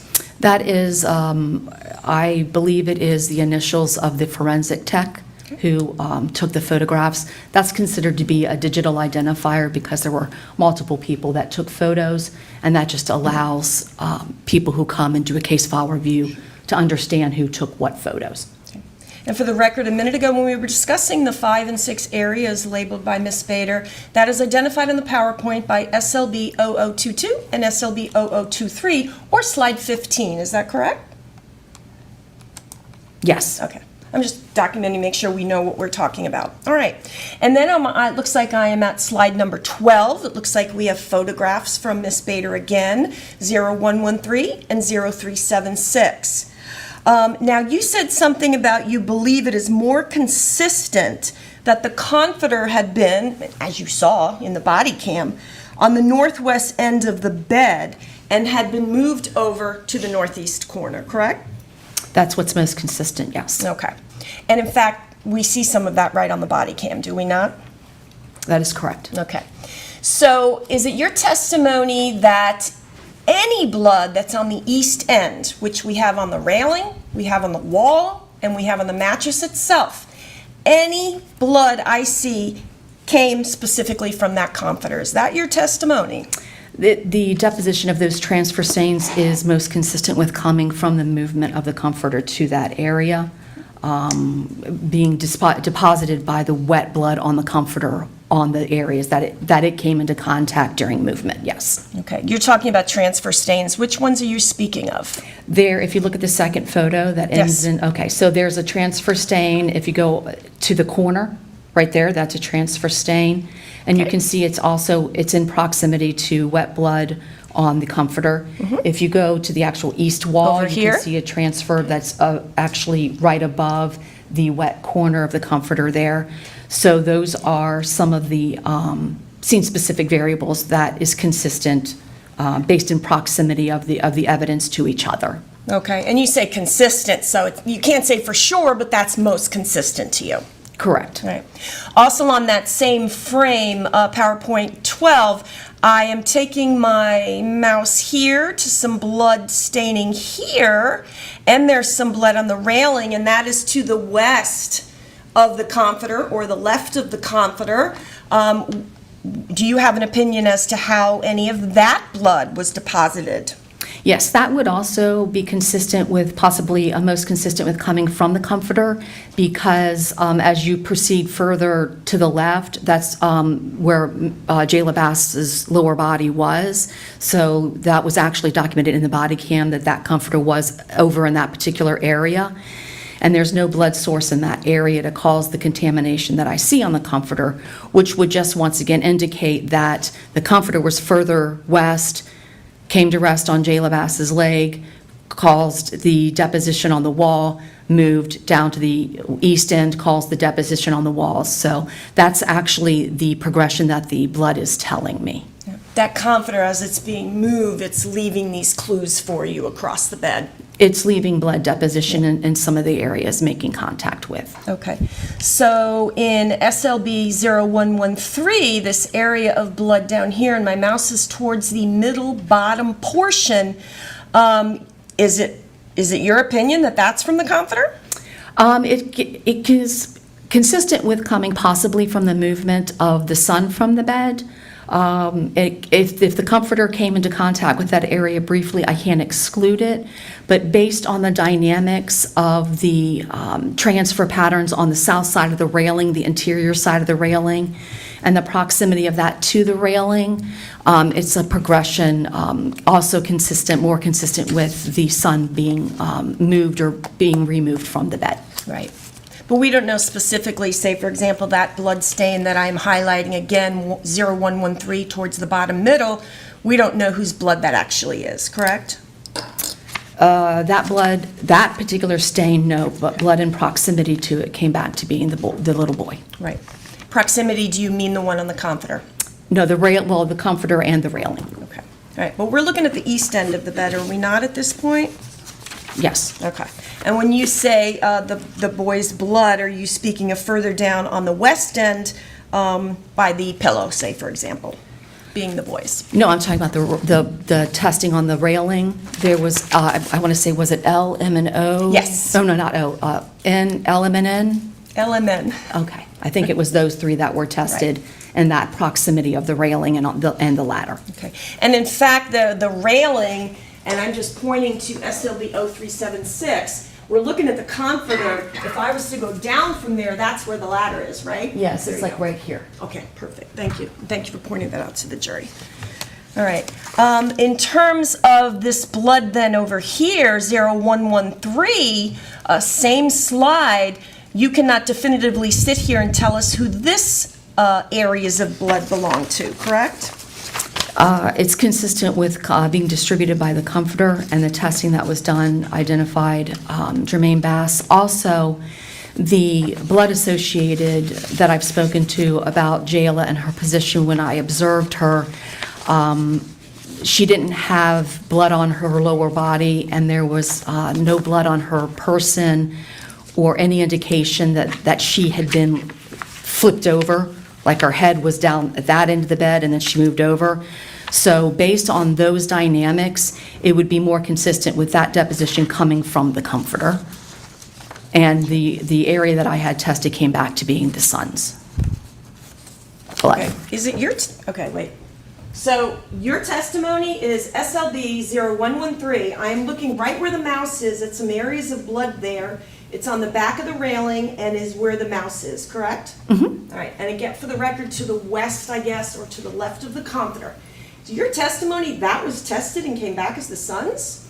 It was not tested, but based on the scene-specific variables, there are some opinions that I can consider to be most likely based on the scene photographs and the blood analysis that I've done. And there was not significant movement of Jayla Bass. So I can put Jayla Bass in that general area up there in the northwest corner. I have no indications that she moved. Plus, all the blood that's on her at the scene is on her head and her upper body, which is in nowhere near that. I'll ask you the question again. You cannot tell us whose blood that is, correct? I can tell you who's most likely based on my analysis, but I did not have that DNA tested. I am basing that on my analysis and conclusions and the dynamics of this scene that I've discussed thus far. Okay, that was that area right there where the mouse still remains, 0113, was not tested, correct? I didn't request it to be tested. I don't have any reports that it was. Right, okay. Let's see, states 22RR, I'm not sure if this picture does not look like, it's not in the PowerPoint, so I'm going to show you that. Now, correct me if I'm wrong here, and this is the comforter marked by evidence marker 11, is that correct? I don't see it. Oh! Ooh, how do we switch back now? So I'm going to go away from the PowerPoint then at Okay. this point. Can I shut that off? No, just Shut? keep it right Okay. there. There we go, thank you. All right. All right, thank you, Ms. Cox. All right, so I have here, again, just for the record, 22RR. And this is the Mandalorian comforter marked by a evidence marker 11, is that correct? Yes, that's much further on in the documentation. Mhm. Okay. Yes. Now, I wanted to ask you then, would you agree with me that what I see in this picture, the Mandalorian blanket is not in the same position as what we just looked at in the PowerPoint? No, this is further along in the documentation after they've removed casings, and they're just documenting that they're moving these particular items. So what do you, well, first of all, you weren't there, so you don't know what they did, right? You weren't there. They did it sequentially in their photographs, so I'm able to follow exactly what they were doing. Okay, so you're assuming that's what they did, correct? Well, if you showed me the previous photographs, you would see the progression of how they're moving items, so that the photographs told me that was the progression. Photographs told you that. All right. So are you saying then that the comforter was first in the northwest corner, somehow then it's moved to what we see in the picture, then it's moved again to what we saw in the PowerPoint? No, the PowerPoint is first. Okay. This is later. Gotcha. And if you have the identifiers, the numbers actually identify the progression for you. So that's one of the ways to show the progression. And looking at the photographs, as you keep moving further and further along, so this is very customary that as you're moving things, you document for this exact purpose, so there is no confusion about sequencing. Yeah. So it's the ones we saw in the PowerPoint first, I'm not counting the northwest wall, and then this progression. That's correct. And we're seeing in this photo. Okay. The blood that we see in this area, where the comforter is not touching, you do not know whose blood that is, correct? No, that area was actually under the comforter until it's moved, so it is consistent with deposition from part of the bloody area of the comforter, because there was multiple saturation stains on this comforter. Okay. How do you know that? Because there's photographs of both sides of the comforter taken back at the actual crime scene unit. Okay. So is your testimony then that what we're looking at in this photo marked by evidence marker 11, that the comforter was on top of this area of blood? The comforter, when it was documented in the photographs that I showed, that is where it was upon the arrival of the crime scene unit, and in body cam video, you can actually physically see them moving it down to that area. So yes, that particular area was originally covered by the comforter when the crime scene unit arrived. Okay, so I'll be able to see that on body cam if I watch the body cam again? If you watch the one where they first were, I can tell you which one Yeah, it is, sure. actually. because I have it written here. It's the body cam that is designated by X as an X-ray, 60A as an alpha, 0139, K as in kilo. It's 2 hours and 15 minutes long and 17 seconds. That is the first responder when he goes into the room and he makes contact with the Jayla Bass, and you can actually see him get up on the lower bunk, and he gets up and he moves. You see him move his right hand, and then you see him move Jayla towards him. I believe it's also in his report that he indicates he moved the comforter. So there's two forms of documentation of that. Okay. Do you remember the name of that officer that moved that comforter to that position? I only have when I do my reports, I use the actual time stamp from the actual body cam, because that is an actual stamp that's part of the actual physical tangible evidence when I do my report. So that's why I refer to it that way. Okay. In terms of any testing towards the middle of the top bunk or to the eastern corner, none of that, like where we're seeing the comforter right now and any blood underneath it, none of that is actually tested though, correct? I didn't request any of it to be tested, and I don't have any reports of it being tested. As the same as when it's going further down onto the eastern corner where we looked at in the PowerPoint. Same thing again, no testing on any of that blood except the comforter part that you asked for. Well, on the east end, the ladder's on the east end, so there was testing done on the south rail at the east end, but these stains here, I didn't request any testing, and I didn't receive any reports of testing. Okay. Yeah, I was talking just about the mattress Oh, itself. okay. That's certain. All right. Take that off that there.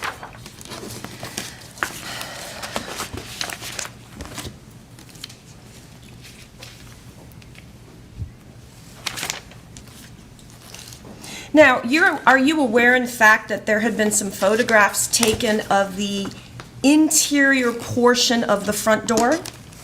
I saw those photographs, yes. Okay. You were not able to make any determination from those photographs, correct? It was limited, so you weren't able to do anything, correct? I observed there's a distance, a mid-range, and a close-up photo, but there wasn't the deliberate identification with a scale. So I didn't analyze it because it wasn't identified as or tested with phenolphthalein, so. Okay, that's how you got it. That other stuff would have been done before you see the photographs in your work. Correct. Okay. Now, you have no opinion where the location of the firearm is when it is discharged, correct? The actual physical location of the firearm, no. No?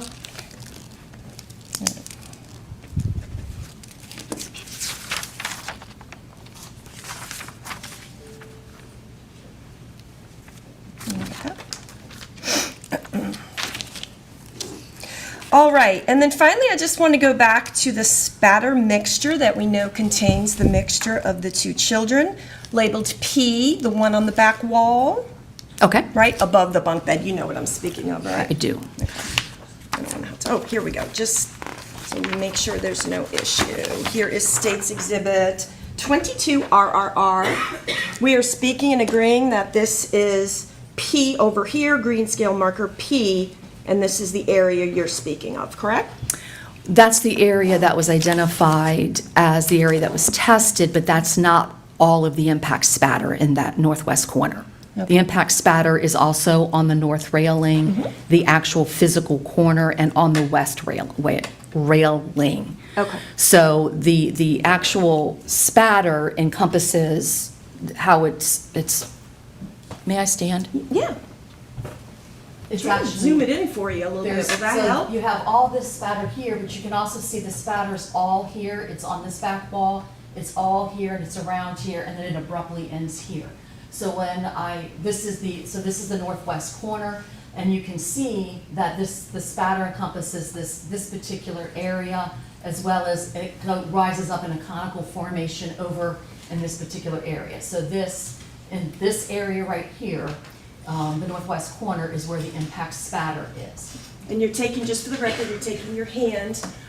We have the northwest corner where we have the large area of coagulated blood, you're taking your hand and going around above it and onto green scale marker P. Yes, and so the impact spatter is also in proximity to this damage defect that was identified and the trajectory rod. So this particular area, so it's this northwest corner is where the spatter is. Right. Wall and the railing is discussed. Correct. Okay. Do you happen to know where the exact droplet was of blood that was tested or swabbed by CSI Bader? No, it was identified as area P, so it's going to be that particular area. What did you take that to mean? Which part of this that you've talked about, since it's on the frame and it's near damage B, what did you take it as? That it's, the swabbing was taken in proximity to scale P, as that is customary, but Ms. Bader would be better to answer the exact location. Okay, so you don't know the exact location, correct? Just that it was in proximity to scale P, because that's how it was identified. Okay, all right. So now, you're not testifying, are you, that that area right there is the only spot that this gun was fired? You're not saying that, right? I don't have an opinion as to where the gun was when it was fired. I have an opinion as to where the children's heads were when they received the injuries, which was in proximity to that northwest corner, because the impact spatter is in the northwest corner. Which we've already talked about the proximity and all that. Right? Correct. Now, a gunshot wound does not always leave impact spatter, correct? There have been situations where the scene-specific variables have prohibited it based on, each scene is going to be different. Okay. So typically, does a gunshot wound, maybe one that doesn't even have an exit, that's going to leave spatter somewhere? Are you asking me, I prefer just to give you the opinions regarding this particular case and this situation, of which the gunshot injuries did produce impact spatter in this particular case. Okay. And we've discussed that. But certainly, just because you see impact spatter, that does not limit shots to right there, correct? In this particular case, the impact spatter is in the northwest corner. That would indicate the location of the injuries was in the northwest corner, proximity to the northwest corner. Very consistent with all the other evidence I reviewed and all the other bloodstains and patterns. So in this particular case, it would appear as though those were where the actual injuries were inflicted, and that's where the children laid as their injuries bled freely. It will appear as if. Is that the term Yes. you just used? Most consistent with, yes. Okay. Do you have any kind of percentage, you think, when you have a gunshot wound of just any type of person? How many are going to leave impact spatter on something? There's been a lot of studies, but those are done in sterile environments, so they're not relevant to individual case work. What I can do is provide you the opinion based on the evidence that I did observe in this case, which is I do have impact spatter, and I do have multiple gunshot injuries to the children's heads, head and heads, so that produced impact spatter. That's the opinion that I have for this particular case. Okay. May I have a moment? Yes. Thank you.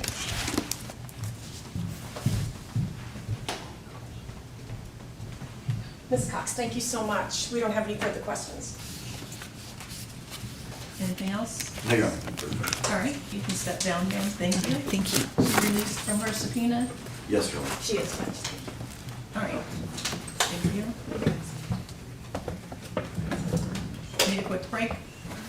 All right, let's take a quick break. All rise.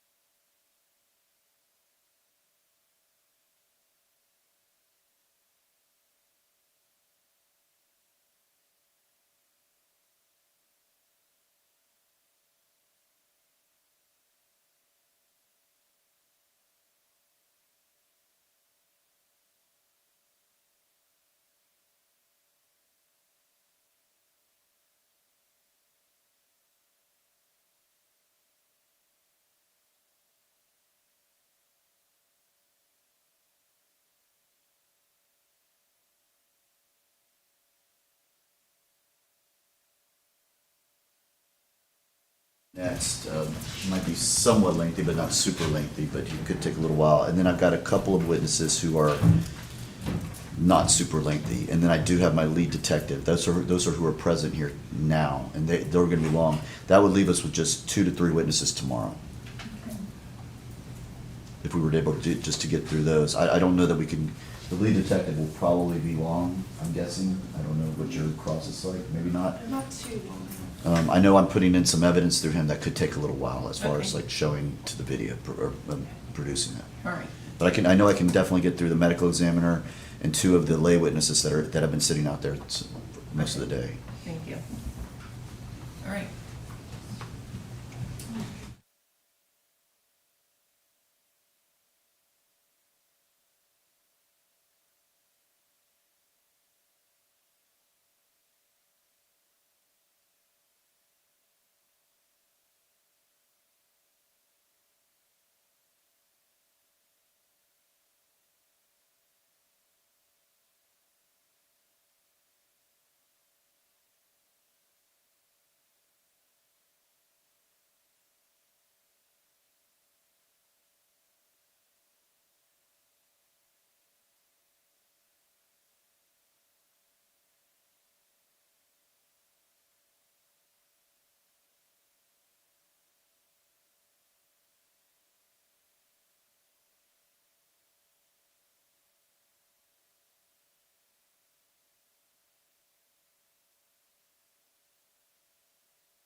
All rise.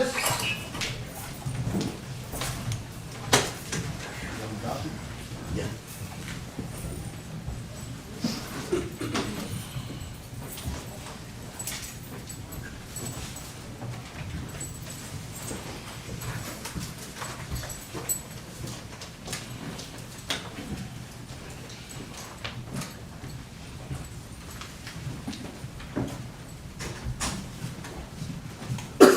All right, be seated. Call your next witness. State will call Dr. Noah Riley.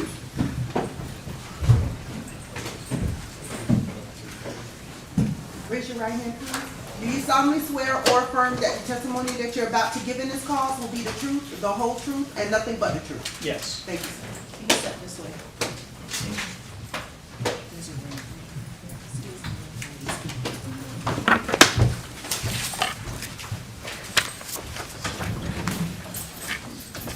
Good afternoon. Hello. And you would please introduce yourself and spell your name for us. I'm Dr. Noah Riley, Noahreilly. Thank you. Doctor, how are you employed? I'm an associate medical examiner for the Hillsborough County Medical Examiner's Office. And what is an associate medical examiner for the jurors? I am a forensic pathologist who is trained to perform autopsies that fall under the state of Florida jurisprudence. Okay. And how long have you been employed with the Hillsborough County Medical Examiner's Office? 2.5 years. All right. And prior to employment with the Hillsborough County Medical Examiners, did you work anywhere else as a medical examiner? I was in training in Houston, Texas. All right. And so tell me a little bit about that. Well, first of all, what is your specific title with the Medical Examiner's Office? Associate medical examiner. Okay. And what are your duties as an associate medical examiner?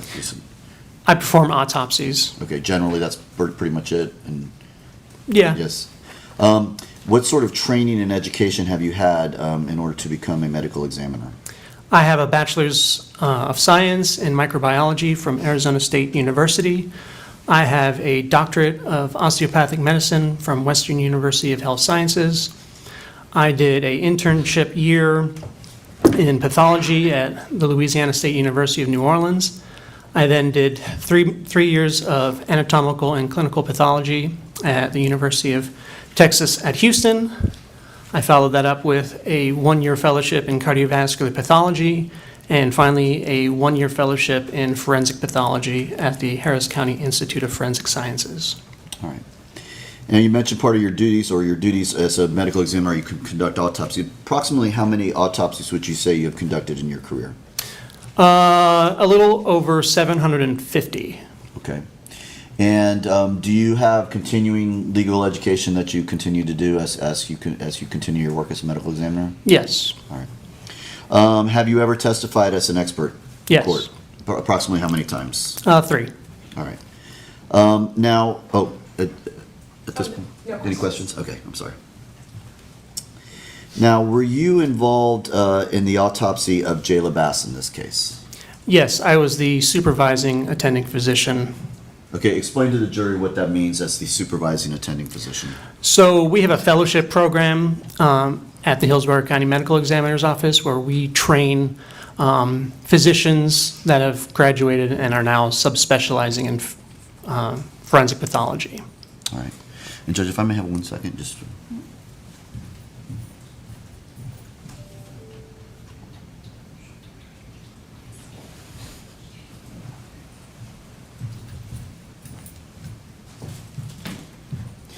So as a supervisor, were you present at the time this autopsy was conducted?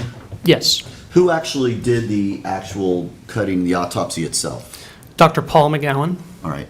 But as supervisor, you were present at all times? Yes. Where's Dr. McGowan now? I believe he is in Arkansas teaching. Okay. So you were present, you observed, were you, as a supervisor, did you make sure that he was doing everything correctly? Yes, I aided him in, and educated him in the entry and exit wounds and other findings. Okay. And did you review his report? Yes. And were you in fact the person who was in charge of approving his report? Yes. Okay. Now, explain to the jury how an autopsy generally works. So an autopsy is a surgical procedure of a dead body. We first start with an external examination where we look at the skin and see if we can see any natural disease or evidence of trauma.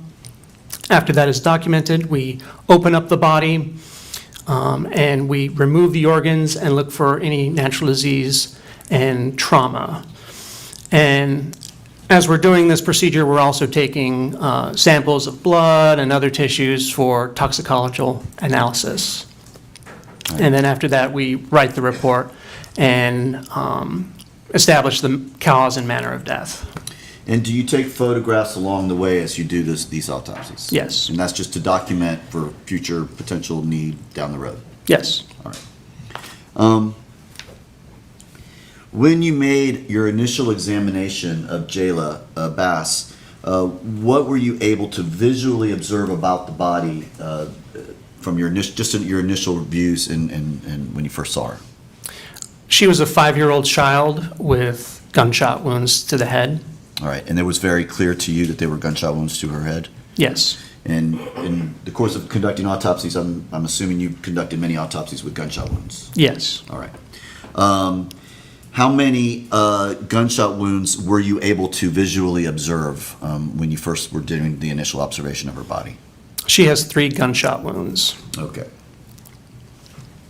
Where were these gunshot wounds located? One gunshot wound was on the left side of her head. One was just above and in between the eyebrows, and another was just beneath her left eye. All right. Now, when you are looking at these wounds, do you clean them up? Yes, with gunshot wounds, we take photographs as is to see if there is any soot that's present on the body that would be washed away once we clean the wounds. Once we document anything like that, we clean the wounds and then take photographs as well. Okay. And we'll get back to that soot in a moment here. But when you start doing these, do you document each wound as you go through them? Yes. Now, of these 3 gunshot wounds, were you able to find exit wounds to any of these gunshot wounds? Yes, the one in between the eyebrows and the other that was on the left side of the scalp. Okay, and they each had a corresponding exit wound? Yes. And so those are called, or what are those called when the bullet goes into the body and then also exits the body? A perforating gunshot. Okay. And one of the wounds, you found the bullet inside the body, correct? Correct. All right. And now what is that one called? That is a penetrating gunshot wound. All right. Now, how do you label these particular wounds so that we can kind of explain them to the jury about where they were located and how they occurred? Yeah, so we took pictures. He decided to use letters to designate the wounds, both the entrances and the exits. And then after that, we took those and we put it all together and described them as gunshot A, gunshot wound B, gunshot wound C. Okay. Let's start with gunshot wound A that he described in here. I have in front of me what's previously been introduced into evidence. It states 23H, A through J. Gunshot wound A, where did this gunshot wound enter the body? The left side of the head. Okay. And would photographs help you in describing these wounds to the jury? Yeah. Yeah. Okay. So I'm going to show you what's marked as State's Exhibit 23A.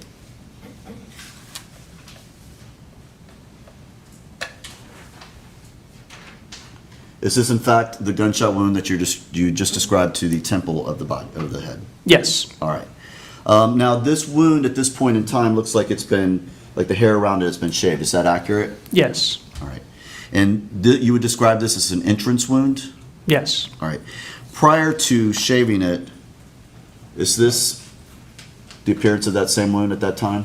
Yes. All right. And that's how you saw it, because you just indicated you take pictures of the wound before, you shave it, and then after, correct? Correct. And this would be before, this is how it looked when you first observed it? Yes. All right. exhibit number? I'm sorry, that is exhibit number 23B. Thank you, Your Honor. All right, going back, we'll go back to 23A now. What, was there any evidence, actually, let me go back to 23B. Was there any evidence that this was a close-range shot? No. Okay. Explain to the jury how you determine when there is a close-range shot. We look for the presence of soot or gunpowder stippling. Okay. So when a bullet is fired from a gun, what happens to the bullet in the stippling? So the gun will take a hammer and hit a primer in the casing of the gun, in the bullet, and that primer will ignite the gunpowder within the casing.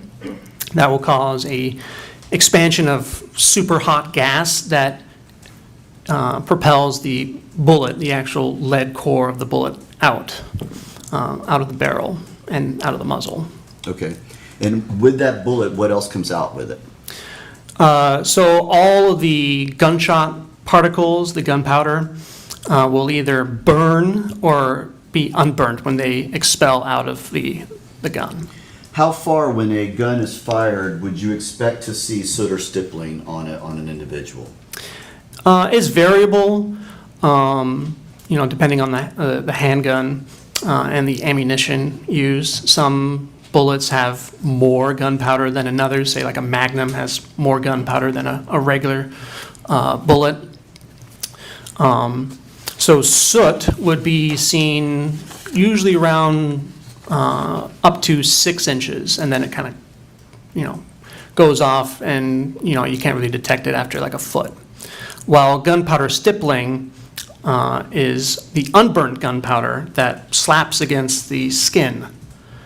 That usually you'll start to see around 2 inches, and then upwards to about 2 to 3 feet. Okay. And you found no soot or stippling on this particular one? Correct. So the gun, and would you agree, Doctor, that the gun was most likely more than 2 feet away from this wound? Yes, or there was some intermediary object that prevented the deposition of soot or the stippling. Okay, correct. But if there was nothing in the way, the gun would most likely be at least 2 feet away. At least. Since there was no stippling. Yeah. Okay, so describe this injury to the jury on what this particular bullet did, its path of travel, and if there was a corresponding exit wound. So it enters the left temporal scalp, just above and in front of the left ear. It then perforates the skull and enters the cranium. It perforates the brain, perforates the skull again, and then exits out the back of her head on the left side. All right. What was the path of travel of this particular gunshot wound as it entered into her head? So this was from left to right, front to back, and upward. So can you kind of show, like, on your head, like, how it would be, like? So, like that. So left to right. Okay, and then slightly downward? Upward. Or upward, I'm sorry, yes, upward. Now, you can't say what the positioning of her head was when she received this wound. You can just describe that was the path of travel of the wound in relation to her head.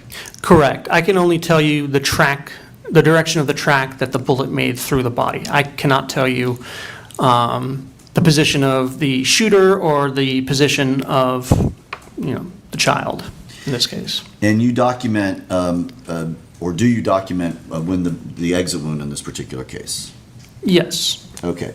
And would that be, I'm showing you now State's Exhibit 23C, would that be marker B? Would that be where the a bullet exited her head? Yes. So there was no projectile recovered with this particular injury? No. Was this a fatal wound? Yes. Would it have been immediately incapacitating? Yes.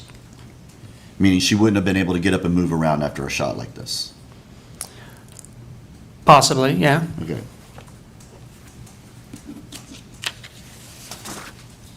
Now, going to gunshot wound B, And I know that that's how you labeled them A, B, and C, correct? Yeah, But your actual labels that you have placed on the, as far as for the pictures, don't necessarily correspond to that, is that right? correct. Okay. So I'm going to show you what's been marked as State's Exhibit number 23D. Is that in fact, the marker that's labeled C, is that in fact gunshot wound B? Correct. The C is the entry wound for gunshot wound B. Okay. And describe, if you could, well, first of all, to this wound, was there any evidence of any soot or stippling? No, So there was no evidence that this was a close-range shot? correct. All right. Describe this wound to the jury. So this is a entry wound. It's a round, punched-out defect with a abrasion on the lower left side of it, with no soot or stippling present. Okay. Where does it travel within the body? It travels from left to right, front to back, and upward. Okay. And where does it go through within inside the body? Does it go through any particular organs or anything like that? It has a similar pathway as gunshot wound A, where it perforates the skull, perforates the brain, and then exits, but this time it's on the right side of the temporal scalp, so around the ear, the right Okay. ear. So I'm going to show you what's been marked as State's Exhibit 23E. Let's put it this way. Would this be the exit wound to that gunshot wound? Correct. This is the exit wound for gunshot wound B. All right. And was this wound, was this a fatal wound? Yes, And would it also have been immediately incapacitating? yes, And again, since this is an exit wound, I'm assuming no projectile was recovered from this wound. correct.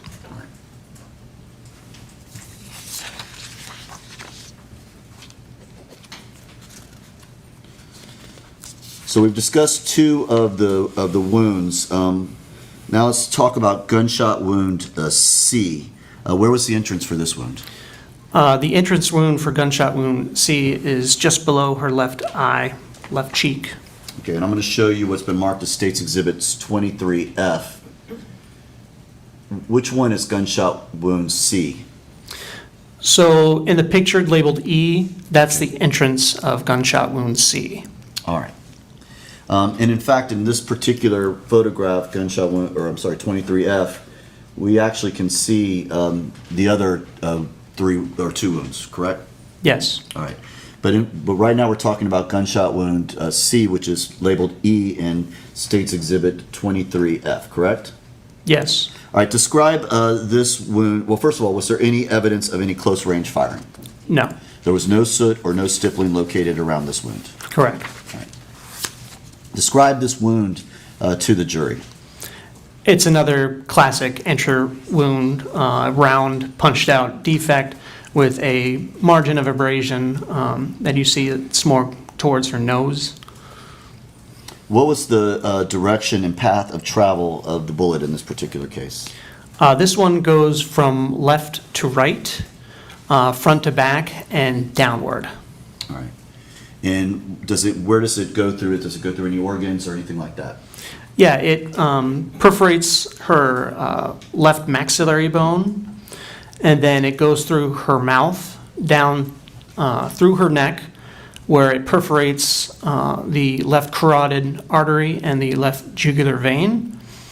It then perforates the 7th cervical vertebra, so right at the base of her neck, and then perforates the spinal cord at that level, and then embeds in it. And again, as with the other wounds, was this a fatal wound? Yes, And was this wound as well immediately incapacitating? yes, And when you say it severs the spinal cord, would that have made it impossible for her to move after receiving this wound? yeah, she would be paralyzed from the lower neck downwards. Okay.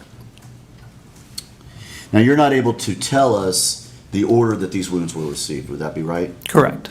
And you also can't tell us if her head was moving or any time when she was receiving these particular wounds? No, I cannot. All right. And I forget if I asked, but just forgive me if I asked it. Was there any evidence of any soot or stippling on this one? There was no soot or stippling. All right, I couldn't remember if I had asked that or not. And was there an exit wound associated with this particular shot? No, the bullet was recovered within her spinal canal. All right, and did you, were you present when Dr. McGowan recovered the projectile? Yes. All right. Showing you State's Exhibit 23G. Is this in fact the projectile that was recovered from the inside of Jayla Bass? Yes. And 23H, this is just another angle of it, correct? Yes.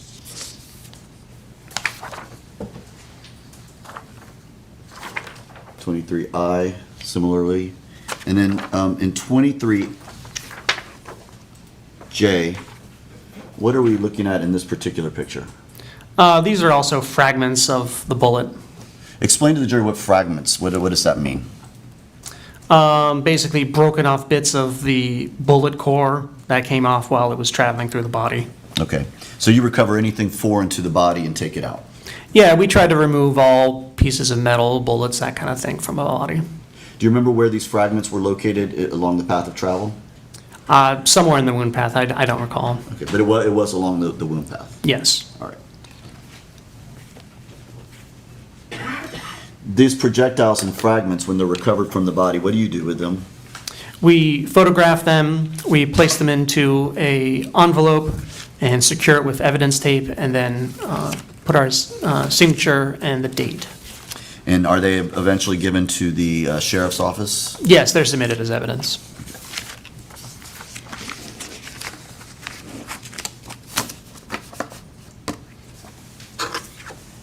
So in your opinion, doctor, what was the cause of death for Jayla Bass? Gunshot wounds of the head into the neck with perforation of the skull, brain, and spinal cord. And what was the manner of death? Homicide. Just one moment. I will pass the witness. All right. Cross. Thank you. Good afternoon, doctor. How are you? Good, how are you? Hey, we're doing all right. Thank you. Do you have your report with you in case you need to look at it? I don't, actually. I left it. Okay. Well, if we need it, we'll give it to you. All right, so you joined the Hillsborough County Medical Examiner's Office in July of '22? Yes. So fairly soon, or before this case happened in August, correct? Yes. I mean, you had been doing a lot of work, though. Did you say Texas prior to that? Yeah, I was doing my fellowship training in forensic pathology in Houston, Texas. And you finished your fellowship around June 30th of 2022? Yes. All right, so it sounds like you had left Texas, finished all your training, and then joined the ME's office as an associate medical examiner in July of 22? Yes. Okay. And you have been licensed in the state of Florida since July of 2022, correct? At least July. It may have been May. Sure. I'd have to check. Okay. But just a month or 2 months prior to the autopsy in this case, correct? Yes. And you're board certified in your field? I am board certified in forensic pathology and anatomical pathology. And you became board certified after this case had taken place, correct? Ooh. I'd have to look. That's right. All right. So now, you did not perform the actual autopsy. Dr. McGowan did, correct? Correct. All right. And you were kind of doing a supervisory role of Dr. McGowan. Yes. All right. During Dr. McGowan doing the autopsy in this case, you did step away from that autopsy to do other things, did you not? Well, we have other cases going on, but we have a large morgue, and I'm always there and kind of perching over their shoulders when they're doing their work, to teach and, train and all that. Sure. Okay. So that's a yes then to my question. You did step away from the autopsy to do other things. Yes. Okay. And in fact, doctor, were you not doing other autopsies while this autopsy was taking place? Yes. Okay. All right. And the autopsy report in this case, that was in fact also authored by Dr. McGowan as well. Yes. All right. Tampa General Hospital records or photographs involving Jayla Bass, did you review either one of those items? No. Okay. Mr. Terry just asked you about the cause and manner of death. I want to ask you, you indicated that the manner of death was labeled homicide? Yes. All right. There's several different, I believe there's 5 different classifications that you can put as manner of death. Yes. All right. Now, when you say homicide, you are not making a legal determination, correct? Correct. Right. Basically, when you do manner of death, it is a statistical record-keeping factor. Yeah, it's a way to categorize the circumstances that led to the death. Right. Statistical record-keeping. Correct, yeah. Keep a category, keep a record of it. Yeah, the state loves the stats. The state loves stats, all right. And basically, for your definition of manner of death, homicide means just death at the hands of another? Yes, death due to another individual. Right. Okay. All right, and you cannot tell us, even as you testify here today, who shot Jayla Bass? Nope. All right, and you're not going to be rendering, nor can you render any opinion concerning whether a child under the age of 10 could have shot a firearm. You're not here to do that. No. And there was something during the autopsy where there was some issue about whether GSR testing should be done or swabs of Jayla's hand. Did you speak with anybody from the sheriff's department concerning that? No. Okay. Do you recall anything in your file concerning Detective Holbelman speaking to your office and indicating he didn't want he didn't need any further testing? Do you remember that? I don't recall. Okay. All right. So is that possible maybe Dr. McGowan or investigators in your office dealt with that? Yeah, it's possible. Okay. All right. Now, as you told Mr. Terry, the 3 gunshot wounds on Miss Jayla Bass, you're not giving us any sort of sequence. No, I can't tell you the sequence of the shots. Just because we label A, B, and C, that is not telling us it's in that sequence. Yeah, no sequence is implied with, it's just an easy way to, define it. And you got to label them so we can know what you're talking about. Exactly. All right. Let me talk to you a little bit about stippling. You typically see stippling in an intermediate range. Yeah, that's the definition of an intermediate range of fire. Okay. Now, you said something, you used the word variable.